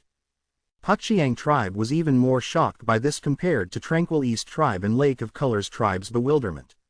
Almost at the moment Su Ming chose the chain to Puxiang tribe, a strange glint appeared in the eyes of the skeletal old man sitting cross-legged at the summit of Puxiang Mountain. 7 to 8 people sat behind him. There were even people rushing to him quickly from below the summit. Elder, someone spoke hesitantly in a low voice beside the old man who looked like a skeleton. No matter. I'd like to see whether this person can make it here, Pukchiang tribe's elder said calmly, touching the bone bracelet on his right wrist with bright eyes as he stared at Han Mountain in the distance. Right at the moment Su Ming's right foot stepped on the swaying chain battered by the rain connecting to Pukchiang Mountain, muffled booms reverberated through the air and covered all voices from the people in Han Mountain like muffled rumbles of thunder. The earth also trembled as if it was shaking. 8 giant pillars of 100 feet thickness rose up from the canyon underneath the chain. The 8 giant stone pillars, decorated by cracks and numerous green plants, rose up from the canyons with rumbling sounds and immediately supported the swaying chain whilst dividing it into 9 sections. As the 8 stone pillars rose up, dust clouds soared up from within the canyon, but the moment they appeared, they were immediately washed away by the storm. Thunder rumbled in the sky like it was showing its might. Each of the 9 sections of the chain were very long. They connected with each other, forming a bridge-like chain path between Han Mountain and Pukchiang Mountain. Rain continued washing down the chain, causing it to look incredibly drenched. If it was a normal person on top, they would perhaps not dare to take even a single step. Even if they did take that step, they would still fall to their deaths due to carelessness. The loose and swaying chain not only brought danger to a person's body, but also shock to the soul. People would feel as if the canyon was right before their eyes and they would retreat instinctively. Even if someone pushed them from behind, they would still struggle to move backwards. This sort of shock to the soul was hard to bear even for people who claimed to have strong willpower. Su Ming's right foot landed on the chain, but it did not stop swaying because his foot landed on it. It continued swinging in the storm, causing his right foot to sway along with it. Su Ming had an incredibly solemn look on his face. He had never underestimated the chains of Han Mountain. The slippery feel was even clearer when he stepped on the chain, and it was difficult for him to stand firmly. No wonder He Feng always took a few steps in one go at that time. Even if he stopped, he would wait until he was steady on his feet before he. Su Ming was not the only one serious. At that moment, almost all of the people in Han Mountain City were the same. They looked at the figure in the rain and looked at the swaying chain underneath his foot. They could not help the nervousness growing within them. Just how far can a person who struck the bell 20-something times go? He chose the wrong time. The chains of Han Mountain are much more difficult in the rain. It's not a problem of timing. It'll continue raining in this season. No matter which day he chooses, it'd still be the same. The sounds of discussions gradually grew louder as the people's breathing quickened. Su Ming could not hear any of it. He lifted his left foot, and the moment he steadied his right foot, he took a step forward. This step might have seemed small, but it meant that both Su Ming's feet had left the ground and left Han Mountain. At that moment, it could be said that his entire being was standing on the chains of Han Mountain. The mountain gust whistled in the air and blew past Su Ming's body as if it wanted to push him off the chain. It caused Su Ming's robes to flutter and made the chain sway even more. Even breathing was difficult in this windstorm. Su Ming lifted his head and looked at Pukchiang Mountain located in the distance. Even his vision started swaying as he stood on the chain. If that's the case, it's not really that difficult. A glint appeared in Su Ming's eyes and he stood straight before he moved forward. Each step he took landed squarely on the swaying chain. No matter how much the chain moved, it would seemingly move under his feet on its own to allow him to step on it. He moved forward steadily. Gradually, half of the first section of the chain was traversed. 2,000 feet away from him was a pillar of 100 feet that symbolized the end of the chain's first section. The people in Han Mountain City were all staring at Su Ming with utmost attention as he traversed half of the first section in midair, walking towards the first stone pillar. We might not be able to see his face, but his footsteps are very stable. The first section shouldn't be much of a problem for him. That's right, but there are 9 sections to the chains of Han Mountain. The farther you go, the stranger the chain will be, or else it wouldn't be so famous, neither would it be used as the test for Freezing Sky Clan to choose their disciples. I wonder how many sections this person will manage to conquer. The sounds of discussion gradually calmed down and numerous pairs of eyes focused on Su Ming's body up above. It was not just the people of Han Mountain, the tribe members and leaders of the 3 tribes were also looking at him. Due to Su Ming's appearance, the day where morning had passed by in the rain became different. Su Ming completed the first section of the chain with a nonplussed attitude. When he was at the end of the first section and was about to land on the first stone pillar, he suddenly trembled. The moment he trembled, his body started swaying. The sudden scene immediately made all the people gathered below cry out in surprise. This is just the first section, and he can no longer handle it.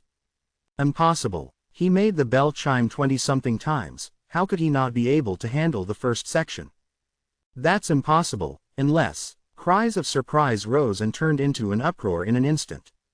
Even the people from Lake of Colors tribe and Tranquil East tribe had their full attention immediately captured by what they just saw. A glint appeared in Yan Luan's eyes and she spat out coldly, "Her." The old woman by her side did not speak. Instead, she looked towards Pukchiang Mountain. On the summit of Tranquil East tribe, the elder of Tranquil East also cast a profound gaze towards Pukchiang Mountain. He smiled faintly and did not speak. However, behind him, a piercing glare appeared in Fang Shen's eyes. Since when did Pukchiang become so petty? There were dozens of people sitting on Pukchiang Mountain. The elder sat at the top amongst those people, and they were all silent. "Give me a reason," the elder of Pukchiang tribe said languidly. Su Ming lifted his head swiftly. At the moment his foot landed, a strong wave of power instantly appeared from the chain and surged into his body from his right foot without warning. That power was filled with the aura of death, as if it wanted to freeze his chi. However, Su Ming had already obtained 979 blood veins. It would be difficult to freeze his chi even for a normal awakened berserker. He let out a cold harumph. He did not lift his right foot, simply taking another step on the chain with his left foot. At the same moment, the full force of all the chi from the 979 blood veins in his body spread out abruptly and fused into the chain, crashing into the incessant waves that kept charging towards from him hundreds of feet away. The first stone pillar was in between the two waves of power. The stone pillar shuddered and a large amount of debris fell off, but the pillar stood tall and did not fall. Su Ming noticed it before. There was a strange force on the pillar that strengthened it. This force was rather familiar to him. It was the presence of Han Mountain's ancestor. Even if the presence was faint, and even if Han Mountain's ancestor had died, but the presence that was left behind on the pillar could still make sure it did not shatter. The two forces of power crashed into each other and formed a muffled sound that was covered by the rumbling thunder, causing the other people to be unable to hear it clearly. On Pukchiang Mountain, a middle-aged man shuddered among the dozens of people sitting on the summit. Blood flowed down the corners of his mouth and he looked at the elder of Pukchiang tribe. He touched the treasure left behind by Sir Sima in this place. Sir Sima may not think it's worth it to be bothered by the likes of someone like him, but he has committed an offense and must be punished. "You bit off more than you can chew," the elder of Pukchiang tribe said calmly. Chapter 179, Change in Personality. You're to be punished with 3 years isolation and you're not allowed to come out. The elder of Pukchiang tribe did not even look at the middle-aged man as he spoke unhurriedly. The middle-aged man fell silent. He wiped off the blood at the corner of his mouth and got up to bow towards the elder. He hesitated for a moment, as if he wanted to say something, but chose to remain silent in the end and left respectfully.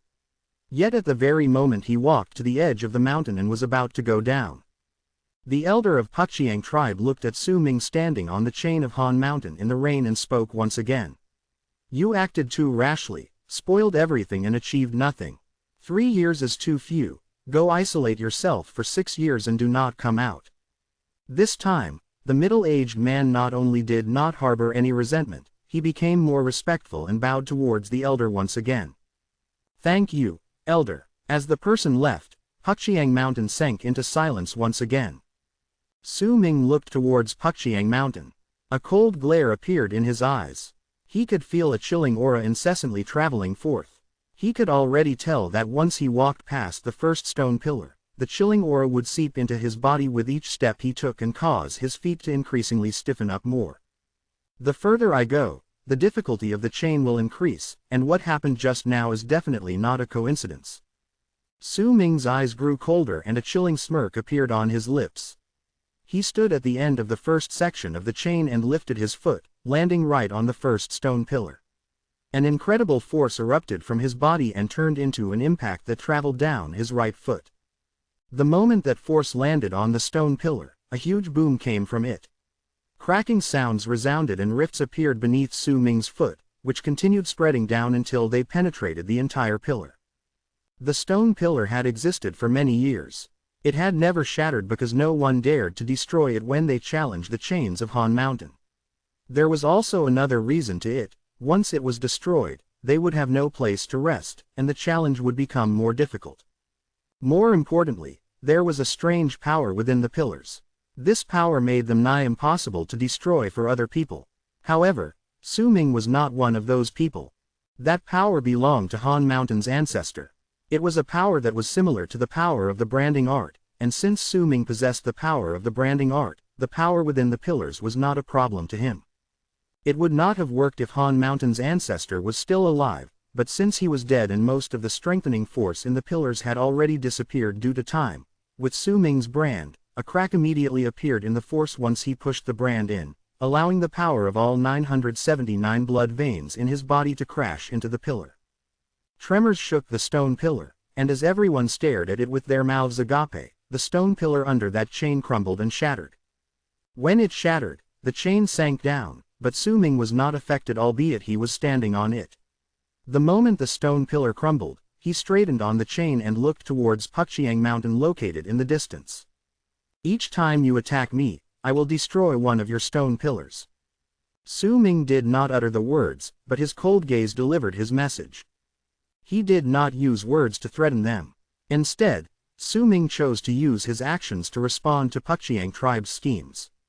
He was telling them outright that he had the power to destroy their stone pillars. When the crowd in Han Mountain City saw what happened, a great uproar immediately broke out among them. They had witnessed many challenges to chains of Han Mountain, but they had never seen or heard of anything like this, much less thought that the stone pillar that had existed for so long would crumble right before their eyes. One of the 8 stone pillars from Puxiang tribe has crumbled. It's said that the stone pillars were built by Han Mountain tribe in the past and are incredibly sturdy. They're very difficult to break. Just how did he do it? What just happened must be Puxiang tribe's doing, but that's just not worth it. If the stone pillar crumbles, it'll just be more difficult for the challengers. They won't have any place to rest.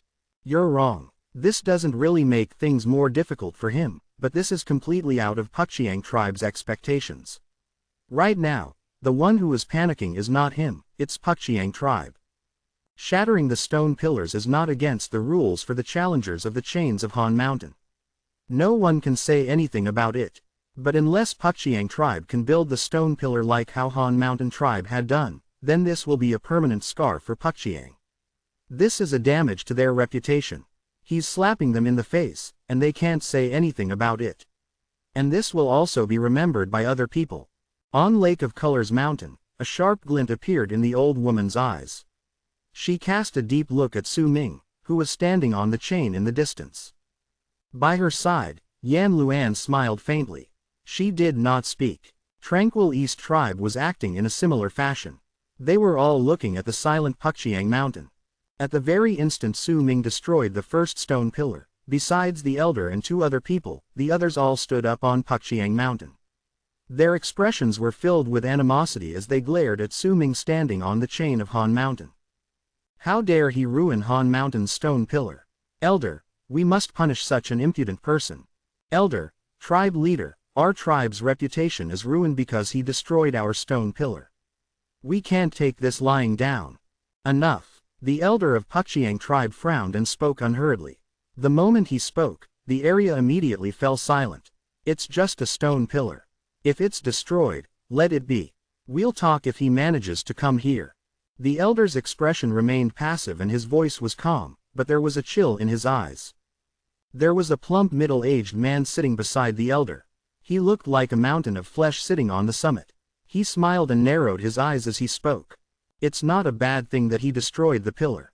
Compared to the other 2 tribes, Puxiang's chain will become more difficult for other challengers in the future, and it also sets us aside from the others. Su Ming could not hear the shock in the 3 tribes or the uproar of the crowd in the city. He stood on the chain that was missing the first stone pillar with a calm demeanor, not in a hurry to continue. Instead, he chose to recover his breathing. After the time it takes to burn an incense stick, thunder rumbled in the sky and the rain became heavier. At that moment, it was as if there was a basin pouring water from the sky. Rain landed on Su Ming's body, causing his robes to stick to his skin. The wind also became stronger, but Su Ming was prepared. He did not want others to see his face. The robes covering his face were set in place firmly. He walked forth once again in the rain. This time, he did not stop. Even if the chill underneath his feet was getting colder, he still took quick and steady steps towards the stone pillar at the end of the second section of the chain. Time trickled by. Right at the moment Su Ming closed in on the second pillar and the crowd wondered whether Su Ming would destroy the second stone pillar as they stared at him. Suddenly, a lackadaisical and delicate voice traveled forth from Puxiang tribe. "Sir, please destroy the rest of Han Mountain's stone pillars from our tribe. We're sorry we have to trouble you with this. And if you possess more extraordinary power and strength, then you can try cutting off this chain so that our tribe will not be bothered by outsiders from now on." The voice held a velvety tone to it that made it seem as if it held no strength, but when the words fell in people's ears, it made them feel enticed, as if they were targeted by poisonous snakes. As the words traveled out, the crowd in Han Mountain City immediately fell silent and looked towards Su Ming. Nan Tian and the others were looking as well. The light in Nan Tian's eyes flickered. To him, the challenge of the chains of Han Mountain this time was completely different from what he had seen before. Puxiang tribe's words have just forced this person to his doom. If I were him, what would I do? A cold smirk appeared on Zan Lun's lips. He looked at Su Ming, who stood at the chain suspended in midair, and that sneer on his lips became colder. He could already imagine Mo's hesitation. His actions and subsequent counterattack just now had just turned him into laughing stock. Su Ming stared at Puxiang Mountain coldly. He lifted his right foot and stepped on the second stone pillar. Once he sat down, he closed his eyes, as if he did not hear that voice. He paid no heed to them and started resting. At that moment, everyone in Han Mountain City fell silent. All of them were looking at Su Ming. Even the ones from Lake of Colors and Tranquil East were staring at him, waiting for the moment he chose to give answer to the statement. After a while, Su Ming opened his eyes and got up to move to the third section of the chain. The instant his feet landed, an imposing abruptly pressure spread out from the chain. That pressure held an aged presence that seemed to have existed for a long time. It would appear each time someone came forth. The moment the pressure fell upon him, Su Ming faltered for a heartbeat. He circulated his qi, causing most of the pressure to dissipate.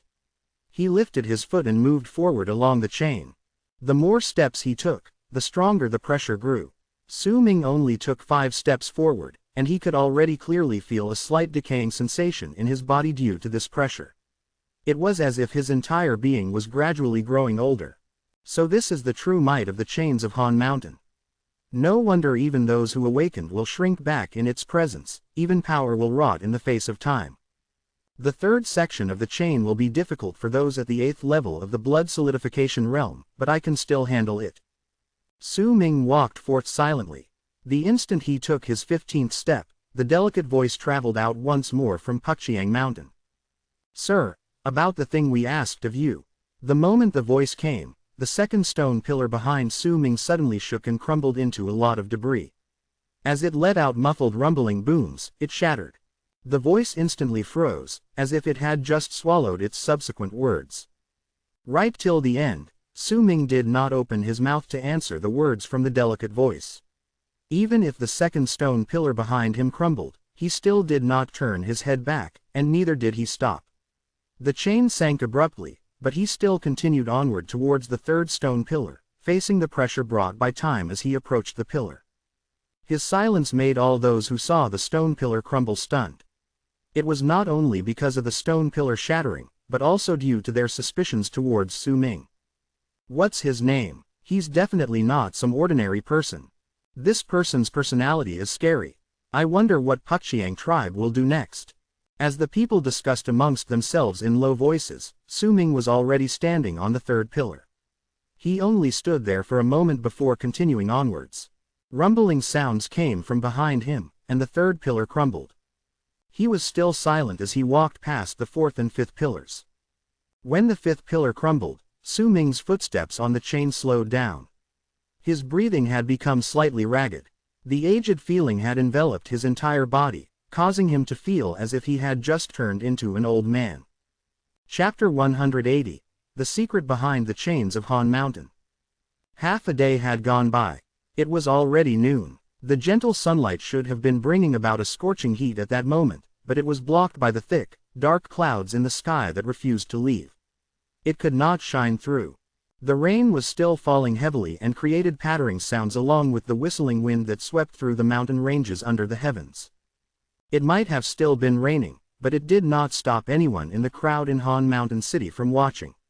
All of them wore straw capes and bamboo hats as they continued staring at Su Ming walking on the chain swaying in the wind in midair. The wind may have been strong and the rain heavy, but it did not at all stop them from watching the person who had sounded Han Mountain bell 20-odd times, who completely shattered the 5 stone pillars he walked through, and who had walked up to the 6th section of the chain. Perhaps it would be an exaggeration to describe this person and this incident as something that would only happen once every 1,000 years, but it was inadequate to describe it as a sight that happened once every few centuries. He's slowing down at the 6th section of the chain. There's definitely something strange in that section. It's a pity that all those who successfully conquered the chains of Han Mountain chose to keep the secret of the chains to themselves. Most of those who failed the challenge died, and even those who survived by a stroke of luck chose to remain silent. It only makes people wonder why the chains of Han Mountain are so difficult. He stopped. Discussions broke out and multiple pairs of eyes gathered on Su Ming through the curtain of rain. Even Nan Tian, Zan Lun, Keiju Si, and Leng Ying all looked towards him with shining eyes. Su Ming no longer continued onward on the swaying chain.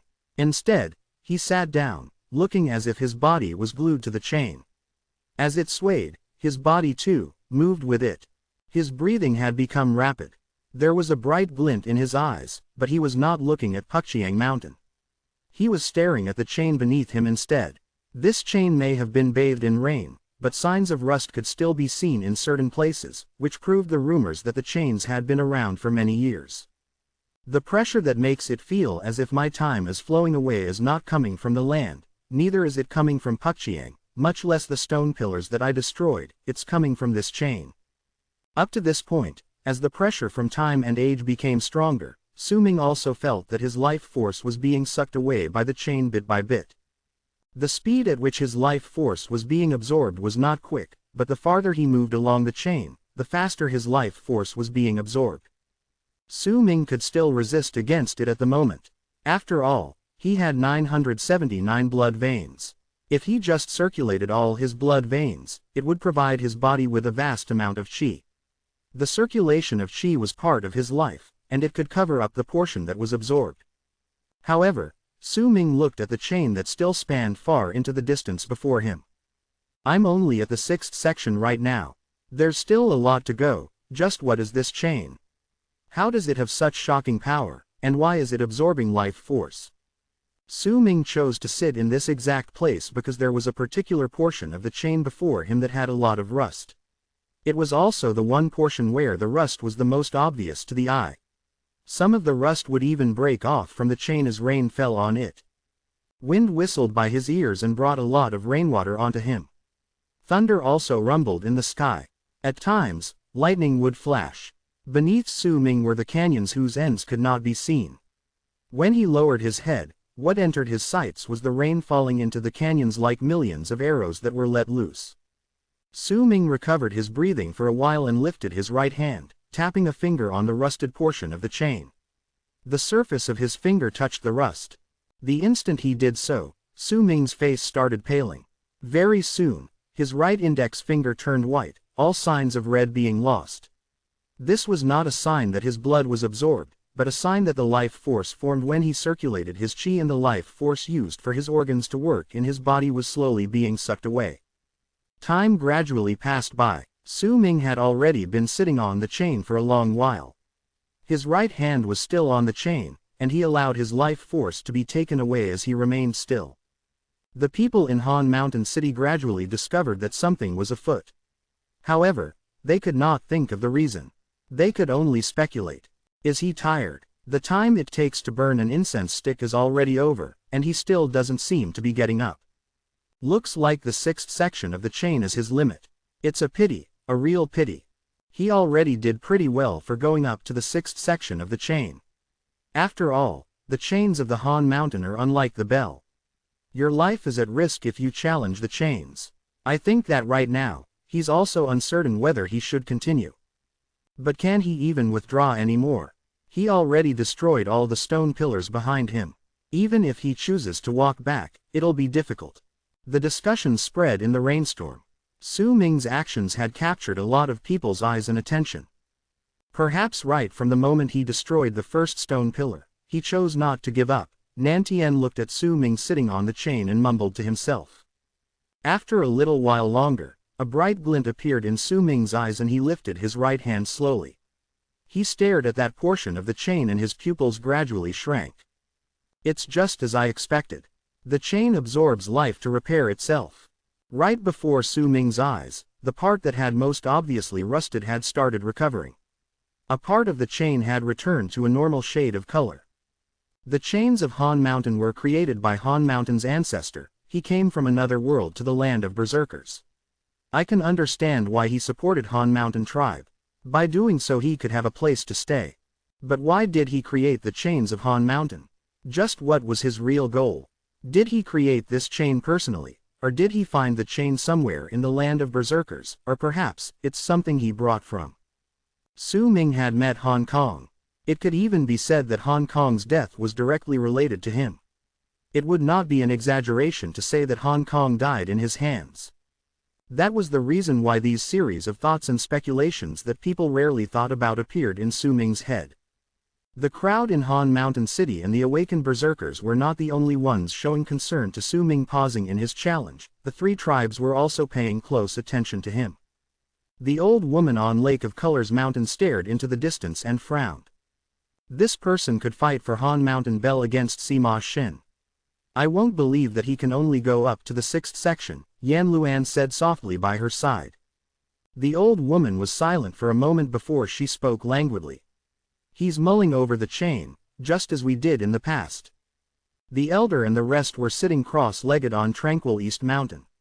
They were also puzzled by Su Ming's actions. As they pondered about it, Han Kangzi appeared from the stairs on the side and walked to the summit. She did not pay attention to any of them, but chose to stand at the edge of the mountain and look towards the chain of Han Mountain in the distance with a calm expression. Puxiang Mountain remained in dead silence. All of their gazes were focused on Su Ming sitting cross-legged in the distance. Those gazes were filled with sullenness and uncertainty. What is he doing? Was the question practically in everyone's thoughts. Just what are the chains of Han Mountain? Su Ming lowered his head and cast a glance at the canyons down below. Darkness filled everything there and looked like the mouth of a beast just waiting for people to fall down for it to swallow. Su Ming knew what laid at the pit of the canyons, and it was precisely because he knew that he was feeling doubtful about the chain. After a long while, he stood up slowly and took a step forward with his right foot, then he walked towards the 6th pillar standing before him. At the very instant he stood up and moved, Han Mountain City burst into an uproar. All the people that had been watching Su Ming began discussing amongst themselves when they saw him finally moving forward. He stood up. We've waited for long enough, and now he's finally starting to move again. I'm curious though, why did he stop just now? Su Ming took a deep breath and moved forward. His footsteps had become much slower. With each step he took, some of his life force would be sucked away every single time his foot came into contact with the chain, even though it was still the same chain that he had walked on previously. It made him feel uncomfortable, and he started weakening. In his mind, he was no longer walking on the chains of Han Mountain, but walking through his lifespan. Each step he took felt as if he had just finished walking through a part of his life. This sort of feeling was difficult for others to understand. Only when their lifespans were passing by would people occasionally sigh for the time they lost.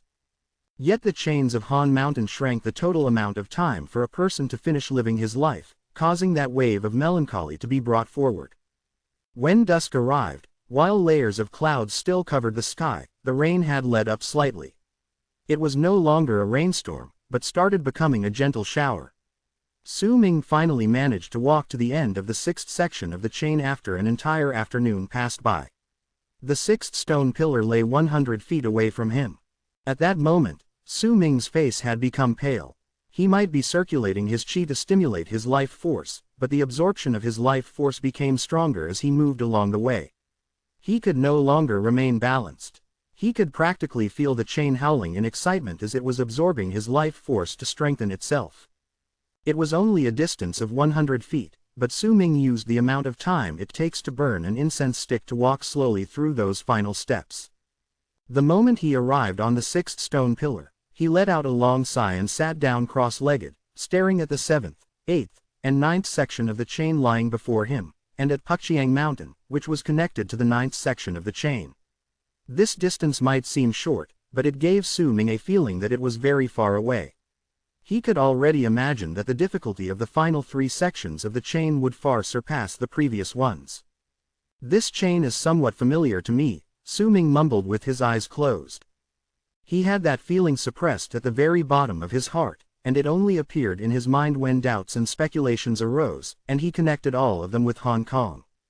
The moment Su Ming stepped on the sixth stone pillar, a huge wave of discussions passed through the crowd in Han Mountain City. The sixth stone pillar. That's the start of the 7th section of the chain. Can he finish traversing the 7th section of the chain? I don't think so. He was already staggering when he was walking on the 6th section. It'll be very difficult for him to finish the 7th section. From what I know, all the previous challengers of the chains of Han Mountain failed at the 7th section. This section might be different from the rest. When the discussion started, Su Ming was seated and unmoving. After a long while, when the sky turned completely dark and the moon peeked out from the clouds, he opened his eyes. "Night has come," he mumbled.